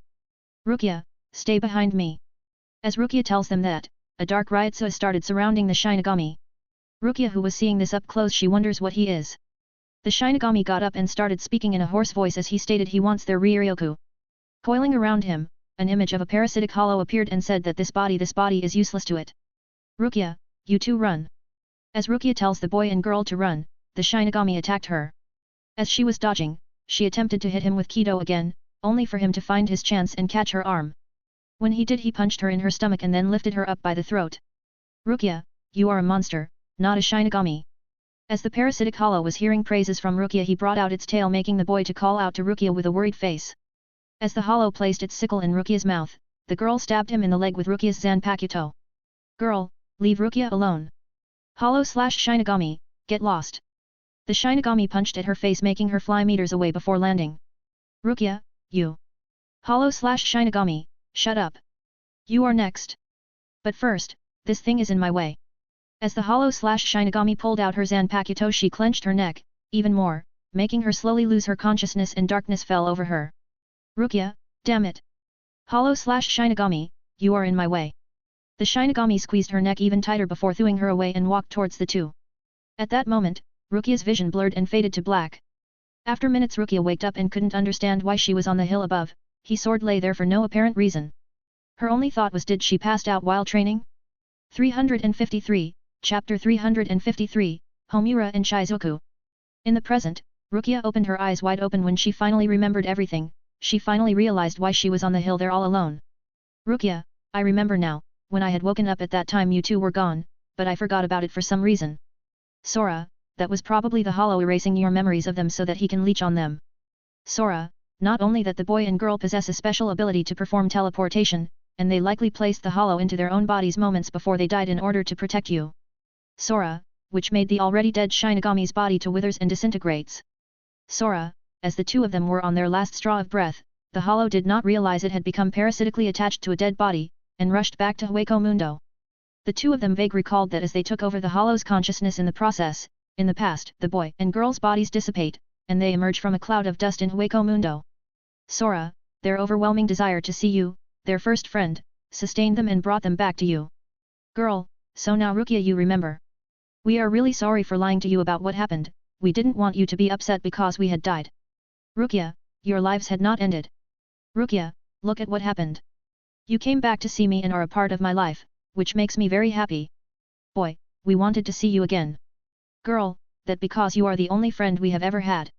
Shaking her head, Rukia says they were never alone, for the most important person of all was next to them the entire time. As the boy and girl look at each other, Rukia states it has all come back to her and she remembers their names.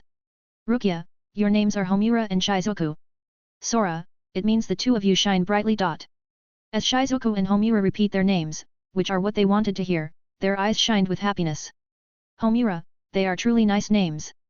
Shizuku, I'm very happy. Homura reached out her hand towards him, and he grabbed her hand. Shizuku thanks Rukia. At that moment lights started going out of their bodies making Rukia tear up as she saw they fading. Homura, I guess it is time to say goodbye. Byakuya and Renji along the others who had arrived were seeing the scene and then they saw Sora who had a poker face as if he didn't care. At least that's what they thought but then they saw him drawing his sword and walking towards them. Sora, sigh. Doing charity is so difficult. Kyuka and many others started laughing at his words because no one could make him help others if he didn't want to. But if he wanted to help them who could stop him? He reached next to the halfway fading figures of Homura and Shizuku, before stabbing with his sword in their hearts. When he did so time and space froze. It was like the cut and the stab started devouring the lights back and way more than that before their bodies started stabilizing. To everyone's surprise, their white ragged clothes got replaced with black ones similar to those of Shinigami. Sora, ah! I didn't want to turn them into one. Oh well, consider this a gift. Rukia was speechless. 1 second she had started letting her tears fall uncontrollably as they watched them fading and now her eyes were wide open as she watched them alive and kicking. 354, Chapter 354, Living Weapon. Sora walked away from there as if nothing happened. Homura and Shizuku were still in a daze trying to figure out what the hell had happened. At that moment Sora made a sign to Yamamoto and Kyuka as he vanished from there. Shortly a few seconds later Kyuka did the same and Yamamoto started giving orders to clean up the place. As tears streamed down her face when she was seeing that they will not leave her they also hugged her and started crying their hearts out. Minutes later Yamamoto approached them and gave them a deep look. Rukia bowed and entered in front of them as she knew that they will be punished. Yamamoto, Kokiki Rukia, later you are to escort these two in a 30-day isolation for almost killing thousands. Yamamoto, you yourself will be thrown to a rack-away mission of the two as well. Rukia, Commander, with all due to respect. You mean I will do missions worth of 3 people? Yamamoto, correct. Based on your performance they might get earlier out. Rukia, yes. Homura and Shizuku were sweating bullets but when they heard their punishment they got stunned. They looked down on the ground in disbelief and they had guessed that their punishment must be light because of that man. Sora had long gone away through his doors and Kyuka had followed him from behind him. Kyuka, why did you want me to follow you? Sora, I'm going to attempt something and I needed someone to keep on guard in case someone weird shows up. Not letting Kyuka speak again Sora created a black flame in his hands and the scythe of Shizuku appeared in his hand shocking him. Sora ignored his stunned face and started talking with Gyaku. Sora, did you manage to refine this? Gyaku, no, you would be surprised if I told that this scythe was made by the laws of the third plane. Sora, hey. Are you kidding me? Gyaku, do I look like someone who says? Oh look the third plane. Sora, a bit, after all I'm willing to bet you killed way too many innocents. Gyaku, ugh, don't rub on my immature mistakes alright I was young back then. Sora, wait, so you really did kill? Gyaku, yeah. And I wish to know what one dragon baby I saved how is she faring as I started repenting. Gyaku, back to our problem. Remember the dragon hand you had? Sora, then one from Amagai. Gyaku, yeah that one. It's possible to fuse the two and recreate a living weapon. Sora, living. Gyaku, it's kinda hard to explain. Hey you. Fucking temple. A little help over here. System, living weapon are those that can be transformed from human to weapon and vice versa. A live example of that would be in ATG realm the sword that Yunche has found or will found depending on the timeline. Gyaku, ugh, that girl was a nightmare in the third plane. Sora, wait you mean her? Hong Er. Sora, wait. She was on the freaking third plane. Gyaku, yes she was a nightmare. Thank the gods or whoever managed to kill Yunche back then and after millions of years almost half or the fourth plane sent their forces to kill her. Sora, fuck. And let me guess. That was when the realm restarted after who knows how many billions of years. Gyaku smiled wryly at his guess because he was right, they usually don't pay that much attention to every person that ascends with the ones that took them with them but when one character only remains alive for the realm to restart, war is waged to kill that person. 355, Chapter 355, Refining the Scythe. Gyaku, back to our conversation. Sora, I don't wish to merge them now so, for now, refine it for my use. Sora, for now, I wish to see if I can free the others from being sealed. Gyaku, so we will go with that for now. Sora raised his hands and the scythe ignited in black flames as it started melting and was remolded from the start. Kyoka was shocked that he could refine it like that. He saw him do that with relatively easy and after 30 minutes he was sweating a bit.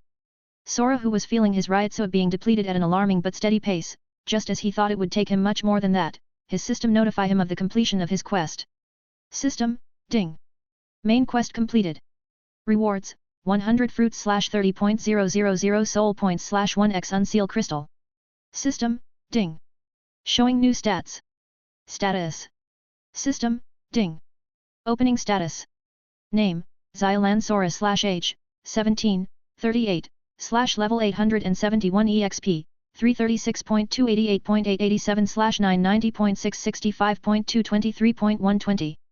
Health, 221.350, 22.135, /power, 221.250, 22.125, /defense, 221.300, 22.130, /inte legend, 223.400, 22.340, /ryotsu, 1.096.900, 109.690. Affiliation trait, Gluttony Human Shinigami Wizard Quincy. Ancient Enhancing Tattoo, 300 fruits, max 1000, equals 30.000 attributes points. Zanpakuto command name, gaze at the eyes of all things where the moon feasts. Shikai, Heavenly Devour Moon, Tengoku Akumatsuki, equals unable to use. Skill, Tengoku no Aim Tenku no Gecko. Bankai first form, Heavenly Devour Black Moon, Tengoku Akumakuro Tsuki, equals unable to use. Bankai second form, Heavenly God Black Moon, Tengoku Kami Kuro Tsuki, equals unable to use. Zanpakuto command name, eat and drink, devour and swallow. Shikai, Tengoku Gyakuzatsu Sha, Heavenly Devourer. Skill, Devouring Black Flaming Heart Black Wolf of Gluttony. Bankai. Soul points, 510.000/var, 115.325. Sora, finally. Sora looked at the new scythe in front of him which had a moon as the blade in front. He pondered deeply and thought that wasn't some kind of moon scythe in another anime? He didn't pay too much attention to it and held it with both hands. At the same time he took out the unseal crystal and pondered how to use it. Sora, Gyaku, do you know how I use it? Gyaku, unfortunately no. Sora, System, a bit of help here. System, host can connect the crystalliza soul you wish to unseal with the unseal crystal. Sora, that seems easy. While he said that, he wondered what to do, who to bring back. Or can he bring them all of them back? He took out all his soul crystals and kept alternate looks between them. At the same time Kyoka was watching him in a dilemma and decided after thinking it is a pain to ask him about it. Sora looked at him with surprise as he wasn't a person who helps others. Nevertheless, he told him half-truths half-lies which made him frown as he gave him a rough solution. Kyoka, then if you bring back that Ichigo guy, and somehow use the scythe to erase his memory of that event, won't that negate the others' crystals? Kyoka, I mean they did get sealed when Ichigo meddled, right? Sora, it could work, but... Kyoka, you are wondering if it doesn't, what are you going to do with a guy? Sora, why the hell did you had to make it sound so gay? Kyoka, oh, come on, you know what I meant. Sora, I do know how to deal with him, but 2 of them are my wives. So I wanted to find a way to restore all of them. Kyoka, I believe this will be your best shot to release all of them. 356, Chapter 356, Reviving. Sora more or less knew that what Kyoka had said was true, as when he had seen the mission he also had thought that, but now that he actually tried to pull it off he was a bit chicken out. Nevertheless, just for seeing those sexy legs of Yuruki and the childish Neliel he gritted his teeth and took the crystal of Ichigo before placing it at the unseal crystal. Due to this, he got a message from his system which surprised him greatly. System, ding. Congratulations host for unsealing a high-grade crystalliza soul. And it was just that, no rewards, nothing. He wondered why the hell he had taken the message. Don't tell me the system trolled him? Well, before he could ask about it he saw both crystals shatter like glasses and a blindly light came out from them, slowly revealing a figure. Ugh, where am I? I died. Sora, yeah, you will shortly if my plan doesn't work. Ichigo, Sora? Is that you? Sora, did you lost your senses? Of course, it's me. Ichigo, you % at number $% dollar number ER. Sora, unless you wish me to permanently kill you instead of sealing you, then shut up. Sora, originally this was your mess. Ichigo, Sora, now, do you know what this is? Sora pointed at the moon scythe he was holding and Ichigo kept staring at it for quite a while before finally remembering something and asked in confusion. Ichigo, wasn't this Sora, yap, it's that one. Now it's mine. And brace yourself. Memory loss is coming. Ichigo, why? Sora, in order to free the others I need to erase the fact that you did what you did, that will cause a reaction and possibly free the others. Sora, now grit your teeth and bear with the pain. Although later on for a certain reason you will remember you know about it. Before Ichigo could say anything, Sora slashed with his scythe from his shoulder diagonally, which caused him to exclaim in pain for a few seconds as he had fallen and spasming on the ground. At the same time the rest 5 crystals started shining, and within a few seconds, they shattered, revealing slowly 5 figures. Ichigo held his head as the pain didn't say to subside as he looked towards Urahara, Urayuki, Neliel, Ishin, and Masaki. Urahara, what the hell happened? Ishin, yeah, where are we? Masaki, this is not the real world. Urayuki, this place is at the outskirts of Siraidii. Neliel, ugh. My head hurts. All of them looked around and then they spotted Ichigo on the ground groaning as he was holding his head, and then Sora looking at them with moist eyes, especially Urayuki and Neliel, making them blush. When he saw the two he tried but couldn't control his tears as they fell from his eyes. Both of them were puzzled but they couldn't remember what happened. Sora, it worked. Urahara, what worked? Everyone felt puzzled at his words and waited for him to explain as he wiped his tears before started telling them a bit of the truth. He tried to choose his words carefully. He remembered before finding the truth he had said to them that his soul will vanish from here as punishment from coming from the future. Centering around that, he told them that Ichigo tried to help him with something which caused them to find about something, and that was the punishment he got. All of them recalled something like that happening, and it was further verified by Urayuki, who had learned that when he vanished he will go outside of the void. Sora, what Ichigo did was to somehow learn the rules there which are forbidden, although that was passable as he is my Zanpakuto, you guys probably listened to him and learn them as well. 357, Chapter 357, Beating up Ichigo. Urahara, that was before the fight with Aizen's betrayal, right?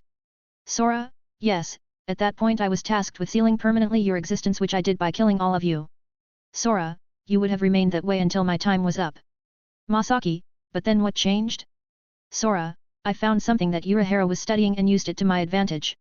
Sora then showed them the scythe and Urahara was stunned before having an amusing expression on his face.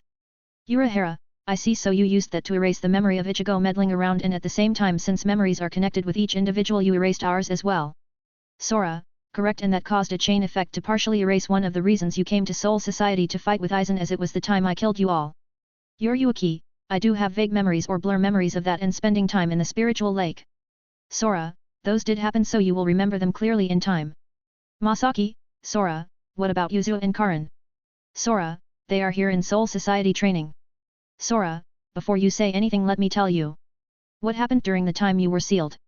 All of them perked their ears, and the first thing he told them was that he made it known that they were sent on a mission to get something that might help with against Aizen. At the same time, he told them about Bountu, Beishin, Amagai, the blank space, about Histogaya and Kyuzaka problems which he resolved. He told them that in the end Mayuri saved him and modify him as a mod soul, which he helps him recreate his body. He also told them that Aizen got 2 Hogyaku and that he gave 1 to Waiwak as well. All of them had their eyes popped out from what they were hearing. Urahara was sweating at the amount of work he has to do now. At the same time, Kyuka got ahead before anyone could speak and burned Sora right in the face. Kyuka, you forgot to mention your few new girls. Sora started sweating at an amazing speed as 2 dark auras rose up from 2 particular people, making everyone run away, leaving him and the 2. Urayuki, what did I just hear? Sora boya. Neliel, you heard just fine, Urayuki-san. Sora, Can I finish first? Both, no. Urahara, hey Ishin. This pattern seems awfully familiar. Do you happen to have a shovel? Ishin, you are the scientist, with all the gadgets, and you are asking me. Urayuki, who are they? Neliel, why don't you tell us? One of them started releasing killing thunder intent while the other started releasing ominous dark purple aura which scared the hell out of everyone. Sora, hey, don't look at me. I'm innocent. Both, speak. Masaki, Aira, the lovebirds are back. All 3 of them blushed but still kept staring at each other's eyes. At that moment, from the corner of his eyes, Sora saw a retreating Ichigo, which made him think that he couldn't play with these 2 wives for so long from his blunder. Sora, sigh. And I was planning for a grand marriage, making everyone meet, but who would have guessed, someone, messing up, having to separate us for so long. Both of them stopped walking as they were red from toe to ears as they were murmuring marriage on the first part, but when they heard the latter part, Ichigo felt his legs go weak. As he was retreating from there, he stumbled and turned his head slowly before he saw 2 pairs of gazes that could literally kill him. Both, I goo. The voices had resounded in his ears as devils with his only thought before a barrage of pain came to him was Sora number dollar at dollar percent number R. 358, Chapter 358, Ruining an Epic Speech. Sora turned towards the twitching Urahara and Ishin, and even Kyuka had a wry smile on his face from all this. He totally ignored that before telling them the rest of what happened. He told them that in the mess with Kyuzaka there, after everything finished up, the nobles' families attacked Yuzua and Karin and tried to capture him, which caused Masaki to flare up the most powerful intent ever. When she heard that they were in a coma with no hopes to wake up anytime soon, the killing intent she released was one that reminded Sora never piss off someone's mom. Yuryuki and Neliel felt that and stopped beating up Ichigo, who only got a few bruises before everyone turned towards them. After Sora gave her a look with the meaning calm down, she then told them that he helped them awaken their Zanpakuto by lending them a few his hollow powers, which will result in the future to them becoming wizards. Ichigo was greatly shocked by this, but before he could say anything, they all learned something that made their minds go boom. Except for Neliel and Masaki, who had question marks in their heads. Sora, for that reason alone, I exterminated one of the families. Urahara for the first time stopped having a happy-like attitude as he had even in the most serious situation and deeply looked at him. Sora, I regret nothing. Sora didn't let them speak and continued about the events with the siblings with Rukia, which confirmed Ichigo's doubts about the scythe before Sora finally managed to get a breather. Sora, now any questions? Urahara, since everything happened I will let them pass. But please refrain from eradicating another family in the future, the Soul Society has many hidden forces that can match Yamamoto. Sora, Urahara-san, you don't get it, do you? Unfortunately neither the old man. Urahara, get what? Sora, for all I care, the Soul King stands at the top. Whoever sits on the throne for me is simply a chair. Sora, then there is the Zero Squad, that gives orders to the guards of the realm of the souls. Sora, those guards are the captains with their leader or commander. Sora, in other words, we are higher than them. From the moment they joined a battle they could die at any moment. They belong to a category above nobles. Sora, and they should obey. Ishin, but Sora, that's how it was on the past as well. Yuryuki, you can't expect them to sit back and swallow this. Sora, yes I can. And my extermination of the fourth lowest noble family was an example for them to see that I don't care. Sora, their spies even saw Yamamoto activate his Bankai trying to block one attack of mine that sent him almost outside of Siraidai. All, what? Sora, although we didn't duke it out directly, it was enough for them to fear me. Then what I told Yamamoto is something similar to what I will tell you. Sora, I don't care who is at the throne and in command, you should never touch my family, and I mean everyone including my wives. Sora, otherwise, noble or not, captain or not, king or not, you will cease to exist. All of them could feel his bloodlust boiling up as he was saying each word with more tone than the other, giving them the chills. Silence fell between them when they felt the chills from him. No one could speak for quite a while, but then Ichigo asked the dumbest question he could with his thick brainless skull. Ichigo, so, in the end, how many girls did you get? And how many are in the process of taken by you? 359, Chapter 359, Getting Serious. Ichigo at that moment knew he had fucked up badly everything in his life, and he was to get another beating, or so he saw the future of how his pitiful life will end. But surprisingly enough, the pain or death didn't come. He looked towards Yuryuki and Neliel and had long ago stopped looking at him and instead looked at Sora, waiting for his answer. What surprised him was that he was actually counting with his fingers and out loud. Sora, well, eventually mom would gain kids from all of them, so let's see. Yuryuki, Neliel. Both of them wanted to find something to hide as Masaki had a sweet smile while Ishin and Urahara were grinning like idiots. As Sora was calling the names, he was also raising a finger. Sora, 3rd Anohana, 4th Kyokaku, 5th Lisa, 6th Senna, 7th Yoshino, 8th and 9th Yin and Yang, 10th Rangiku. These are the current girls I have. Sora, as for the potential of the future course. 11th possibly Swa-Fon, as she is in love with Yuryuki. 12th possible Hinamori, 13th Haribal, 14th Nozomi, and 15th Ririka. There was also the thought of having Mashiro, but she was head over heels for Kensei. Just before they thought he had finished and the two girls were ready to beat him up, he spoke yet again, leaving them in tears. Sora, I had the thought of going after Isane and Kian as 16th and 17th, but I don't know. Masaki, I can't believe my son is so serious in giving me so many grandchildren while Ichigo has none. Ichigo, hey. Sora, but there are two who are training just for the sake to beat him. Ichigo suddenly felt the chills when he heard these words coming out from Sora's mouth. Masaki, you mean Anu-chan and Tatsuki-chan? Sora, yep.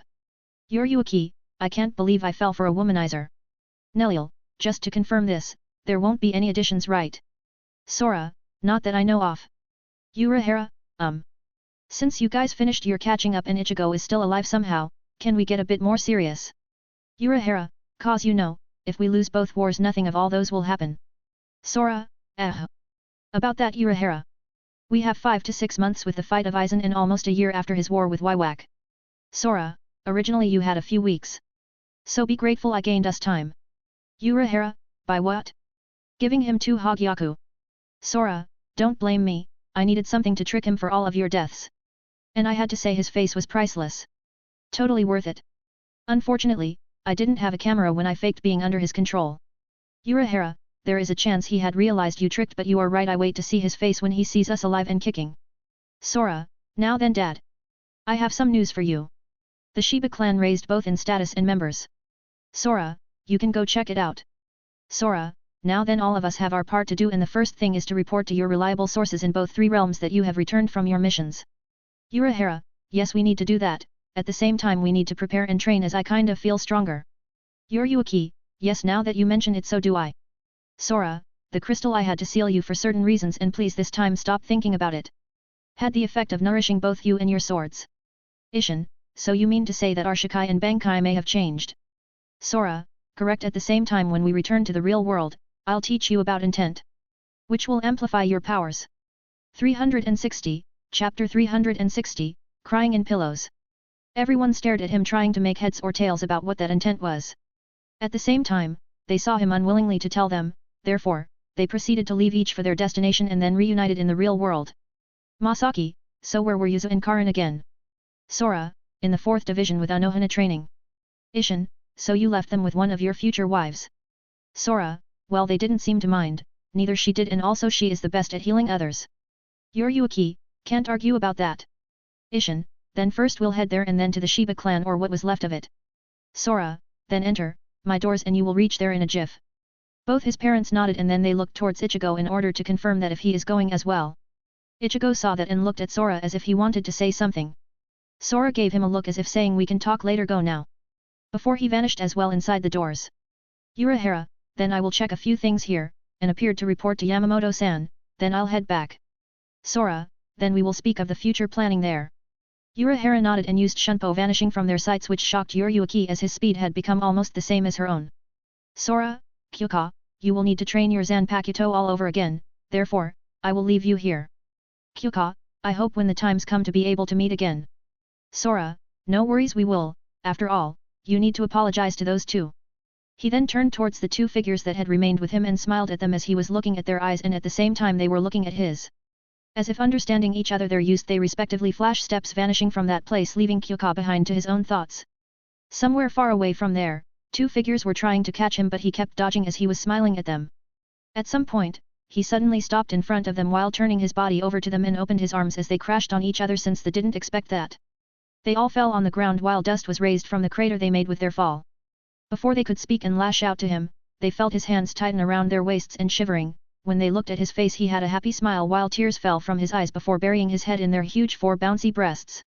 Nelil, Sora-kun. What are you doing?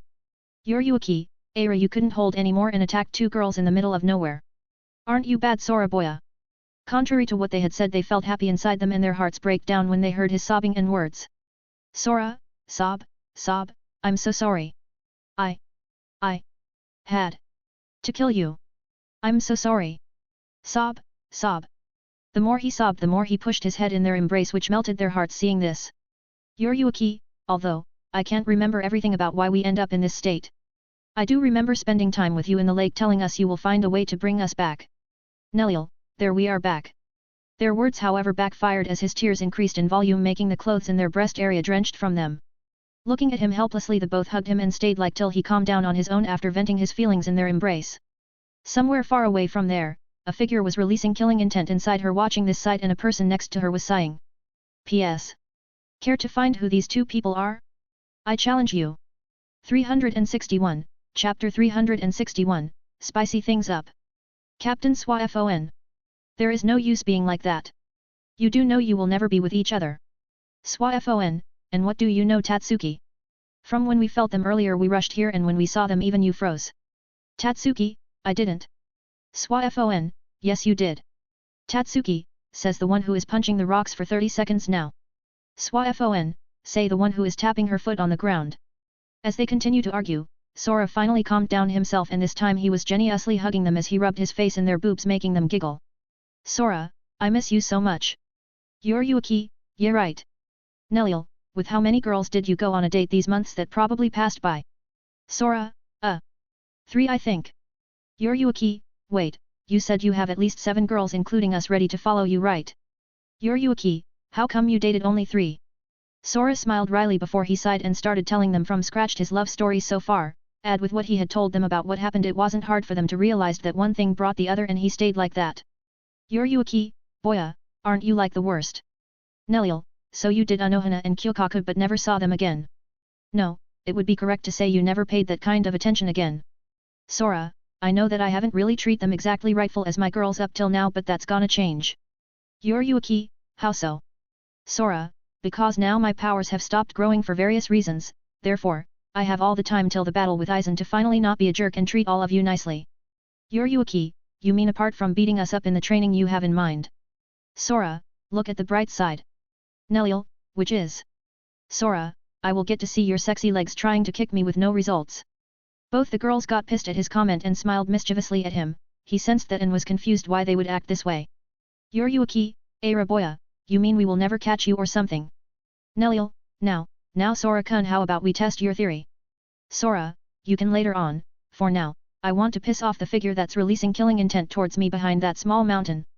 As Sora said that while he was having his hands in their waist, he suddenly shifted them and grabbed the middle of their asses causing them a bit to moan from the power he put into it.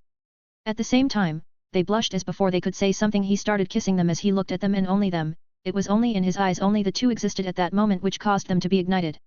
As they kept going with the foreplay, at the other side, Soifone was gritting her teeth with a murderous look on her face as she was squeezing a few rocks with her hand turning them to dust. Tatsuki, Captain, if you are jealous so much you can always go and join them. Swafon, then why don't you go and find your Ichigo you're murmuring at night? Tatsuki, says the one who plays herself calling Yuryuki. Tatsuki, furthermore unless I become strong enough to beat Ichigo I don't deserve to be by his side. Swafon was stunned by her words and turned to see determination from her eyes, it was now that she remembered, that Tatsuki is a martial artist at the very core of her bones she will not tolerate being a burden to others. 362, Chapter 362, having a few moments. Even if it is towards the person she loves, unless she can stand side by side to him she will not go. Suddenly she remembered her day's training with Yuryuki and the fact that she left her behind from being powerless to protect herself. She thought, in the end, turns out we are really similar in that aspect. She turned around not longer bothering to peek at them and spoke to Tatsuki. Swafon, let's go. Tatsuki was surprised. When she heard her saying that, how she would know that at this moment she put herself in her place. After nodding the left from there leaving the three some alone time which they took for their own reunion actions. Sora had long felt them stop looking at them but because he got into it with two beauties he didn't want to stop, furthermore they were in the middle of nowhere. He kept kissing them and twisting his tongue inside their mouth making them moan more and more, he then went and bitten their ears which jolted them. Yuryuki, ugh. Neliel, ah. He proceeded and slipped his hands inside their clothes and started rubbing their ass cheeks and their pussy lips before he fingered both of them making them roll their eyes back as they slightly opened their mouths with no voice coming from them. He kept pushing his fingers inside them and them, in turn, started groaning from the pleasure. Sora, hey little girls I'm fine and all pampering you but don't I have a kiss? When the two heard that, they smiled at him before both giving him a kiss on his cheeks and then started licking his neck making him shiver. All of them slowly removed their clothes at least the important parts of them and then Yuryuki took the step ahead from Neliel placing his dick in her pussy as she sat on him. She started moving up and down as Neliel sat on his face making him suck her pussy upside down, both of them released their voices. Slurp air slurp slurp slurp. Sound of pounding and licking could be heard from them and all of them started to twitch before coming as they stood still. All three, Yuryuki felt her insides burn from his cum and made her feel losing all his strength as she fell forward and hugged Neliel who was the same. But before they completely are out of drain Yuryuki got up and so did Neliel this time it was her turn to sit on the throne and Yuryuki sat on his chest and leaned forward making her boobs fall in his face. Sora grabbed her boobs and took a huge bite in her nipples making her scream from her pleasure and pain at the same time. Sora also felt Neliel's pussy sitting on his dick and tried as he was locked down by the two beauties to thrust at her, only to make both of them laugh at his attempt. Neliel then started moving her hips up and down making both of them feel one getting drilled and the other piercing her insides. As moans could be heard from Neliel, Sora placed his mouth in Yuryuki's boobs and sucked her nipples way too hard as he was biting them and licking them at the same time.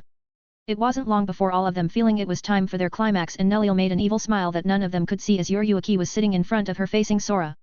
As Yuryuki was leaned forward her pussy was wide open and a bit before the came she trusted her fingers inside her which caused her to be jolted upwards as all of them came. Semen overflowed in Nelliel's pussy and juices in her hand from Yuryuki's orgasm. While Sora could feel his thighs totally wet from all their juices. 363, Chapter 363, Landmine. After the three of them finished they fell on the ground in each other embrace. Sora, I seriously need to act more like a boyfriend than this. Yuryuki, PFFFTT. You can do that. Nelliel, giggle, giggle. Sora, shut up. Yuryuki, well aside from that, and even though we are teasing you do you really have time to take all of us out? Yuryuki, I mean can you take Kyokaku from the responsibilities of her clan? Yuryuki, or Anohana from her division and take them in a date? And where will that be? Sora, ugh. I know it's not the real world and all but still, I wish to be a better boyfriend. As things stand now it's like I'm simply having them in my side for warming the bed. Nelliel, like Yuryuki-san said right now you can't become that person unless they retire. The most that you can do is increase the amount of time you show up to see how they are doing. Yuryuki, from what I could tell, you can be that person for now to us two who live in the real world, Yoshino, Yin and Yang, Lisa and Senna. Yuryuki, but for Matsumoto, Hinamori, Kyokaku, Anohana and maybe if you go for Isane and Kian you will simply have to show them that you are there for them. Nelliel, as for Haribel, Ririka and Nozomi you have your own plans right. Sora, I'm speechless you girls are actually giving me advice for my love affairs. Yuryuki, what can we do? You'll leave us behind if we don't. Sora, never. Sora, I love you all equally. PFFTFTT ahahahaha, all three burst in laughter as they looked at each other eyes. They stayed like that for almost 10 minutes before getting up and fixing their clothes and everything. Yuryuki, still for SWAFON to actually peek and that new girl wasn't that the girl Ichigo messed when they were 12. Sora, yep.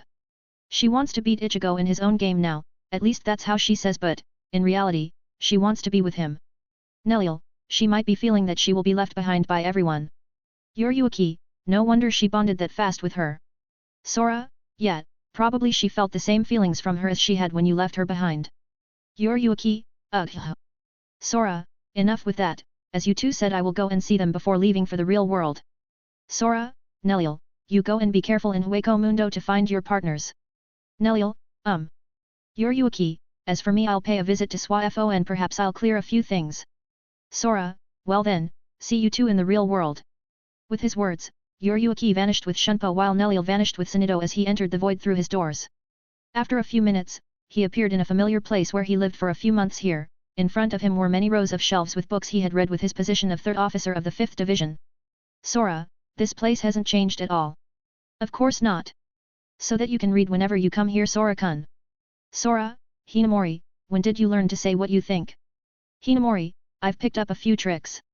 Sora, it's been a while. Sora turned around and was met with the gaze of Hinamori which was kinda angry, happy and many more emotions in her eyes. Sora thought he saw wrong but the more he focused on her eyes the more he could see of those emotions. Did she become like that because I haven't seen her like 3-4 months? Maybe less or more.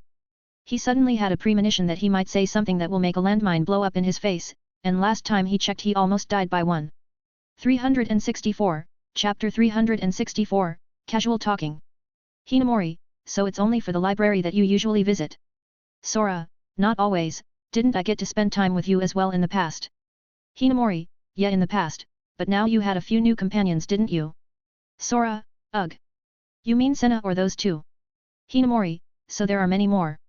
Why the hell do I feel scared of her sudden twist in attitude? Where is my naive Hinamori? Did it really piss her off this much not seeing her for that long? Sora, there are but now I only have eyes for one. Hinamori, And who would that be Sora-kun? Sora, I'm looking and talking to her now. Aren't I lucky to see her face? Hinamori froze, playing it cold wasn't her forte and she knew that he already has a few girls but it really bugged her that she couldn't spend some time together. She also knew that the thing with Hitsugaya and with something that caused her memory loss, even though all divisions were informed of the reason why, she knew that they were solved by him. She also knew that his sisters got hurt she got hurt as well, as she had met the two a few months ago and since then she kept thinking how to act around them if they get together. Thinking all that she kept waiting and waiting for him to appear but as the days passed the more lonely she was feeling as if she was deserted and left behind. Eventually, the Soul Society turned twice upside down and he came. When he appeared in front of her she didn't know what to feel. Happy or sad? Lost in her thoughts, he failed to notice Sora walking through the library and coming right in her face before hugging her and giving her a kiss in the forehead as she was jolted from her mind. Sora, really sorry for not coming earlier, I'm not good at this relationship thing. And when I usually want to court a girl, most of the times it ends up in a bed.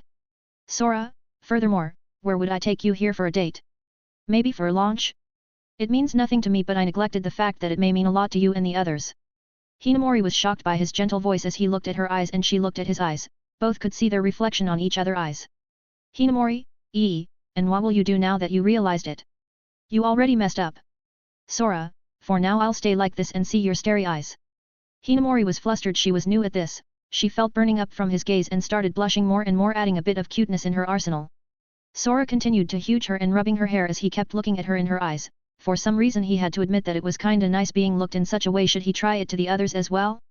But when he imagined Anohana being pampered like that, he shivered inwardly. So different girls need different treatments. Sora, now, how did you pass in your time here?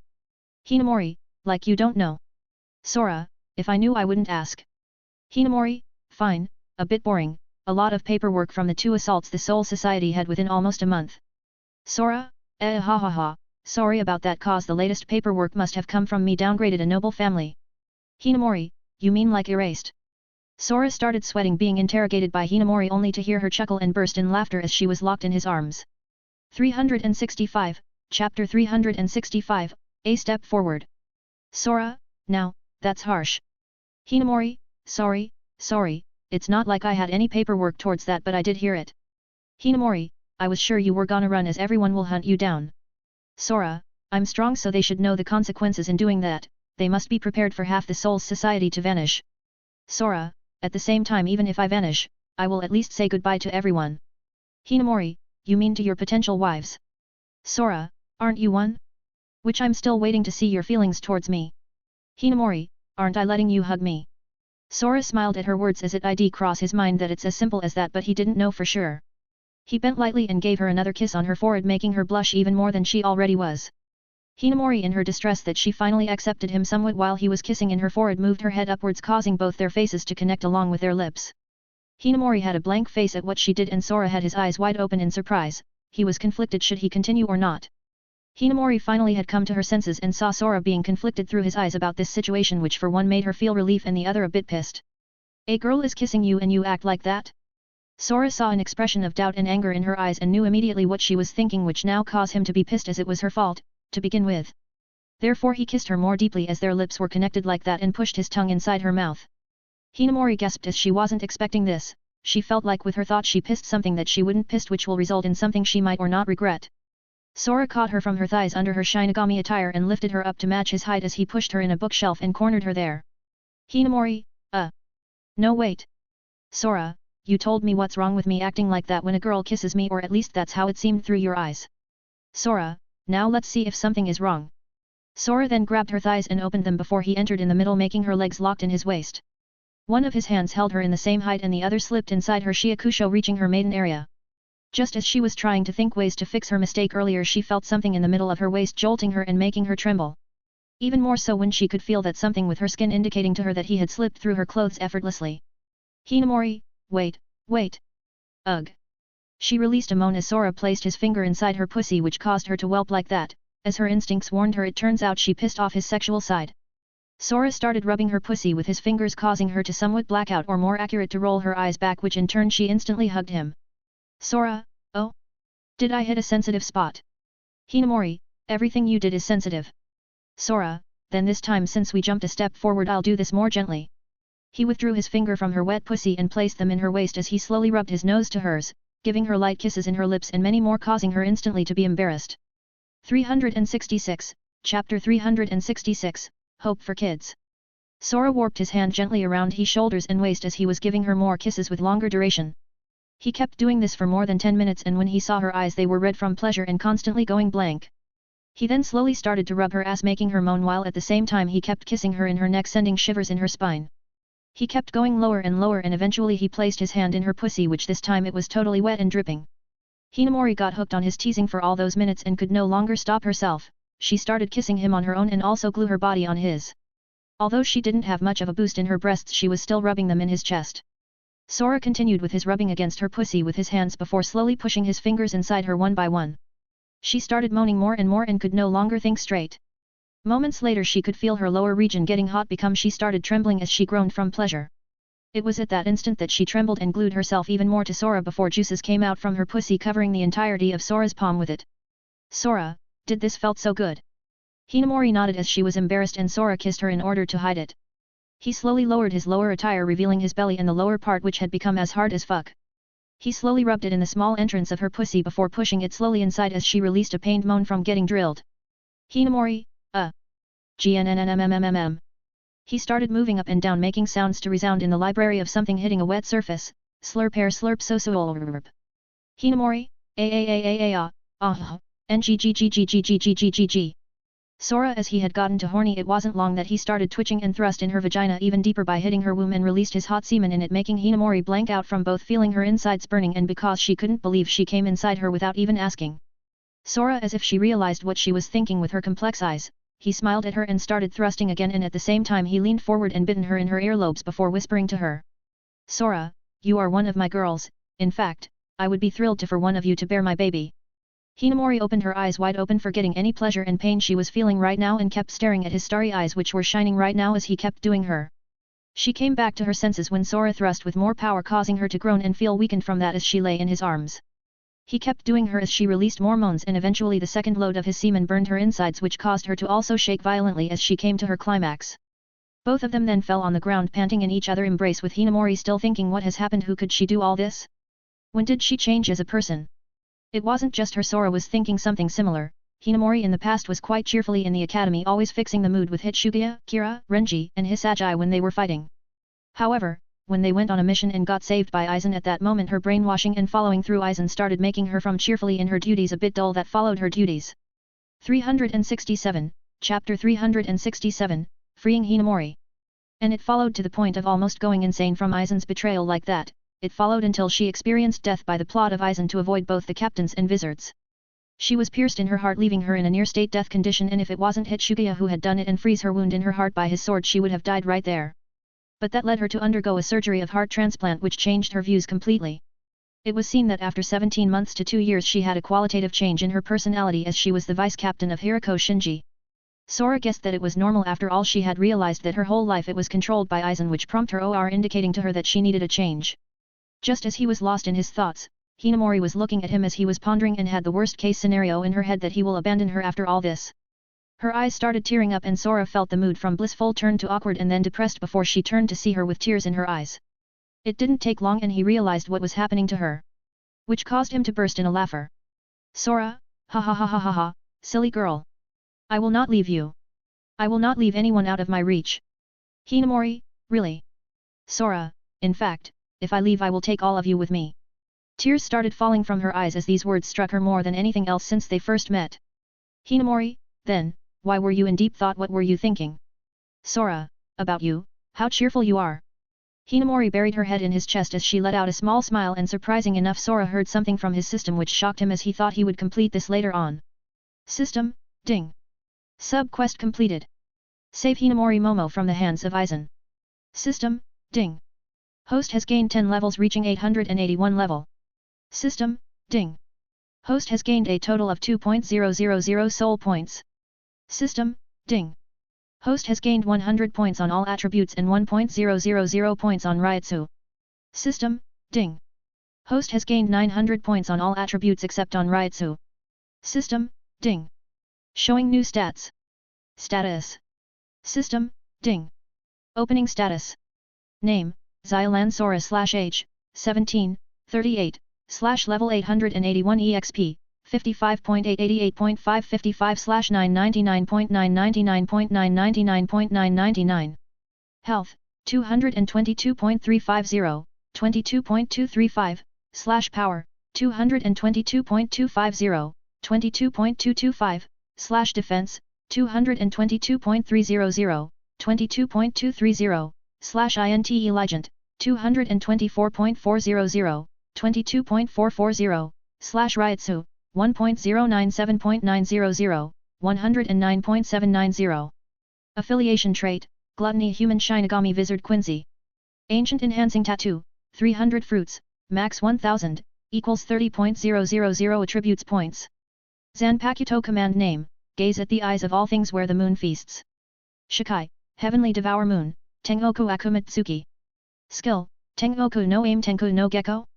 Bankai first form, heavenly devour black moon, Tengoku Akumakurotsuki. Bankai second form, heavenly god black moon, Tengoku Kami Kurotsuki. Zanpakuto command name, eat and drink, devour and swallow. Shikai, Tengoku Gyakuzatsu Sha, heavenly devourer. Skill, devouring black flaming heart black wolf of gluttony. Bankai. Soul points, 512.000/var, 115.325. Sora thought, what the hell? Did really making her fall for me break Aizen's hypnosis and brainwashing? Although the power-up was almost null, just the fact that he break her hypnosis and freeing her was quite shocking. Hinamori at that moment felt like her mind had cleared up and that she had gotten rid of a huge burden from her shoulders. Hinamori, did you do something? Why do I feel so energetic?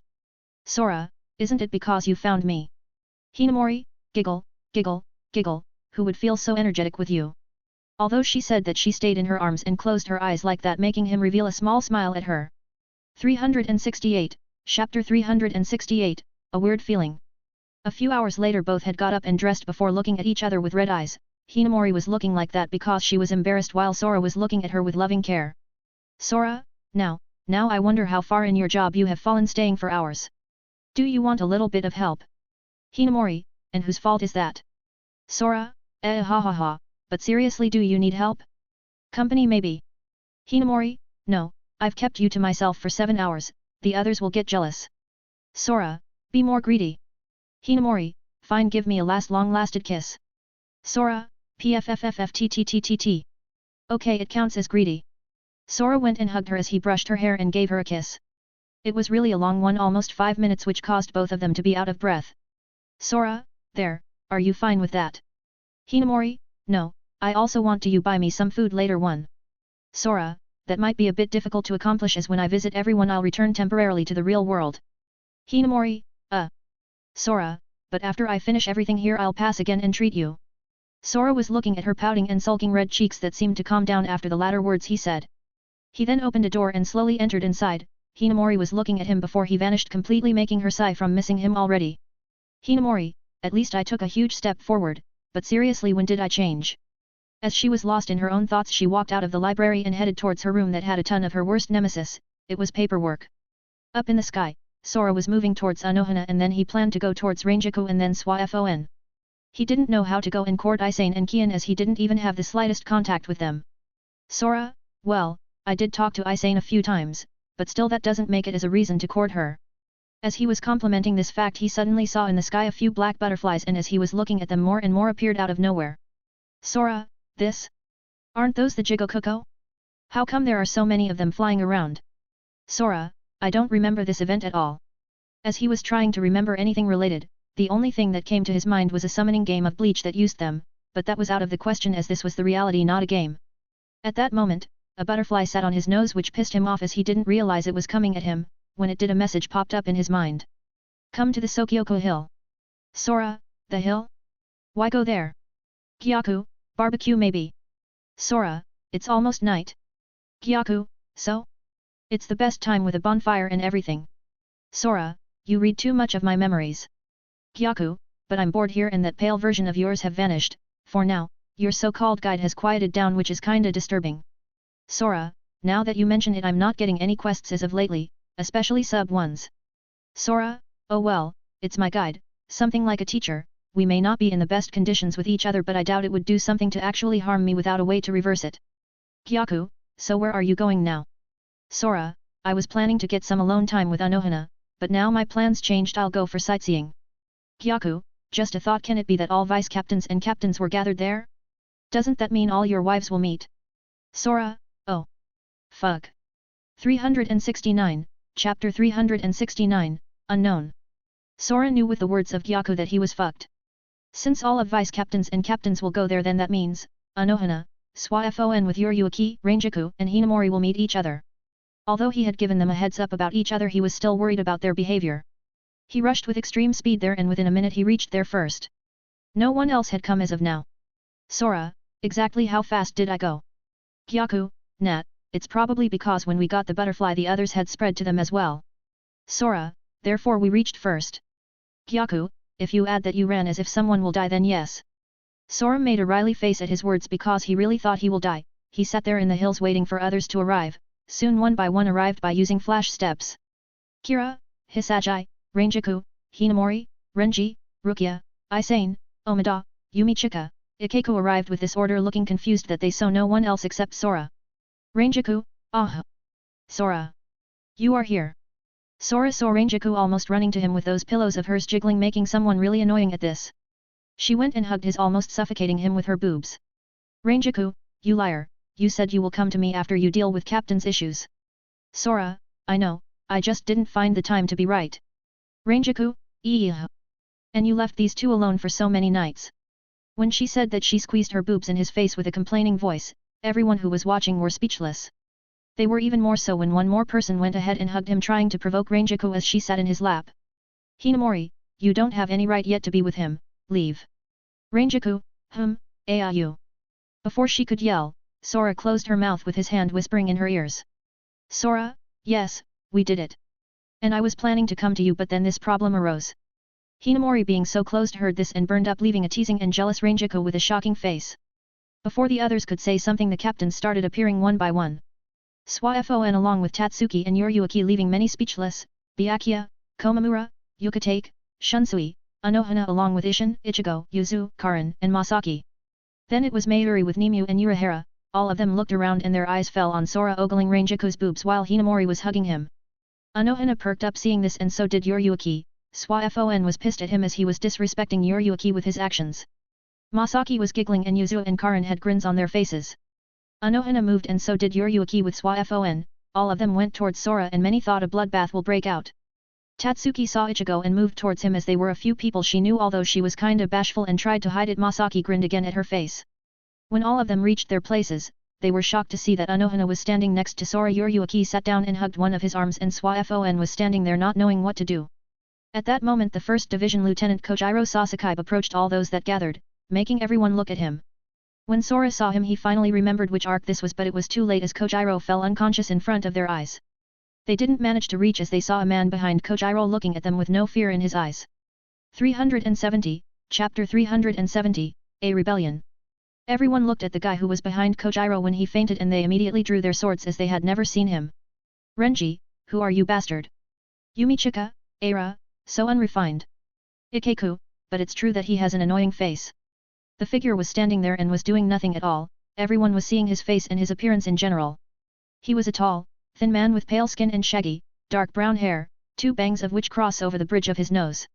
His turquoise-colored eyes are circled by spiked purple ovals. He possesses long fingernails, he wore a long, white, robe-like coat. The collar of the robe is covered with a thick fur, featuring a purple ascot fastened by a ruby brooch.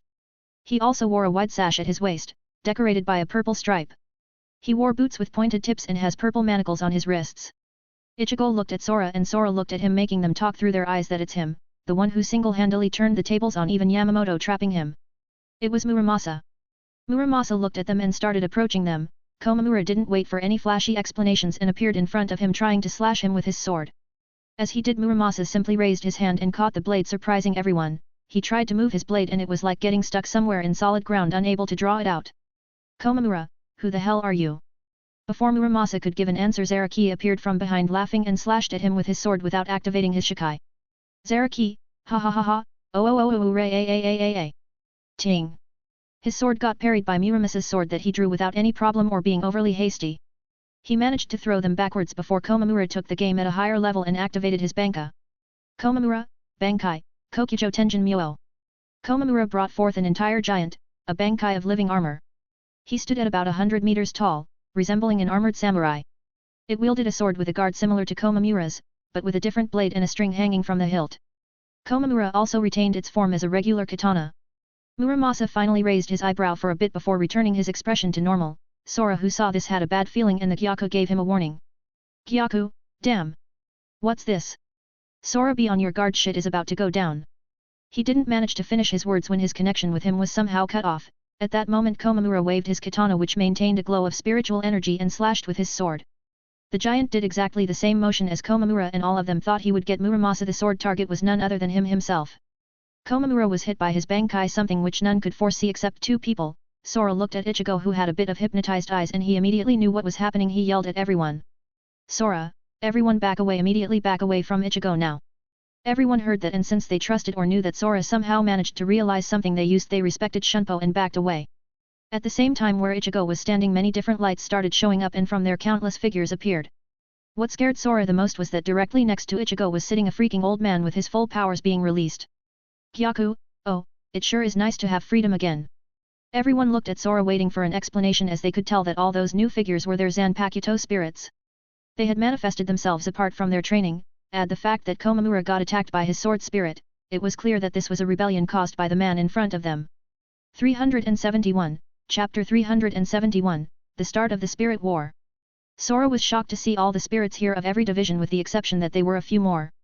Gyaku, Ichigo, Injetsu with resembled Tensa Zangetsu, a short figure, probably a girl with light bangs of hair that leaned under her mask, a humanoid girl like a tiger or something, an old man with wrinkles in his face, and a Bella, probably, as her face and figure kept distorting each time you looked at her.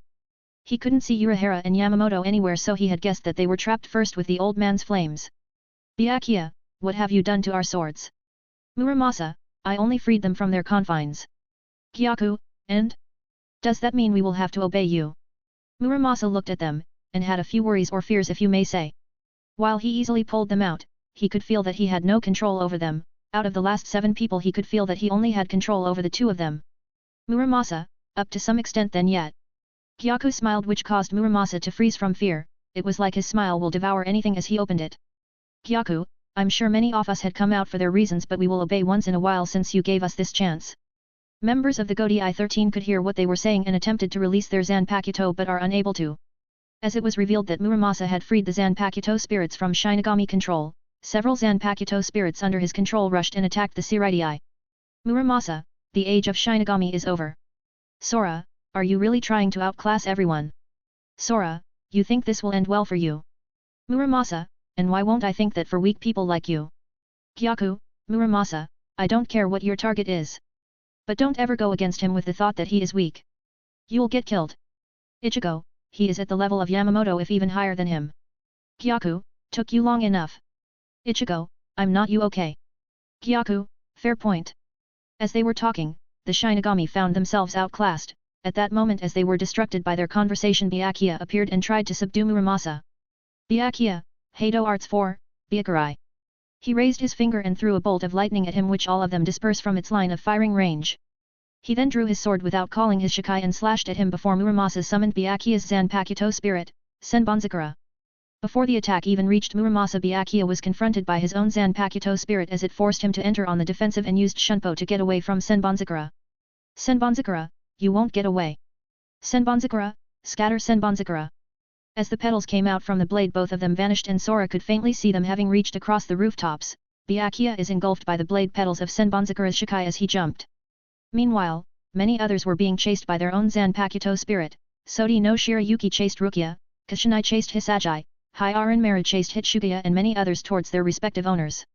On the hills, the only people left were Sora, Anohana, Ranjaku, Yuryuaki, Swa-Fon, Hinamori, Ishin, Masaki, Yuzu, Karin, and Tatsuki. And their respective spirits. Gyaku, Ichigo, Minajiki, who was a figure with a vague appearance as it wore a hood. A cat-like figure, a cat-tiger-like a figure, a bee flying around as it glowed a yellow aura, a little girl wearing a scarf with 2 bells connected to each other ends. A figure that looked like Tenza Zangetsu when Ichigo was training for Final Getsuga. An old man with wrinkles, a figure that you could not see clearly, only a blur, and the ringleader of all Muramasa. 372, Chapter 372, Sora vs Gyaku. Sora, hat. Now it's only us. What have you done to Yamamoto and Urahara? Muramasa, oh? You were waiting to ask me this. Gyaku, actually I was also curious about that. Muramasa, very well, I freed Ryujin Jaka and trapped both of them inside a cage of flames under the ground where no one could see them. Everyone opened their eyes wide open at his words except Ichigo, Gyaku, and Sora, who knew this. At this time Muramasa saw their expressions and finally confirmed something. Muramasa, you knew my answer? No, from your face I would say you were expecting this. Sora, did you see me panicking over anything? Muramasa, didn't you panic when this guy over there got hypnotized? Sora, despite being an idiot, his powers I know very well and I knew he would come to himself. Muramasa, so that was it, he is like me. Sora, yes and no. Muramasa, so not only me and him, I felt one more before it vanished when it came out. Sora, let's just say not everything will go as planned. Muramasa, fair point. Gyaku, I'm sorry to interrupt, but what we need to do now? Muramasa, I can't control you, at least not all of you, but there is a small problem for all of you to return to your rightful owners. Sora, we ourselves need to defeat our own swords. Muramasa, you are something else if you had figured this out in such short notice. All of them thought you have no idea. Sora, then how about I propose something? It might be interesting. Muramasa, pray to tell. Sora, all of us one-on-one. Doing that, it will ensure that no bystanders will get hurt. Muramasa looked towards the spirits in his side and all of them released a fighting intent as if this proposal suited them the best and agreed to it. Sora, then I'll fight, Gyaku first. I'm kinda afraid of him but at the same time itching and curious about his true strength. Gyaku, ha ha ha ha ha ha, that's the spirit, always face forward and never turn your back away. Sora got up and looked towards Gyaku while his hands trembled from fear, excitement and many other emotions. He also wanted to see what a top figure from the third plane has to offer. Sora waved his hands and 15 blades appeared instantly trying to stab Gyaku. When the tips touched his clothes they burned as they kept pushing forward. He used Shunpo and vanished from his place and appeared in front of Gyaku trying for a hand-to-hand combat. Gyaku smirked at this and did the same. They started a high-speed punching barrage that created wind blasts send everyone away at least by 30 meters. Both of them kept looking at each other's eyes with no caring where their fists will hit. They were using their intent for both blocking and attacking, which caused their fists to constantly collide with each other. Everyone who saw that they finally thought they will see Sora's true powers apart from his Shikai. Yoryuki, how are they doing that?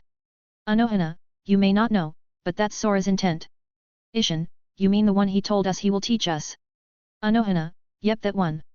He's controlling every fiber of muscle in his hands with only 2 commands: block and attack. Anohana, if you want an example then. Let's say you're putting your resolve into doing something specific. If you have the resolve and slash at something only with your will, you will cut it. No Ryutsu, no Kido, no ability with just your resolve. As Anohana finished her example, Yoryuki and Ishin along with Ichigo got its meaning, and before they could ponder over it they saw something that stunned them. In the rush punching barrage of both of them, suddenly all punches vanished and barraged the body of Gyaku, sending him flying. Sora in an instant used his door right in front of him, sending all punches of Gyaku and his in the back of Gyaku, which blew him away for a few meters. 373, Chapter 373, Sora vs Gyaku. 2. Sora didn't let him catch any single moment and jumped backwards using his Shunpo in an unorthodox way before appearing right in front of him and twist his body, giving his a roundhouse kick. Gyaku, who was expecting a follow-up attack, he wasn't expecting a kick, resulting in him being hit in his chest and flew towards the sky. Sora used his Shunpo again and also went towards the sky, making everyone shift their gazes upwards. Gyaku, good, good, keep going. Gyaku opened his eyes wide open when he suddenly felt the whole space around him being closed off from the doors and blades appeared instantly trying to stab him. Gyaku, that's useless against me. He burst his flames from his body and all blades started burning up along with the doors, but then a figure flashed, stepped behind him and placed his hand towards Gyaku back. Sora, Self-Made Arts 5, Endless Coffin of Ice. Gyaku, you used your divine soul and increased your perception to find an unguarded spot. Countless arrows and spears along with flowers started forming in the air, coming down from the heavens vault and raining towards Gyaku, who was busy burning the doors and blades. All of them engulfed him and slowly created an eternal slumber with him inside, and everyone who could see this sight was horrified. Gyaku had been frozen up along with his flames and the blades that had come out from the door. Sora was standing in front of him, panting as he really needed a huge amount of Ryutsu to keep the blades from burning so quickly and pin him for a few seconds. Ichigo and the others could see that it was way too demanding from how he was panting. He then used Shunpo and landed on the ground as he looked at Ichigo. It was now his turn, and before he could speak he heard a voice drifting in everyone's ears which sent shivers down their spines. Gyaku, if I were to evaluate that, it would have been 8100, but since you turned your back on your enemy it would be 4100. Sora turned to see towards the coffin and had his eyes wide open as the ice started disappearing within the black flames. Gyaku, is that all you got? Sora, hey. Gyaku, then I guess it's my turn. When he finished his words, the whole sky turned black, his flames burst with such intensity that threatened to devour the space itself. At that moment they started gathering around Gyaku and formed 15 blades completely pitch black before he stared at Sora and said, Gyaku, I'm not good at wielding a blade, but in terms of shaping my flames I'm the best. Now let's see how you will stop these. Sora was both afraid because his soul was screaming not to be touched by those swords, and at the same time he was pissed that he was using his own skills. Sora, bring it. Sora raised his hands and started chanting. He will bet everything on a last-minute counter and he hopes not to cause too much damage. Sora, begone from my sight. Pierce through the enemy. Broiling black ashes. The bitter chilling heat of your demise. The wallowing ashes follow your course and charge through the fool to the gates of nothingness. Wailing princess, guide forth the death's final breath. The moon shines down on you, giving them mercy. Cast your wrath upon our foe. Sora, self-made arts 3, lighting ray judgment.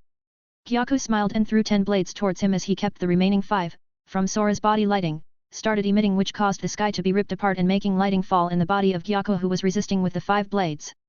Similarly, Sora was trying to win the clash of his body that was covered by lighting against the blades.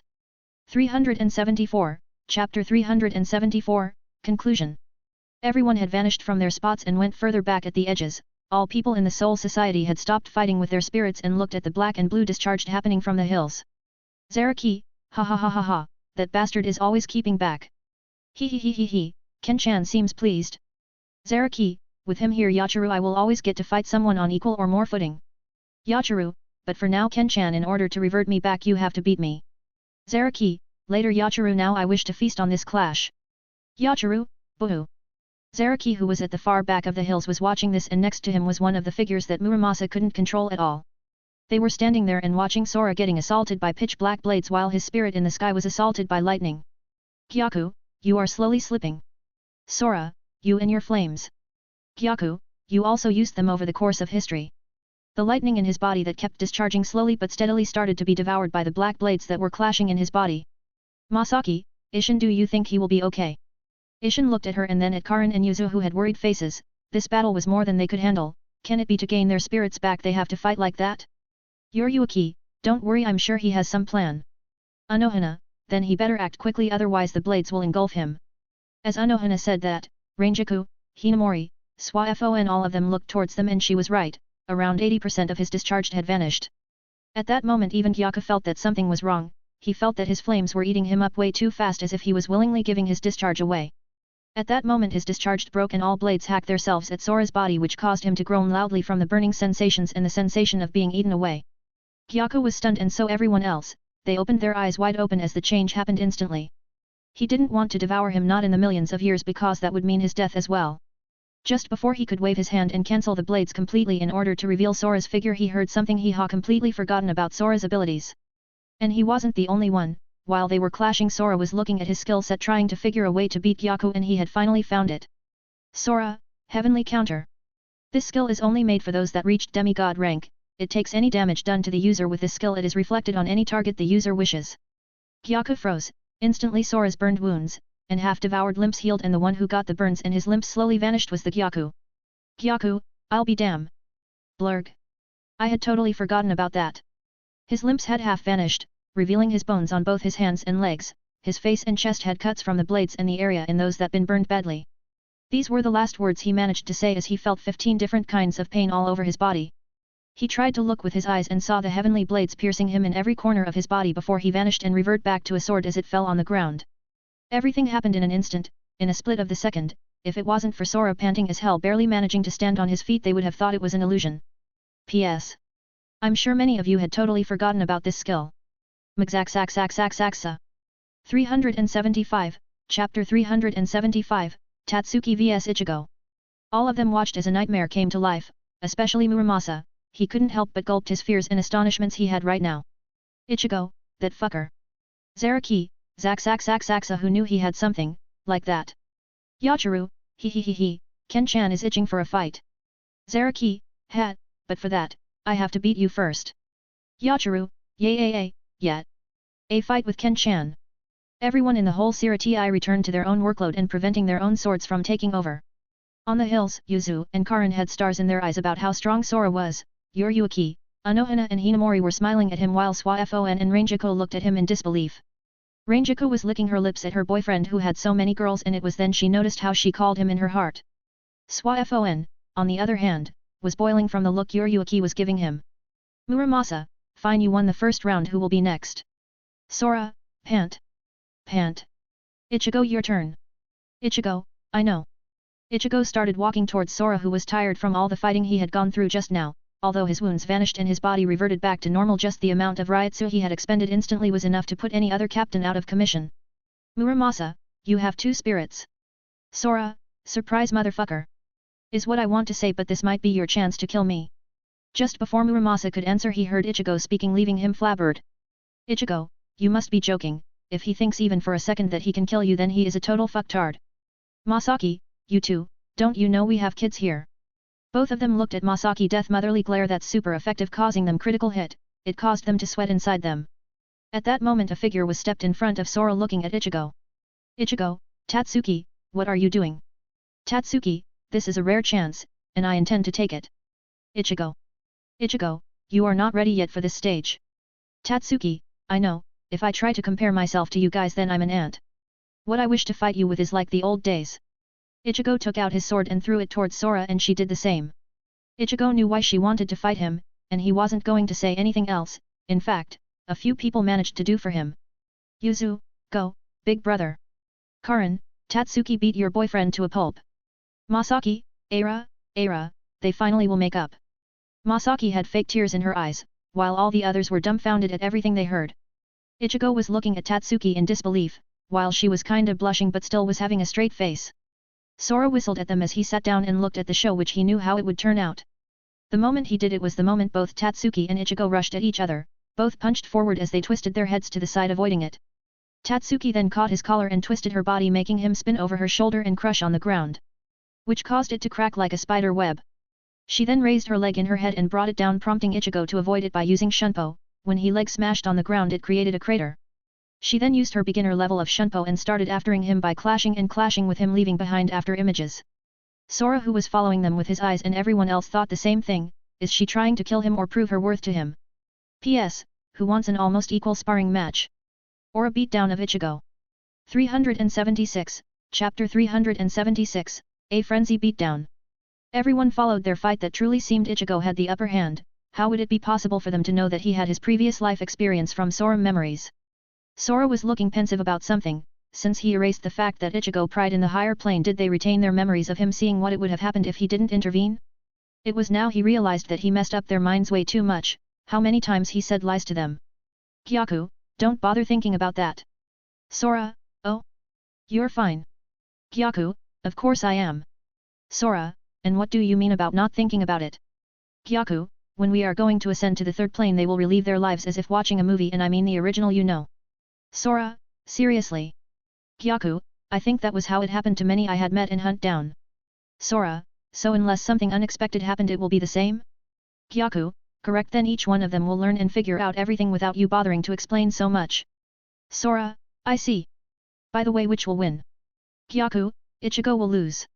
He is holding back way too much even as a hand-to-hand combat. Sora, yeah, Tatsuki had already realized it and started to have tick marks. As they were talking on the ground, dust was raised, cracks appeared, sounds of fists and kicks colliding here and there could be heard, creating nice suspense for them. At that moment Tatsuki and Ichigo separated themselves and Tatsuki was panting. It was clear that she was weaker and had to try harder than that. Ichigo, I have to admit, compared to the past you are way stronger.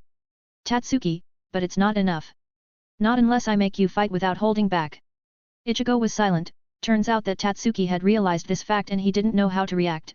At that moment Tatsuki said something to him which stretched him a bit. Tatsuki, if you keep holding back, then Orion will truly beat you up. Before Ichigo could speak, what did she mean by that? She vanished, and then next thing he felt was a punch in his face, sending him flying a few meters away. Sora, Aka. He just had to react to Orion while fighting her. Kyaku, a beatdown it is. Even Muramasa wanted to say he is an idiot. Not only him, all the people there, Ishin and Masaki had wry smiles, while Yoriuki and Anohana were shaking their heads. Tatsuki was deadly pissed, even though she said that in order to make him fight more seriously it kinda hurt her seeing him change his expression by hearing her name. She no longer thinks straight and started attacking randomly in a frenzy, and surprisingly enough she was winning. Ichigo could no longer use the understanding through a fight, which made her attacks more violently and unpredictable. Ichigo, what the hell is going on here? Ichigo, why is she acting like that? He could feel nothing at all except pain. He kept trying to even the play by becoming more serious, and the more he did the more she topped him off. At a moment of distraction, Tatsuki appeared in front of him and punched with both fists forward in his belly, which caused him to vomit a bit of blood as he was launched more than 100 meters away. Tatsuki didn't let up and used Shunpo appearing right above him and bent her knees before thrusting them forward and hitting him, making the ground crack in a large crater with spider web cracks. 377, Chapter 377, Rebbe Lion against Rebbe Lion. Ichigo groaned from all this and spat a bit more blood from his mouth as he started panting even more than before. Tatsuki was standing right on top of his chest sweating crazily as she came back to her senses. It was then she noticed that she was on top of him. Tatsuki, half, come on. Fight. Ichigo was looking at her eyes and saw nothing except sadness. Something he said or something he did cause her to be like this, either it was that in the past or not getting serious in this fight or something else. He was trying to figure it out. Tatsuki was waiting for him to get serious only to get silence back. Her eyes started tearing up, becoming moist before tears fell from them.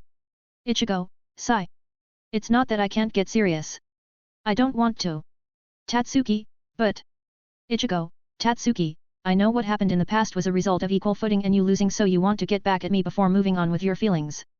Tatsuki, then why don't? Ichigo, it's because I'm far away from you. And different at the same time. Since you became a soul reaper, then you know about Zanpakuto. Tatsuki, Ichigo, I'm a Zanpakuto spirit. Meaning I'm as strong as Sora or close enough. Or in better words, when he gets stronger I'm getting stronger as well. Tatsuki opened her eyes wide open. It was now a few words that Sora had said to her came back in her mind that eventually both of them will leave. Ichigo, if it does make you feel better, you know as a martial artist when you reach a certain level you can read others' feeling through a fight and counter him. Ichigo, I couldn't feel anything from you, you passed your limits and beat me fair and square. I have nothing to say in that, at least as far as hand-to-hand combat goes. Ichigo, but if you are not satisfied then awaken your sword and then we'll fight at an even game.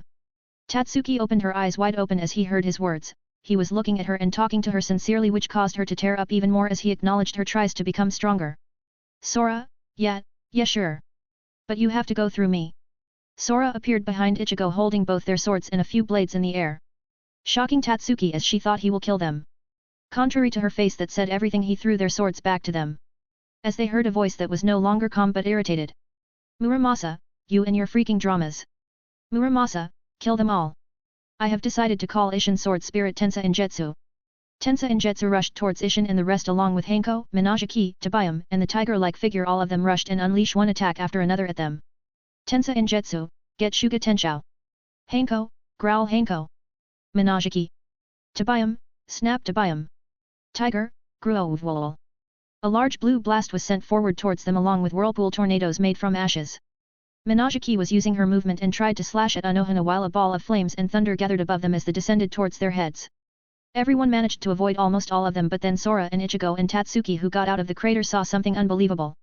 A ball of thunder and flames were right in front of Yuzu, ready to hit her at point blank.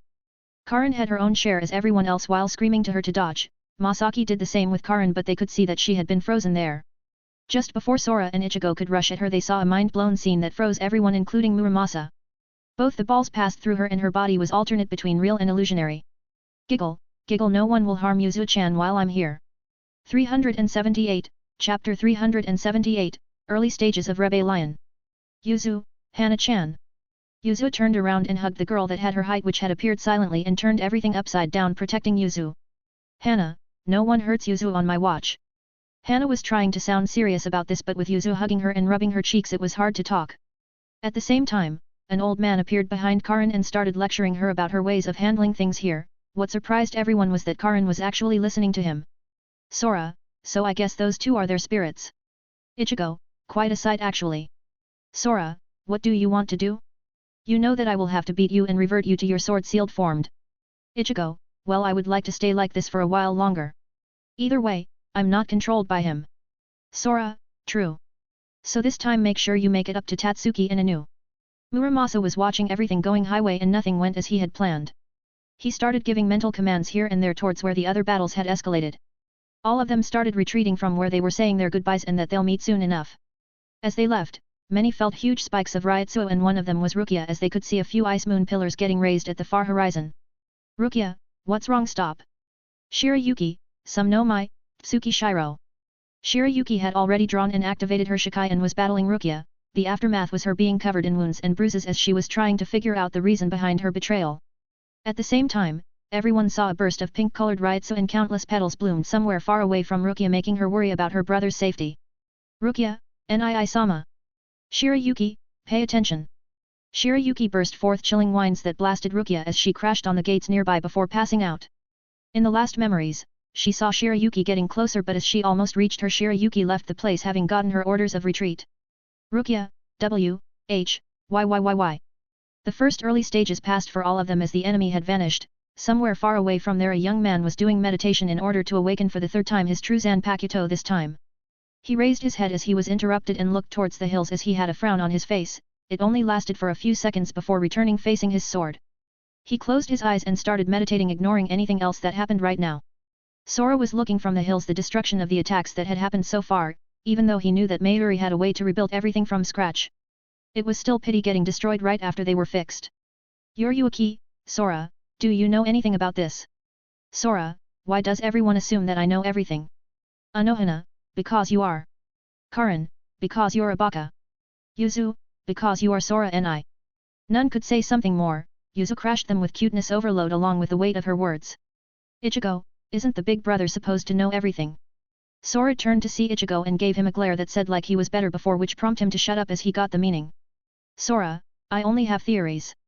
As Sora started speaking about his theories and what they might entail in them, somewhere in the 6th division, Renji was constantly confronted and chased by two individuals whom he does not recognize at first. But when he saw them calling their Shikai, Zabimaru, Renji, after an almost impossible to avoid beatdown, finally realized they are his Zanpakuto spirit. Apparently, not all spirits followed the retreat order from Muramasa. 379, Chapter 379, Early Stages of Rebellion. 2. Renji, you two, why are you acting like this? Saru, why wouldn't be? This is a rare chance where we get to let loose. Hebai, therefore obediently let yourself be beaten. Renji, wow, are you trying to kill me? Both, yes, die. Renji, getting beaten up and wishing me to die is totally different. Saru, really it's the same for us. Renji, this is unreasonable. As he was having trouble with his own Zanpakuto, somewhere in a forest ripping sound could be heard cutting and shredding the trees here and there. He, what's wrong? Afraid of a few slashes. I never liked this type of Shikai, it's crude and it's meant to kill. There you go again, Hisagi. Hisagi, shut up and let me finish. Hisagi, even thought I say that it doesn't change the fact that you took this form from my fear of swords. Tell me something I don't know. Hisagi, but after I saw many things, heard many things, I decided to take the first step and convert my fear. Hisagi, I was hesitating to decide whether to face you while powering up the Shikai or taking the next step towards Bankai. Hisagi, but I guess this situation also works. Kashinai, hat, looks like that brat Sora who you lost at the earlier stages of his gloriness beat some senses to you. Hisagi, but whether or not I can stand up to the challenge of passing my fears that up to me. When Hisagi finished speaking, Kashinai had appeared before him and kicked him, prompting him to block with his arms. As he was sent flying and hit his back on a tree, he heard Kashinai calling his Shikai, which instantly brought ripples yet again in the area. Kashinai, reap Kashinai. The usually deadly reverse death scythes appeared in his hand, which immediately were thrown towards Hisagi, who drew his sword and parried it. Kashinai, whether you get killed or you manage to pass your fears and beat me. Let's see what will happen. Hisagi used Shunpo and vanished from where he was as he appeared above Kashinai with his hand glowing. Hisagi, Bakudo Arts 62, Hyaporan Kan. Generating a blue-white glowing rod of energy in his already glowing hand, Hisagi threw it at Kashinai, which then it multiplied into 100 more rods, which rained down on him. Kaze-shine grabbed the chain of one of his scythes and threw it by spinning it towards the incoming rods. Both attacks clashed and many rods shattered as the rest fell on the ground. Kashinai, is this the best you can do? Even though he said that he felt something off, and from the rods on the ground he saw a shadow as well as 6 flashes. Hisagi, Bakudo Arts 61, Rikuya Koro. 6 sparks of yellow energy, which summoned 6 thin, wide beams of light that slammed into Kashinai's midsection body and held him in place. It was then that Hisagi appeared, as the feeling Kashinai had was true. When the rods and his scythe clashed, he couldn't see him at all. Kashinai, you came down with the rods, almost making me kill you in the clash. Hisagi, it was a bit risky, but I had to get it point blank zero. Kashinai saw Hisagi with a bit of sweat. Even though he said a bit risky, he knew full well it was bullshit. He then saw him coming closer and tried to move the scythe with his fingers in an attempt to shatter the binding. Just as Hisagi arrived almost in front of him and was ready to slash him with his sword, his eyes opened wide as he dodged to his left, making a huge crater where he was standing. A new figure appeared there and smashed the ground in an attempt to kill Hisagi, but the force behind the attack sent Hisagi flying. As he had his guard up, he looked at the new figure and he was shocked to see a bulky huge guy that was spitting flames from its mouth. 380, Chapter 380, Commander's Post. Kashinai, what are you doing here? Tenkan. Tenkan, we have been ordered to retreat. Kashinai, and why should I listen? Tenkan, because he gave us our chance to fight for what we believe for. Kashinai when he heard that shut his mouth while Hisagi raised his eyebrows thinking what is he talking about. They kept staring at each other and Hisagi didn't dare to move. Facing two spirits at the same time was a bit too much for him for now. Kashinai, fine, we are going to settle this at a later date. Tenkan shattered the bindings of Kashinai and both of them left from Hisagi's sight which he didn't let his guard down even after 10 minutes. In reality, it wasn't on his part but on many other areas as well, spirits had gathered there and retreated with the ones who didn't listen at the order of Muramasa. After everyone vanished and retreated, for the time being, all vice-captains and captains had gathered within few hours at the captain meeting hall which surprisingly enough it was Sora in the commander's position. Sora, I hate this position. Ranjaku, Swafon, Hinamori and Anohana struggled to keep their mouth shuts as they wanted to laugh really hard. Hitsugaya, for you to take this role, you know something aren't you? You could take, perhaps in the far future, you can take the position officially. Sora, I refuse. Furthermore, I did found out something. Shunsui, and what would that be? Sora, Muramasa's ability. When they heard him all of them opened their eyes wide open and waited for him to explain further. All the vice-captains that could attend had perked up their ears and waited for him to explain. Sora, Muramasa's ability is the ability to draw out our spirit's hidden desires. Sora, for example, anything that might have caused the spirit to have negative thoughts about its wielder. Anohana, you mean to say, something that concerns about our well-being. Sora, well, if I take it from my Zanpakuto spirit his hidden desire was to see how much I can fare without his help. Sora, for my other Zanpakuto spirit he simply wants to have a bit of freedom. At his words, everyone made weird faces as they didn't expect him to have a second spirit, it was incredibly rare but not impossible. Hisagi who listened at this, finally realized a bit of clue about what Kashinai and Tenkan were talking and stepped forward to share this with the others. You could take, then each and every spirit had a different purpose by coming out despite being called by Muramasa. Sora, based on your personalities and what you have done to interact with them it's quite possible that many of you already know the answer or at least you are close to it. Sora, Komamura is injured and will have to be filled later on. Byakuya is M.I.A and the head commander is trapped by its flames. Mayuri is somewhere unknown. Sora, when you realize your clue about their desires you will be able to use their shikai. Then you have to be personally the one who defeats them and revert them to being a sword. Swafon, why is that? Sora, because if someone else does it, you will lose their trust so far and for an unknown time you might not be able to tap on their powers. Everyone frowned at his words and couldn't help but wonder how the hell he knows all that, as if sensing their question gaze he did answer them. Sora, I learned that after defeating my first spirit which caused lightning clash with my black flames in the hills. Sora, well I had my guesses when I saw both my spirits so laid back without a care in the world but I confirmed it after the aftermath. 381, Chapter 381, Time Limit. As they were talking Sora noticed that the 2nd Division Lieutenant Mareki Omida wanted to say something and gave him his nod. He walked forward and started telling that when Muramasa appeared a few hours ago he ordered a few of his subordinates to search of records of a Zanpakuto spirit named Muramasa ever existing. At the same time, he was confronted by a Zanpakuto spirit, whom he recognized as Gagetsuberi, his own spirit. As they were fighting Ikeku Madarame arrived while facing Hojikameru. After the two engage in a fight with both their spirit they were stopped by a swarm of blade petals, both of them saw Byakuya standing on a nearby roof. When Sora heard this, he knew that it was the time when Byakuya joined the plans of Muramasa and had already braked free Senbonzakura from Muramasa's control. Sora, for Byakuya to appear there means he had found out something about Yamamoto or Muramasa himself perhaps he knew his owner. Yukatake, you mean, he knows the Shinigami that had the spirit Muramasa as his sword. Sora, yeah, possibly. Anohana, Sora, I believe you also know the guy right? Anohana, you may have not noticed but not all of us had realized he is a Zanpakuto spirit until you confirmed it just now. Sora, really? I thought you had realized it when he summoned his sword out of thin air. Only Zanpakuto spirits can do that. The captains and vice-captains we gobsmacked as they had seen the spirits do all that and only manifested their swords when they activated their shikai. Hitsugaya, then who is his owner? Hitsugaya, and how come he lives on his own doesn't he need Ryutsu to live on? Sora, you mean the mutual strengthening right? About that, I have a few theories on his ability and why he is out. But it doesn't change the fact that he is trying to turn us upside down. Shunsui, so in order to finish all this, we have to identify their desires and then complete them in order to revert them back in our soul realms.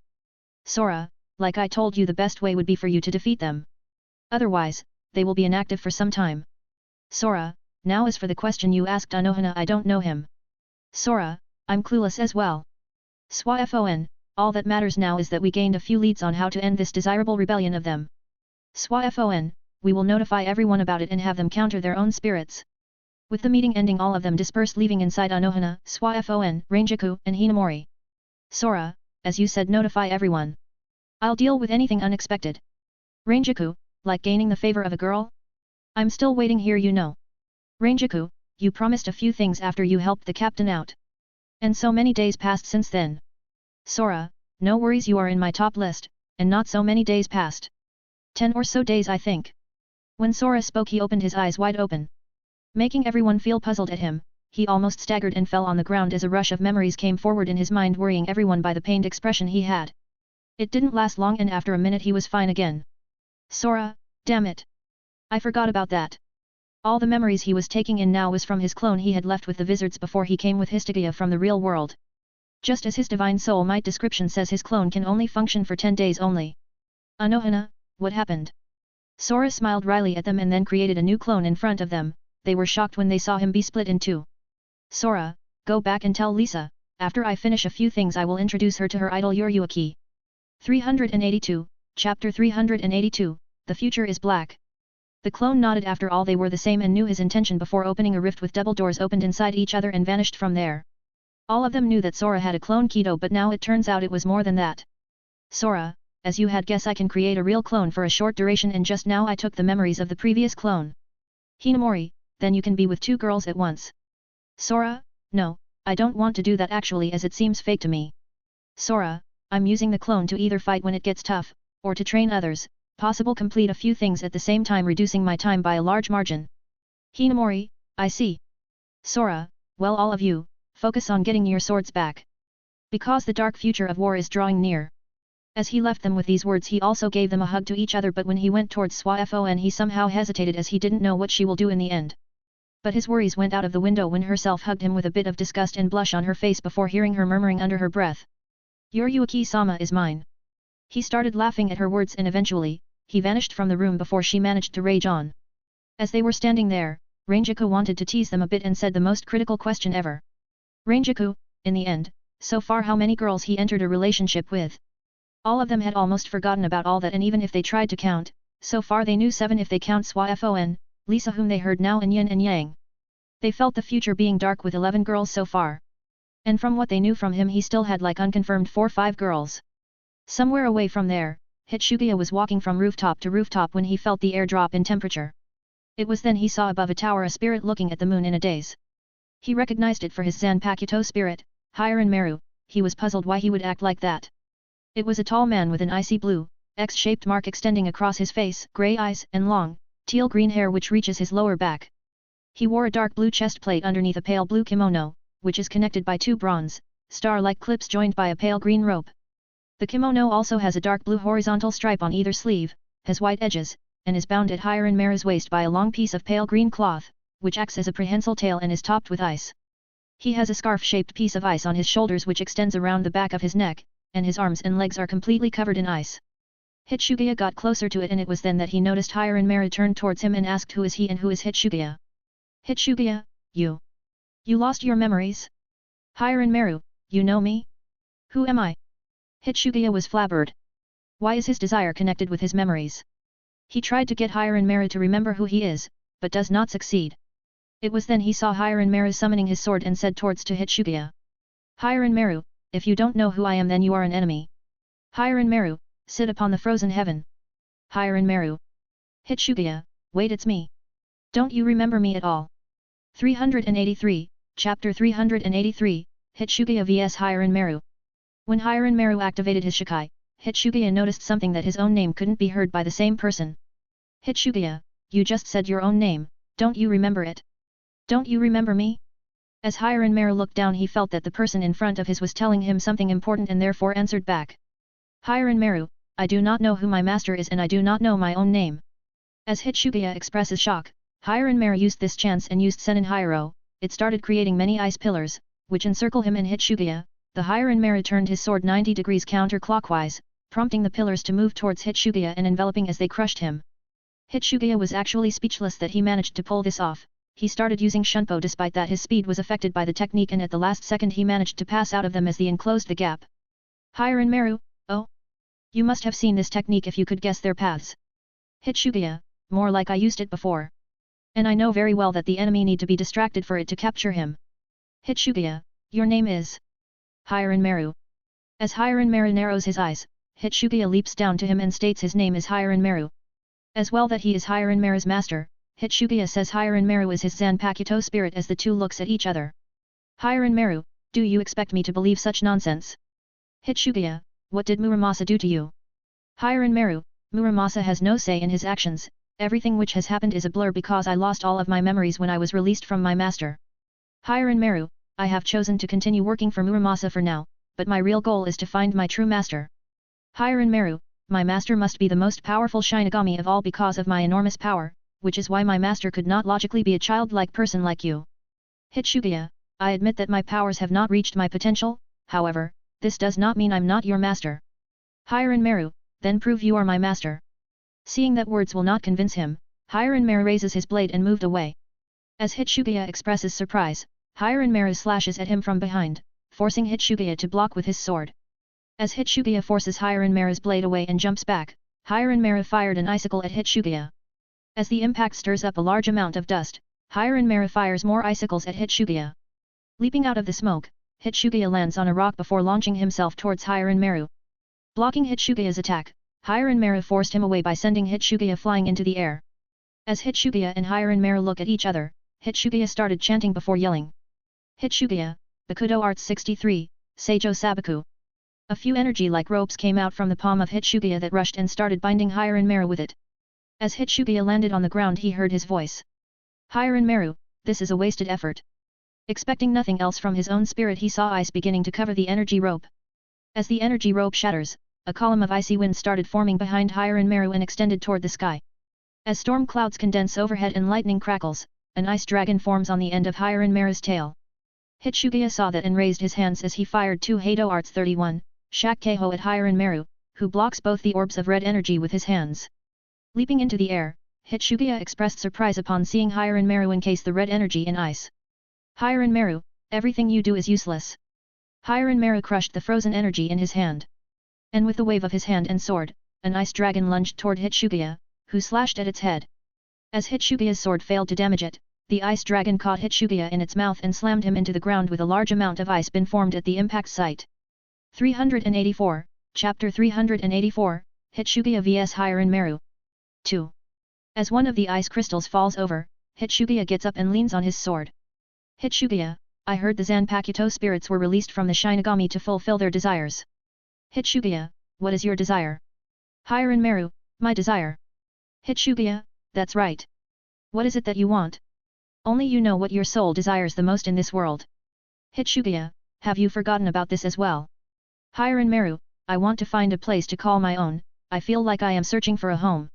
When Hitsugiya heard all that he started recalling his past of having dreams about Hiran Meru, meeting Ranjaku Matsumoto, and deciding to become a Shinigami in order to protect his grandmother. Hitsugiya raised his sword over his head and kept staring at Hiran Meru. At that moment lightning crackled overhead as an ice dragon forms behind Hitsugiya. Hitsugiya, sit upon the frozen heaven. Hiran Meru.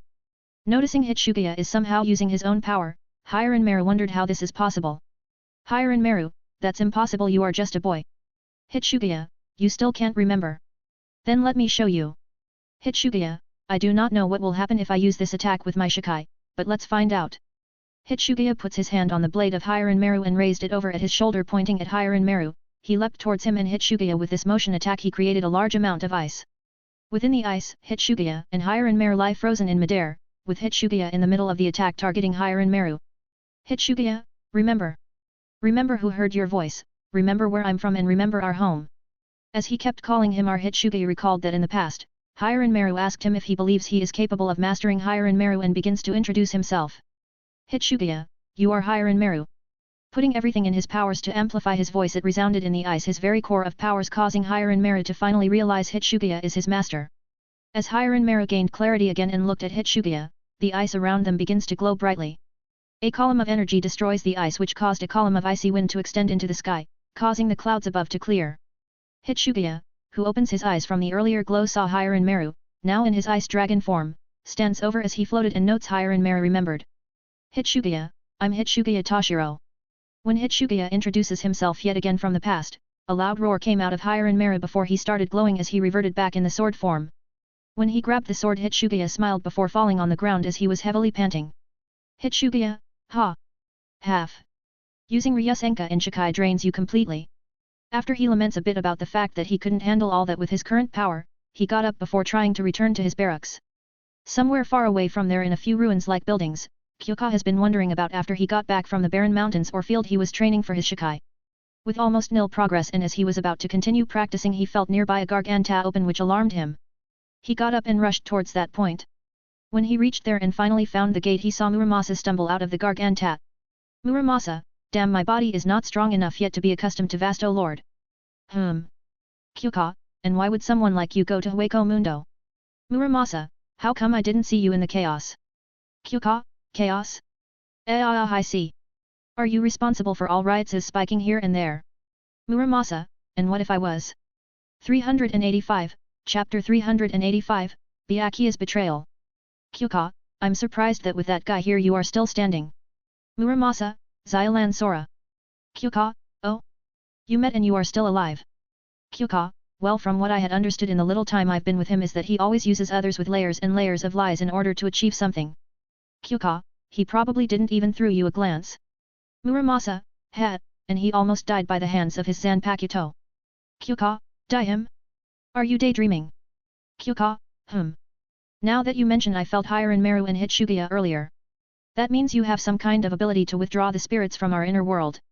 Kyoka, that sounds fun. Use it on me.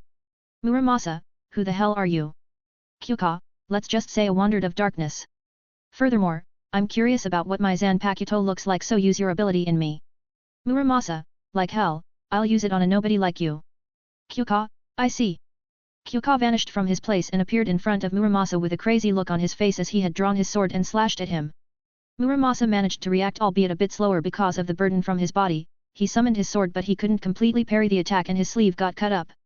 From the force behind the attack, Muramasa was sent flying crashing in the walls nearby. At the same time Kyoka charged with his hands Aikido before yelling. Kyoka, Heido Arts 31, Shak Keiho. A red projectile that had an immense red glow indicating that even chantless its power was no joke exploded out from his hand towards Muramasa. Muramasa, you think this will hit? Just before he could move from the way his body tensed up from the burden of what he had done in Hueco Mundo and froze there watching the incoming attack head on. At that moment a voice was heard along with a few ripples of Ryutsu. Akudo Arts 81, Danku. A thin transparent wall appeared in front of Muramasa making the red ball clash on it causing an explosion that destroyed everything. When the dust cleared up Kyoka could see two new additional figures next to Muramasa, one of them was helping him get up while the other was watching Kyoka. Kyoka, what is the meaning of this? Kukaki Byakuya. Byakuya, it is as you can see, nothing more nothing less. Kyoka stared at him and started thinking about why would someone like him always prideful about his position would revolt and go with the enemy. He wanted to test the waters but he didn't know if this was part of the plan of Sora's plot. He still owed him from bringing him back and he didn't want to mess something for him on his own accord.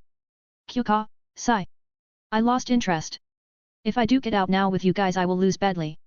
Leaving these words behind Kyoka vanished from there leaving the three standing there as they could no longer see him nor sense him. Senbonzakura, should I chase? Muramasa, no, that guy wanted to make me draw out his Zanpakuto spirit but either way it's impossible to do so if he hasn't awakened it himself. Muramasa, if I recover he will pose no trouble at all. Muramasa, for now retreat and also notify all the others that are currently on the hunt of their own Shinigami to retreat. Senbonzakura, as you wish. Byakuya, do I have to do something to ensure their withdrawal? Muramasa, although I have no idea why you decided to desert your position. You will have to prove yourself to the others as well. Byakuya, I will see to it when the time comes. P.S. The polls are out. From both Patreon and through the comments. Danmaki, 79, STB, 76, DXD, 64, Naruto, 52, One Piece, 36, Todeg, 13, Bleach, 8, Fairy, 7. Danmaki 1. Although I had said that Danmachi will have either way a mass release to hit 100ch. Turns out you guys want more therefore till the end of the month Danmaki will reach 110. At the same time, I forgot Bleach is nearing 400 so at the end of the month, I will try to mass write and mass release a few of them. 386, Chapter 386, Breaking a Spirit. As everyone withdrew and a few hours passed, Sora and the rest finally learned what happened to Byakuya and with the exception of Sora and Ichigo all the others raised a bit their eyes. Sora, if someone like Byakuya deserted his duty and joined Muramasa then he definitely knows the owner of Muramasa. Hitsugaya, apart from that I learned a piece of valuable information by fighting Hiran Meru. Sora, which is Hitsugaya, all of them seem to have a part of them altered in order to chase their desires. Hiran Meru had his memories locked and his desire was to find his master, meaning me. Swafon, apart from that we have heard information that Rukia, Hisagi, Renji, Rangiku, and Hinamori had already clashed with their swords. Sora, I'm not worried about them, they can manage. Yuka, then is it something else? Sora, from what Kyoka had notified me earlier, he said that Muramasa appeared through a Gargantat. It means that for the few hours of chaos before the previous meeting Muramasa had vanished. Anohana, then he went to Hueco Mundo. Sora, that's what's troubling me. Sora, Kyoka wanted to capture him if possible, but with Byakuya and Senbonzakura in the mix, he had to retreat. Shunsui, well, what we can do now is focus on the spirits that he has the least control. Sora, Yuzu and Karin along with Zaraki had already managed to win their swords back. As their desires were quite simple to see their growth or resolve or power. Sora, I have yet to take my second spirit back, but it's no longer on his control and that will not pose any problem. Komamura, so that leaves all of us. Hey. Sora, oh? You are better. Komamura, it wasn't a grave wound, more like it packed a lot of pressure that made me pass out, and with the slash it seemed like one. Sora, well, you know. I thought it would be days not hours before you got up. Sora, anyway, continue searching and do what you can. As the small meeting ended somewhere far away from there in a cave where all the Zanpakuto spirits were gathered, Byakuya entered, much to the surprise of the Zanpakuto spirits. Hey! Why is this guy here? Senbonzakura, pipe down Hanko. He is on our side for now. Hanko, oh yeah. Byakuya, I'm simply following what my pride dictates. Nothing more, nothing less. Ha ha ha ha, we broke free from our Shinigami owner to have one join us. Interesting. Senbonzakura, Kashinai, don't try anything funny. Kashinai, I'll reap you, noble boy. Senbonzakura, say that again. All of you stop. He is here on his own and he will prove himself. Hanko, Muramasa. Yet. Byakuya, what do I have to do? Senbonzakura, easy. Kill your sister's Zanpakuto spirit, in order to prove your loyalty. The Zanpakuto spirits initially believed they had him trapped, but Byakuya started walking towards Sodi no Shirayuki, who got up with an icy look on her face. Though Sodi no Shirayuki knew that Rukia looks up to him even though he had never done something that warrants her attention and offer him, as it was simple formalities. Shirayuki, dance Sodi no Shirayuki. She summoned her sword and started attacking him while trying to freeze the field here and there. The battle went on with small clash and so far she managed to put up a minor fight. Byakuya decided it was time and increased his speed before she felt 6 lights in her waist. She was shocked to see that Byakuya used and bound her with Bakudo Arts 63, Rikuya Koro. She tried to free the Bakudo, but before she managed to do it she felt a tugging feeling from her shoulder down and realized that he had cut her down as she slowly reverted back to her sword form. 387, Chapter 387, each on their own fight. Hanko, no way. He really. Muramasa, then from now on you are on our side. Muramasa, for now though, Byakuya, I have a job for you. Byakuya, what it will be? Late at night, Rukia arrived in Byakuya's office to find many unconscious Shinigami on the ground. When he started checking here and there she felt someone behind her, and when she turned as she was in high alert, she saw Byakuya standing before her. Before she could speak to him, Senbonzakura appeared and tossed the broken Sodi no Shirayuki to her. She felt on her knees and caught the blade as tears came from her eyes while hearing Byakuya speaking to her. Byakuya, stay away from here on forward. Rukia, what do you mean by that? Why are you on the other side? Enai-sama. Byakuya, I mean what I mean. Rukia, stay out of this. That's quite unlike you, Byakuya. All three of them flinched when they heard someone speaking, and as they turned around they saw Ichigo looking at them. Ichigo, why do you go to that extreme measures for something that you didn't do? Senbonzakura, silence, what do you know? Senbonzakura, a mere Zanpakuto spirit like you. Ichigo, as a fellow Zanpakuto you can feel me, so it's no surprise that you know. But at least I didn't attack Sora. Ichigo, unlike you who did attack him. Senbonzakura, say that again.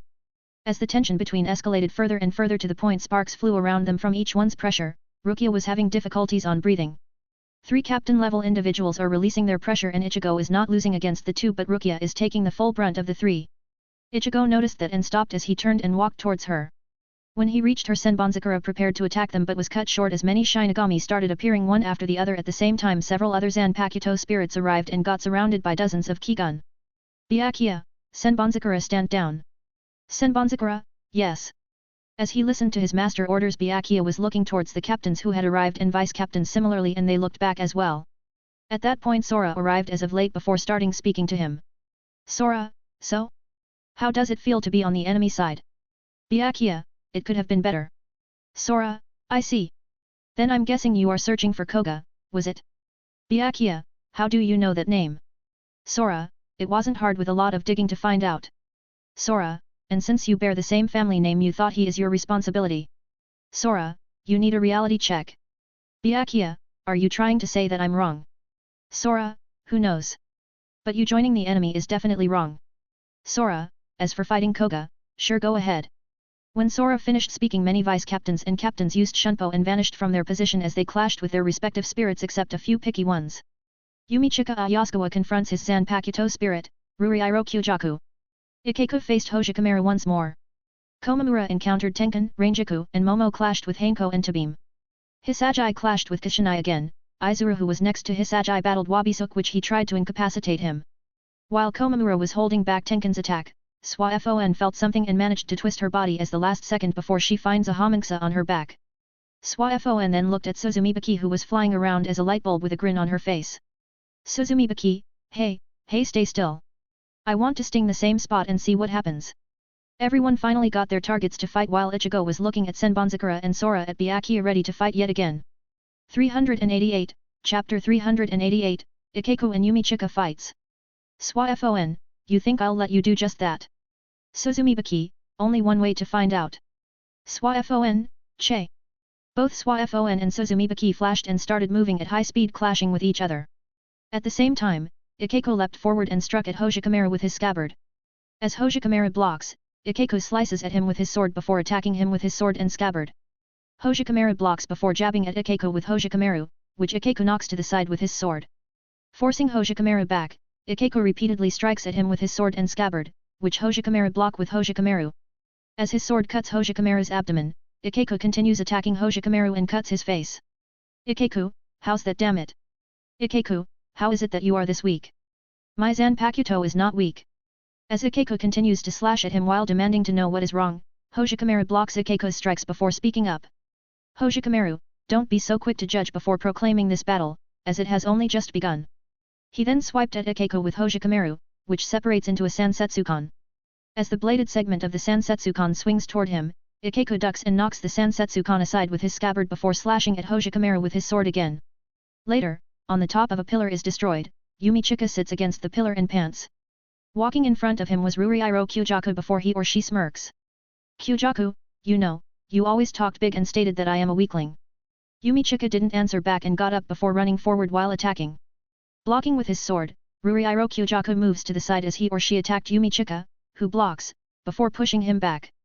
Sliding several feet away before stopping, panting, Yumichika curses. Kyojaku, you look very mad. Yumichika, I will never forgive you, Ruriiro Kyojaku. Kyojaku, I do not expect you to do so. Kyojaku, why don't you give up? I would be willing to let you live if you did so. Yumichika, I'll never give up.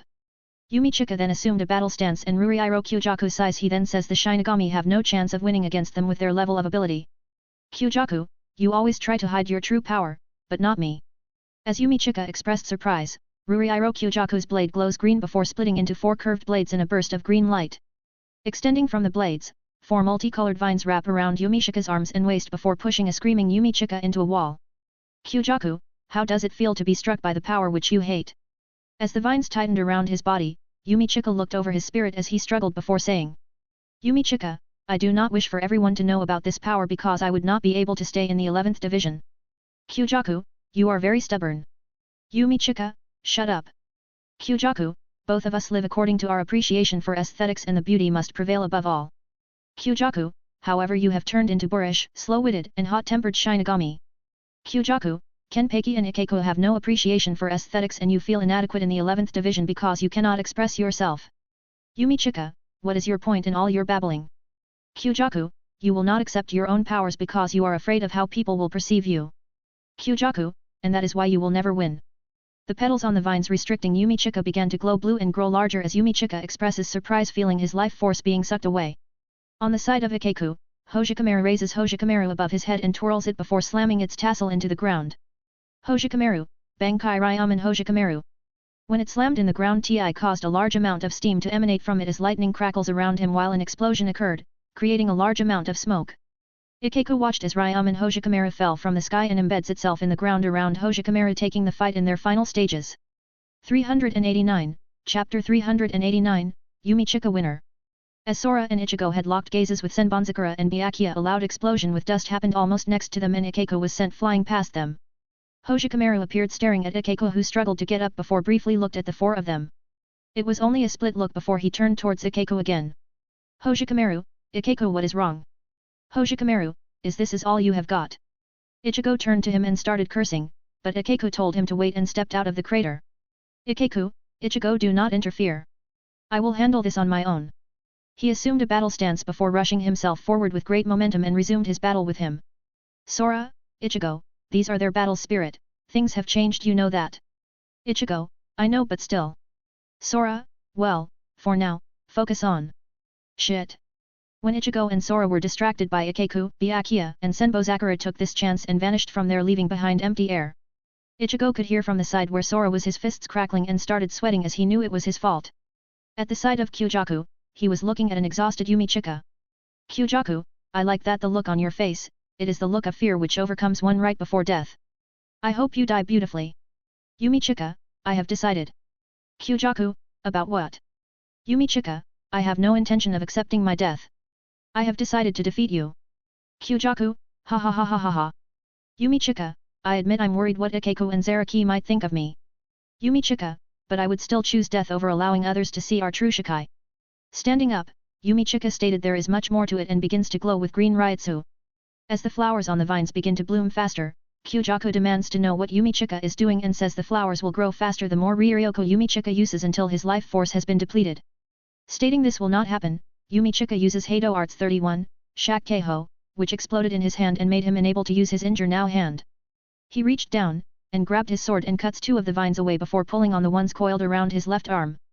As a yelling Yumichika cuts away the remaining vines, Ruriiro Kyojaku expressed surprise with the stunt he pulled off and managed to free himself. Yumichika, I will always belong to the strongest of the Godii 13. I am a member of the 11th Division. Yumichika, this is our style and our pride are at stake. We will continue fighting until the job is done. Yumichika, you can laugh at me if I die later. Yumichika clashes with Ruriiro Kyojaku and pushed him lightly back. Crossing blades with Ruriiro Kyojaku once more, Yumichika slashes at him. When Ruriiro Kyojaku moves back, Yumichika slashes at him horizontally. When Ruriiro Kyojaku blocks Yumichika's attack, he and Yumichika struggled with each other before Yumichika pushed Ruriiro Kyojaku back once more and attacked him. Kyojaku, ha ha ha ha, if this is the best you can come up with. The 11th Division has fallen. Kyojaku, I will fight all of the way to the end using only my sense of aesthetics. Raising his sword glowed green and transforms into several multicolored vines.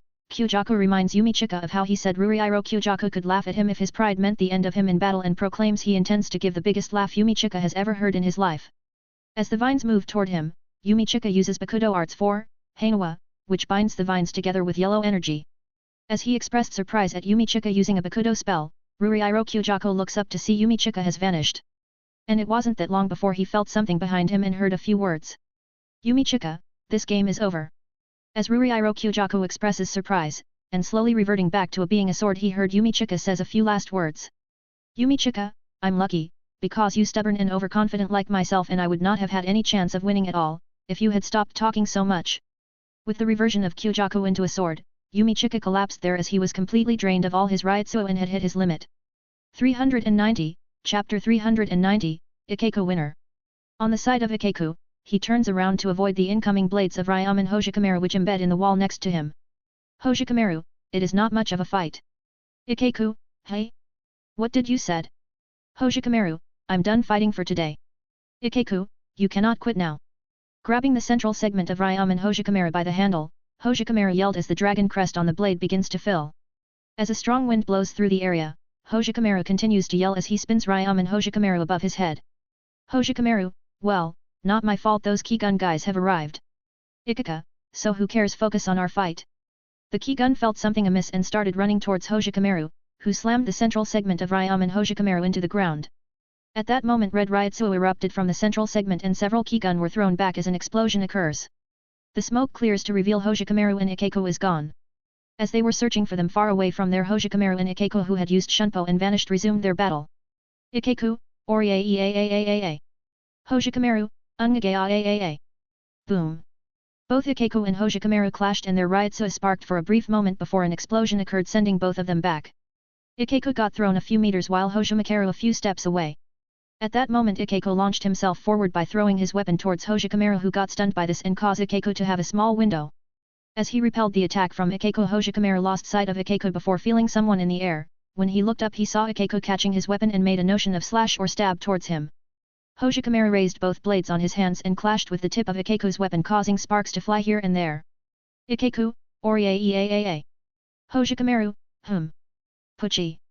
The blade on Ikeko pierced the two huge segments of Hojikamaru and then pierced his shoulders. Hojikamaru, ha, good. Ikeko, Hojikamaru, yug. The ground under Hojikamaru cracked and a crater appeared, sunking him inside and making him lose his balance before staggering, giving the time Ikeko needed for the last push, and through his shoulder, the blade cut in his heart, making Hojikamaru stunned while he smiled at him. Hojikamaru, even though you could use your Shikai. Since you had figured out that I wanted a fight. Why you didn't use it? Ikeko, it wouldn't be fun otherwise. Furthermore, with the sheath and sword, it was better trying to parry or slightly change the trajectories of the blades. Hojikamaru, ha, that was nice. Ikeko fell on the ground panting as he watched Hojikamaru revert back inside him. The Kyogun, who felt the spike in his Ryutsu, just arrived and saw that Ikeko had everything under wraps before leaving towards their next target. Ikeko, god damn, that was hard. It was like when I first trained for my Shikai, but more intense. As the Kyogun were searching for rampant swords, they saw Swafon moving away with Shunpo as Suzumibaki stabs at the air where Swafon was standing. Suzumibaki, you are pretty good. Swafon, it was a nice try. Suzumibaki, hehe. Noting she will not be able to keep up with Suzumibaki's movements with the tricky footing on this rooftop, Swafon tells herself this is not the time for her to be fighting a small battle. Suzumibaki saw Swafon leaping down as if she is running away. Landing on top of a wall, Swafon turned and looked Suzumibaki and prompted her to follow her. P.S. Guys, I need a little advice. 1. I can finish this arc in the next 15-20 chapters. But I notice the arc of Zanpakuto continues into an arc called Beast Swords. This, in turn, will have at least 20 more chapters. So should I integrate this arc as well or skip it? 2. I brought Ichigo back much earlier cause I wanted a mascot character I can vent a few beat-ups. 3. Should I create an original fight for Ishin and his Zanpakuto along with Yoruaki and her thunder like tiger I created as her spirit? 391, Chapter 391, Swafon winner. As Suzumibaki was following Swafon, she also tried to get a few stabs at her, who turned around and leans back as Suzumibaki zooms past her. Leaping back and while making a flip over in midair before landing on the ground, Suzumibaki looked at her before grinning. Suzumibaki, Swafon, you dodged my attack nicely, but not quite well. A homunxa appeared on Swafon's shoulder, which caused Suzumibaki to boast by stating that she had decided to sacrifice her arm because she could not dodge her attack. Suzumibaki, where should I aim for this time? Suzumibaki, giggling, why do you have that face? Are you perhaps wondering why you cannot keep up with my speed?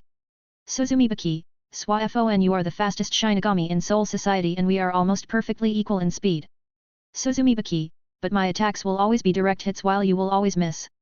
Stating her attacks on Swafon will continue to result in direct hits while Swafon's attacks on her will keep missing, Suzumibaki saw her tighten her grip on her sword. As Swafon's attacks kept missing, Swafon expressed anger, which caused Suzumibaki to laugh at her as she hasn't realized the reason she is missing her. Swafon, che. I will get a few hits. Suzumibaki, ha, it will never happen, as you have never fought someone smaller than you. Suzumibaki, the smaller combatant always has the advantage when facing someone who is equal in speed. Swafon, ugh. Tisk. Suzumibaki, ha, one more mark. How many you have till now? 4-5. Swafon, these are nothing unless you hit the same spot. Suzumibaki, your perception is clouding your judgment. When Swafon heard that, she was shocked to see Suzumibaki sitting on the blade. Suzumibaki, however, the real problem here is Yoruaki. Swafon, hey. Suzumibaki, she is the one holding you back, unable to help you tap to your true potential. Swafon, Yoruaki-sama isn't someone you can talk lightly and treat her as a problem. Swafon slashed at her once more and Suzumibaki flew away, avoiding it before she assumed a battle stance. Swafon did the same before moving away with Shunpo. As Suzumibaki expressed surprise, Swaifon attacked her but Suzumibaki flew back as Swaifon's foot touches the ground. Moving away with Shunpo once more, Swaifon appeared in front of Suzumibaki and slashed at her again. As Suzumibaki dodged the attack and flies away, Swaifon appeared behind her yet again before attacking Suzumibaki once more. As Swaifon continues to move to Suzumibaki with Shunpo and attack her, Suzumibaki dodges her attacks and stated that she cannot strike her. At that moment, flying in front of Swaifon, Suzumibaki held out her stinger and flew towards Swaifon, who moved away at the last second with Shunpo but unfortunately, she got another hominksa on her cheek. Swaifon, che. Suzumibaki, ha ha ha ha, another one. But enough playing, it is time to deliver the finishing blow and hunt others as well. Wondering where she should make the final attack, Suzumibaki decides on a location and said to her it was nice knowing her. As Suzumibaki started flashing with an unmatchable speed with the eyes, it caused Swaifon to be tensed up before Suzumibaki's stinger hits the hominksa on Swaifon's cheek. Just before Suzumibaki let out a chuckle, she froze as Swaifon activated Shunko, stopping the stinger from penetrating her skin. Suzumibaki, this? How this is possible? Swaifon, I knew from the start that you would go after an already marked area.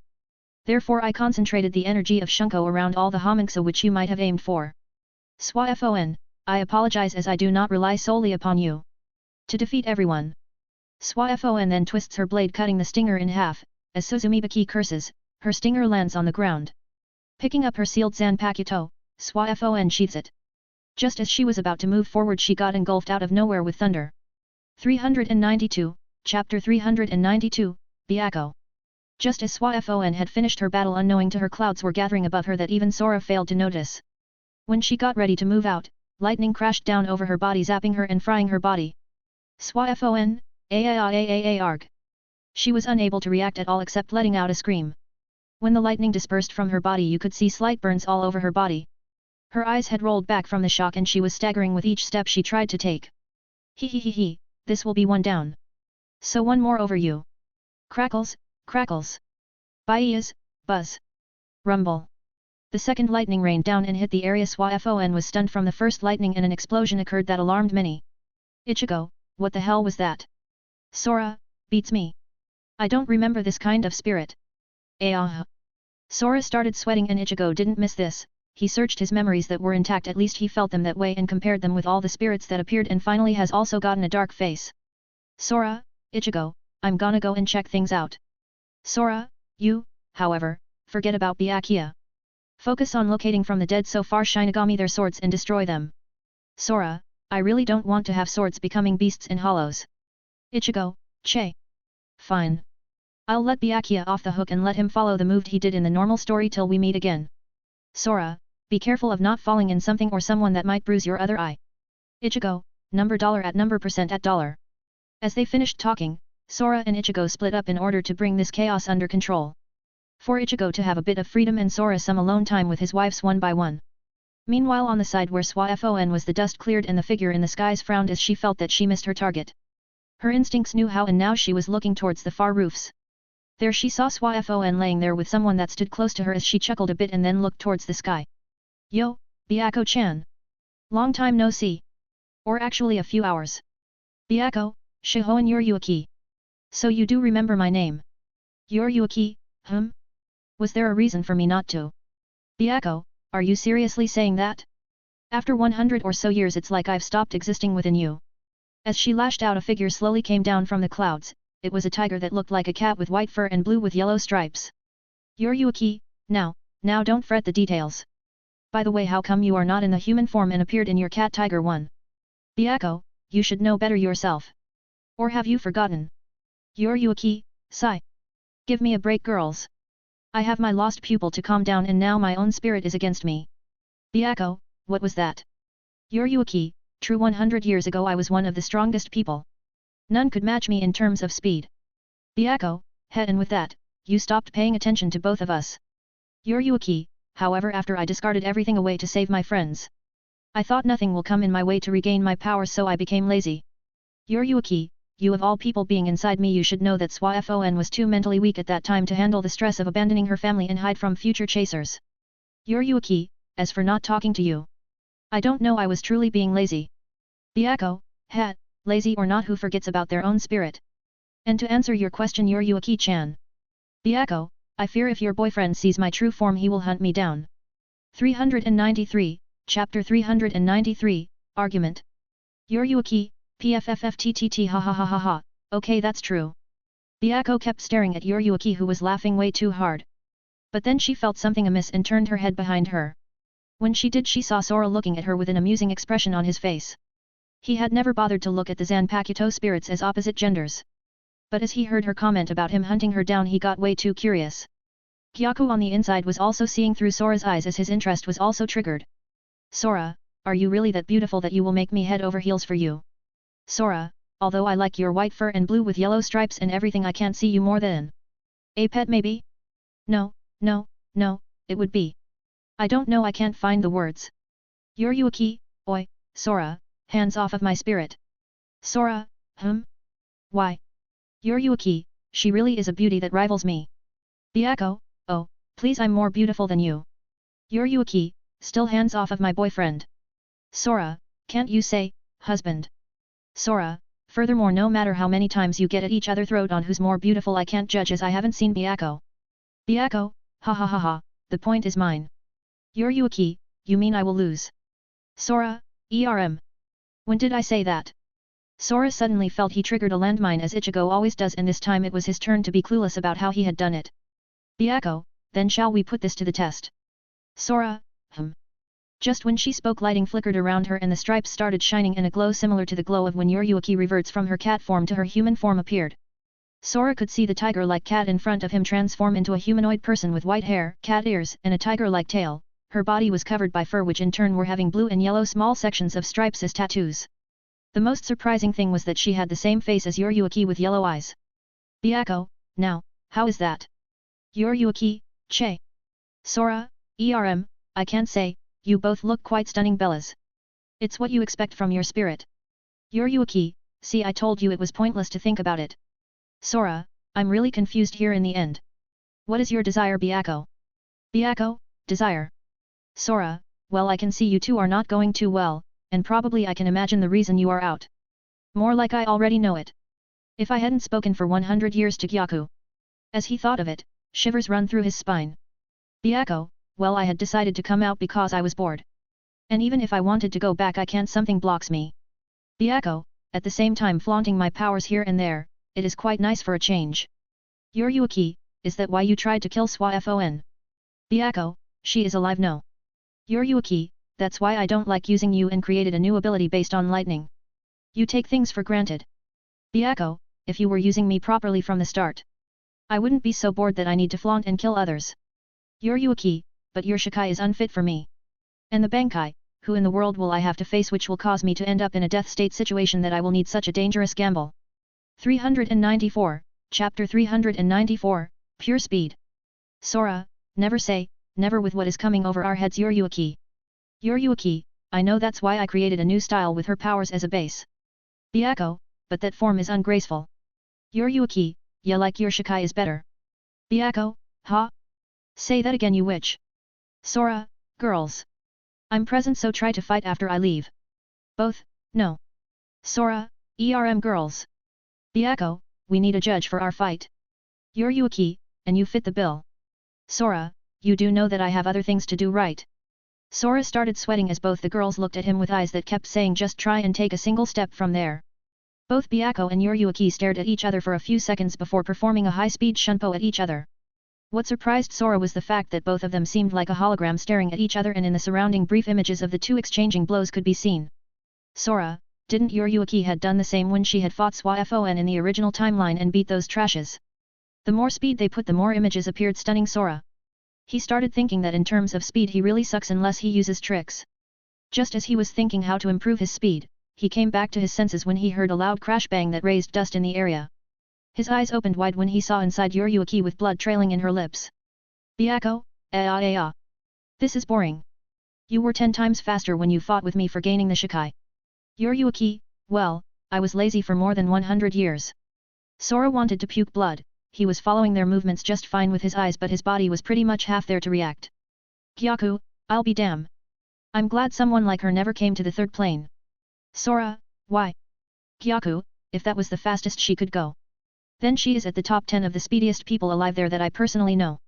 Sora, are you sure they are alive? Gyaku, they should be. Unless they died so their world has started. Sora, what if she was like Byakko spoke?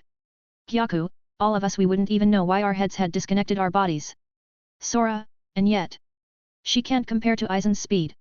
Looking at the two, Sora decided to glue his ass on where he was standing and his eyes towards the two. Byakko, who was closest to him, felt his gaze before she spoke to Yuryuki. Byakko, hey, hey. Your little boyfriend is looking with anticipation. Are you going down like that? Yuryuki, nope, I was distracted by a weird feeling that my body is calibrating itself, no idea why though. Byakko, what do you mean? Yuryuki, I feel that slowly my body is returning to my prime. Yuryuki, well, for now, let's go round 2. Swasfs. Yuryuki lunged herself once more towards Byakko, who grinned and did the same. Sora and Gyaku watched the battle unfolding again, and this time there were 10 more images before Yuryuki crashed again in another roof. Byakko appeared and looked at her shoulder, who had a few bruises, and then looked at Yuryuki with a thoughtful look at her. She then remembered something and turned towards Sora, who was puzzled as well, before asking him, making his attention swift to her. Byakko, I don't remember why we were sealed, but did that by any change started powering us up? Sora, I don't know the details as well, but both of you, since essentially are the same, should have gained some kind of power-up. Byakko looked at herself and found nothing wrong or being stronger or getting something. The only thing she could figure out was that power-up through the energy of the seal has somehow refined the body of Yuryuki and is still doing so. 395, Chapter 395, Shikai. Sora was thinking the same. From what Gyaku had said, the energy will nurture their souls and bodies, and continued to do so while they were sealed. When Sora freed them, they had noticed the change in the quality of their spiritual pressure and their own power, but none had expressed or said something about their own body. He tried to find what was happening to Yuryuki with Gyaku, but even he wasn't sure. Gyaku, if we go by this world standard, then her Ryutsu got refined and more potent than before, but due to her perfect control over it she may have not realized it. Gyaku, by unsealing her, she gained remnants of sealed energy in her body. Originally that was meant to nourish her soul and her spirit, but since they split it started refining her body. Gyaku, I can't explain it otherwise. Sora, if that's the case, then the others will experience something similar since they had split from their spirits. Gyaku, you mean Urahara and Ishin? As for Ichigo and Neliel or even Masaki, I have no idea how they will take the sealed energy if they have any. As they were talking they saw Yuryuki getting up, and all three they could see that she didn't have even the slightest of scratches. Yuryuki, Sora? Care to explain here? Sora sighed and proceeded in telling them what his theory was, shocking the two greatly and made Byakko groan in frustration that she missed such a rare chance. Although from before she got sealed and after whatever benefits Yuryuki gained she did as well, but she didn't know she still had leftovers of energy, and since they split it helped Yuryuki refine her body. She growled in frustration the more she thought of it, as if this continued she will lose and be forced inside her inner realm never to be called again. Therefore right here and there her eyes flickered with lightning and her fur stood up as she raised her hands, causing the lightning from her eyes to travel through her body into the palm of her hands as she spoke out. Byakko, punish everything with your rumble. Reun Tentai Byakuko. Her fur started expanding as her sword was formed in her palms and then breaking in particles as it fused with her fur, transforming it into a cloud-like substance that glues on her body. Sora was shocked by this sight. It looked really lame, but at the same time, it was like a goddess descending the clouds of heaven. He tried to imagine Yuryuki with her tan skin appearing like that and almost got a nosebleed, which was terribly rare for him to act like that. He tried to push all thought in the corner of his head, and as he did he realized something, that when Yuryuki activates her Shikai, her Shinigami attire, which is black, is covered in white clouds in a similar way. The only difference is that on Byakko's form now is like as if she is naked, covered by steam. He could tell that this form isn't suited for assassinations, as she was formerly captain. But even he felt danger from that. He didn't know why, but he started shivering as if those clouds represented the heavens themselves. Nevertheless, he ignored his feelings and glued his eyes to see what kind of powers her Shikai have. Yuryuki's face looked grave when she saw Byakko releasing her Shikai. Her desired were always to be the fastest and gained a title that matches those of the gods since she was a little kid. She was hoping when she awakened her Zanpakuto that she would get something that will make her soar through and have her own freedom with nothing to worry about. Only to be disappointed greatly. 396, Chapter 396, The Power of Byakko. Being born in the Shihoan clan, Yuryuki had been trained into the ranks and quickly joined and became a respectful figure. In the clan, they had a certain rule that they can only give themselves to people of the same clan, which greatly limited herself. As she awakened her Zanpakuto, she became the head and climbed towards the captain ranks. But that greatly restrained her even more. For various reasons, she had nothing to do, her Shikai was unfit of her desires and her Bankai was too overpowered to the point not even Yamamoto could compete with it. It was also the reason why he made her leader of the assassination corps. as a way to avoid using her sword abilities as much as possible and always find a way to end the fight at her fastest with punches and kicks. Although she was a hidden weapon, the requirements of using her Bankai was enormous on her body, as the discharge from it was self-damaging to her. Therefore from then forward she tried to create a similar output with Aikido, and eventually she succeeds after countless years. It was the Shunko. Unknowing to her though, doing that she totally neglected her Zanpakuto spirit. As Yoryuki was thinking in her own world about everything, Byakuo was ready to launch an attack towards her and Sora was watching with interest. The ethereal clouds from the transformed fur on her body started trembling before yellow and blue sparks flashed through them. Hearing the sound, Yoryuki lifted her head and felt her vision shifted towards her right. Sora was shocked. Byakuo had vanished and placed instantly her hand in the left side of Yoryuki's face, pushing her towards her right. Byakuo, hey, hey. You will lose if you act like that. He gave her a push in her face as sparks flashed from the cloud around her hand, which created a powerful force that blew Yoryuki away. Yoryuki, Youngug. Crash, crash, crash. She kept smashing through the houses with no sign of stopping before she changed trajectories of her body and alleviated a bit of the force. She came to a stop. When she came to a standstill, she heard sparks again, and this time her vision shifted towards her left. Sora was watching with a shocked face. Yoryuki had turned into a throwing ball left and right, unable to catch the speed of her sword. She has been dragged from her face here and there as Ulquiorra did to Ichigo in their fight. After almost 10 minutes, Byakuo stopped and watched at Yoryuki, who was down with wounds and ripped clothes all over her body. Byakuo, the appearance of our power, it may be lame to you, but it is unparalleled, and you should know that speed isn't the only thing it raises. She gathered her hand in front of her and sparks started discharging towards her palms with more intense and density until two small balls were created, one blue and one yellow. Byakuo, it also gives offensive capabilities. Byakuo, discharging quake. Both the balls flew at incredibly speed heading towards Yoryuki, and when they got close enough, both of them clashed against each other, erasing all sounds from their ears, and a white light appeared in the area. Boom! Then the sound came of thunder smashing through things that almost erupted all the eardrums of the people around them. Sora had instantly become pale and almost rushes towards Yoryuki. But then he felt all the lightning discharge flow and beat through a certain rhythm. He looks towards the center of the attack and saw tangible spiritual pressure taking the properties of lightning. 397, Chapter 397, Talking. Sora saw the orange blouse of Yoryuki started shredding itself from the pressure that had gathered around her body and took a tangible form of almost pale white lightning. She had raised both her hands and small discharges started destroying her surrounding before clenching her fists tightly and gathered all that energy in her body. Byakuo, oh? You used your developed technique? Can that compare to me? Yoryuki, who knows? Perhaps if it's completed then maybe it can surpass you, but for now, I think it's time for a bit of payback. Just as she finished talking, Byakuo felt a hand gripping her face, not by the sides but by the front, before she was blown away from Yoryuki's force. Sora, who was watching, had lost interest. This was turning into a throwing match of each other. The one who stays down loses.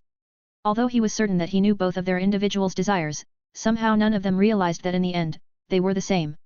Just like Yoryuki, who wanted to escape all the formalities and be free, her Zanpakuto also wants to occasionally be used by her, as it's her way to be releasing her powers in the world. Otherwise, it's the same as being locked away, unable to escape forever. Even worse, they don't speak anymore. In truth, Yoryuki had realized this earlier when she was having flashbacks of her life, and she could feel that she can now use her Shikai as she had understood her desires. But she didn't know how to go about to accept this, as this was her fault, to begin with. While she was dragging her away as she had done earlier, she could feel fear in her, and it started showing when Sora said about the power-ups. She wasn't an idiot, she knew what she thought. If she was in her position she would think the same and would want to escape with any way possible. Even if she defeated her right now, this will always be the case. Her Zanpakuto will stay locked up inside her with no way to come out. To experience, to fight others, to be of use to her. After 10 minutes of dragging her here and there, in pretty much the same fashion, Yoryuki sighed as she deactivated her Shunko and sat down with her sword. Byakuo, what is this supposed to mean? As if answering her question, she placed her hand on top of her head and started petting her while looking somewhere far away in a daze. Yoryuki, you know? Turns out we have the same desires. After all, you were born from my soul.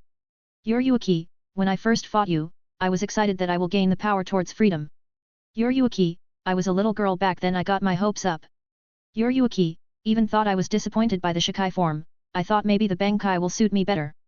Byakuo, therefore you trained day after day with me. Yoryuki, but in the end the clan, learning that I master sloppily the Bankai, they pushed me into the captain ranks, and then Yamamoto learned that not even he can content with it, therefore, he placed me in the assassination squad. Yoryuki, instead of being free I got tangled by more chains, therefore I kinda blamed you and never visited my inner world or spoke again with you. Byakuo, that's right. Because of you. Byakuo, I was locked while you had your share of fun. Yuryuki, I even created Shunko and made it towards lightning element. Now that I think of this, it was possible as a way of repentance towards you. Byakko, yeah right. Byakko, if that was your way of apologizing you fell far short on that department.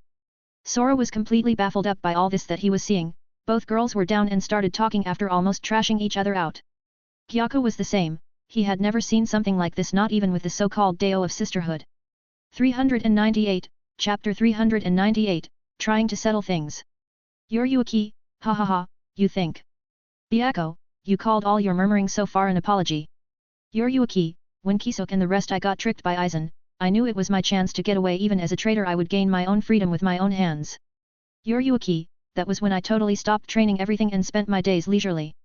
Yuryuki, forgetting to train, forgetting the clan, my abilities have rusted, forgetting you. Byakko, is this supposed to make me feel better? Byakko, you are making me angrier. Yuryuki, no, you can go. Get out of here. Experience what goods the Soul Society had to offer from clothes to foods. Byakko opened her eyes wide open when she heard this. More like she felt she meant it, her Ryutsu had totally died down with no signs of wanting to fight anymore. She kept staring at her and saw her with an easygoing-like attitude, before she could say anything she saw her lowering her head with a grin smug on her face before whispering in her ears. Yuryuki, but be careful. This guy has 10 plus something girlfriends.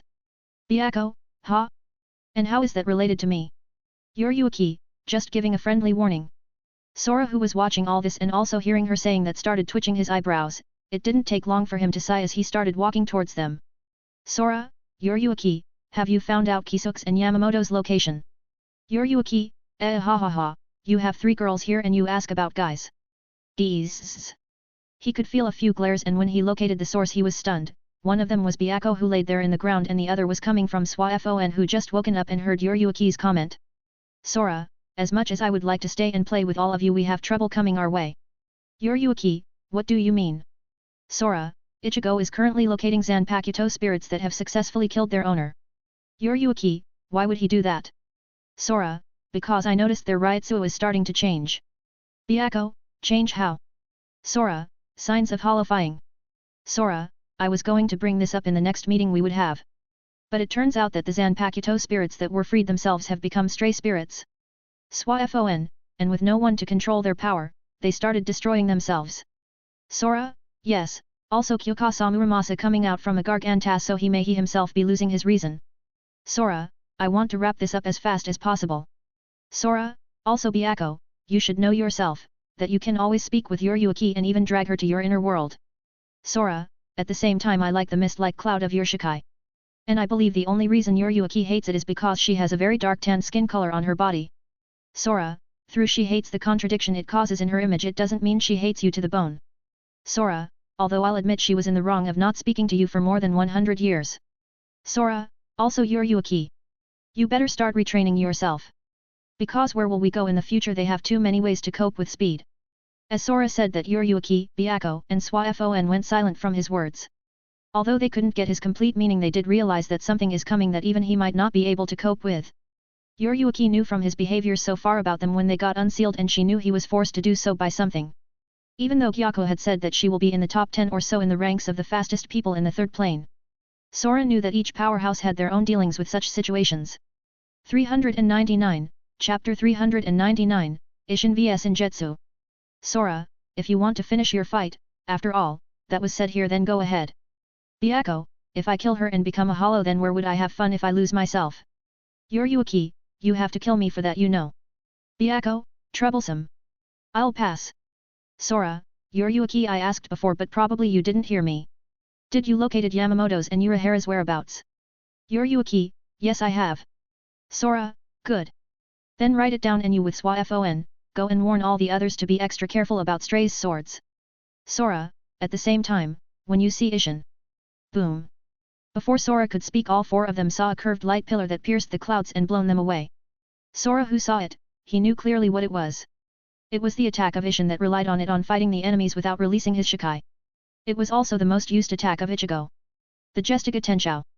See from the time of 0:42 and after https://www.youtube.com/watch, v equals yq0_v4035 ua. Sora, fuck. Ishin is fighting his sword. Sora, I'm going first. Follow later. Also whoever you meet later on warn them about the downsizing of the Zanpakuto staying ownerless. Sora vanished from there using his doors leaving on the crumbled houses and districts, Byakko, Yoryuki and Swafon looking at each other. Yoryuki, Swafon, are you fine? Swafon, yes. Yoryuki, don't be so formal with me. Swafon, yes. Yoryuki-sama. Byakko, ha ha ha ha. This little girl that always followed you behind truly needs to learn to relax. Yoryuki, I can't argue with that but for now, we have work to do. Yoryuki stood up and took her hand from Byakko's head before fixing a bit her clothes. After stretching up a bit she turned and looked towards Byakko who was still on the ground. Yoryuki, what are you going to do? Byakko, why? You care. Yoryuki, out of curiosity. Byakko, don't you know curiosity killed the cat? Yoryuki, well, like I said go and explore things around. Try not to harm anyone though. It's rare to get this type of freedom. Yoryuki, I know how that felt in the past. Yoryuki, Swafon, let's go. Yoryuki, see you later Byakko, hopefully, we can drink something when this is over. As she said that she smiled at her and then vanished from her eyes with Swafon following shortly behind her. Byakko was there on the cold ground thinking that she got her freedom, her eyes started to moisten up before slowly tears fell from her eyes. On top of the roofs, Yoryuki and Swafon could be seen running towards the huge spike of Ryotsuo earlier that sent that attack and dispersed the clouds away. Swafon, was it really okay to leave your Zanpakuto like that? Yoryuki, who knows, but she is perfectly fine with only a few scratches at most. Yoryuki, if it comes down to it again, I'll deal with it later on, now focus on our task. Outside of the 4th division, a few people were watching a spirit and a Shinigami clash with each other. They were Anohana, Masaki, Yuzu, and Karin. They watched as Ishin was fighting Tensa Injetsu with his sword, although he couldn't use his Shikai which was related to flames, he was giving a hard time to Injetsu and both had weird expressions as time went on. Injetsu, this is odd. Ishin, truly is. How come my body is getting stronger and stronger? Injetsu, you have already forced me with that Gestiga to activate my Shikai and that was the sole reason I survived actually. Ishin, yeah no kidding. The power was off the chart. Tensa Injetsu held his swords and flames came out of it as he pointed towards Ishin. Ishin held his basic sword and raised it towards Injetsu. Ishin and Injetsu, but I'm still gonna defeat you. 400, Chapter 400, Ishin vs Injetsu. 2. Both, Getsuga Tenshou. One blue Getsuga in color and one Getsuga clad in flames clashed with each other sending energy waves here and there. Both of them vanished at inhuman speed and clashed with their swords making sparks to dance in the air of their collision. After countless trades of sword slashes, they appeared above in the sky with Injetsu almost getting in the range to catch off guard Ishin who still hadn't restored his sword position back. Injetsu, you are mine. Ishin, you wish. He made an instant gesture with his finger pointing at Injetsu and then snapped them which caused high vibrations in the air that sent Injetsu back a few steps with his sword avoiding splitting Ishin in half. Before he could manage to stabilize his feet with the suddenly overthrown trick, he felt Ishin's Ryotsu coming right at him with him being in receiving of point blank this time. Ishin, He slashed at Injetsu and split the air as the pressure felt and crashed Injetsu who was barely parrying the wind. The moment he saw no Getsuga he realized that he used his Ryotsu to amplify the pressure of his sword and caused the wind to rage on him. Injetsu, ugh. Cheap tricks. Ishin, are they now? Ishin, Getsuga Tenshou. Ishin appeared directly behind Injetsu and fired his true Gestiga right at his back causing him to fly upwards. Ishin, I know that isn't enough to finish you. Ishin, seeping crest of turbidity. Arrogant vessel of lunacy. Boil forth and deny. Grow numb and flicker. Disrupt sleep. Crawling queen of iron. Eternally self-destructing doll of mud. Unite. Repulse. Fill with soil and know your own powerlessness. Ishin, Heido Arts 90, Kuro Hitsuji. With the span of 4 to 5 seconds that took for Injetsu to disperse Getsuga and the pressure of the previous slash, Ishin finished his chant as he looked at Injetsu. Ishin generated purple/black spiritual energy, which enveloped Injetsu with a powerful torrent of gravity before taking the form of a box of black energy, covered in several spear-like protrusions that hang from the box. Ishin then waved his hands and those spears like crosses pierced the box, making everyone look with slightly surprised faces. Just as Ishin was about to relax he heard a voice from inside. Injetsu, blazing Getsuga. Ishin, The black box, got slashed in a round fashion as you could see the frictions between the two and at the point of the slash appeared flames burst out as if splitting the box vertically with flames slowly burning it. Injetsu came out with almost his clothes having huge holes but in reality, only small cuts could be seen in them. Injetsu, that was quite close. Ishin, I thought that this might be enough. Injetsu, Well, not clearly enough to kill me. Injutsu, but enough to wound me. Puchi.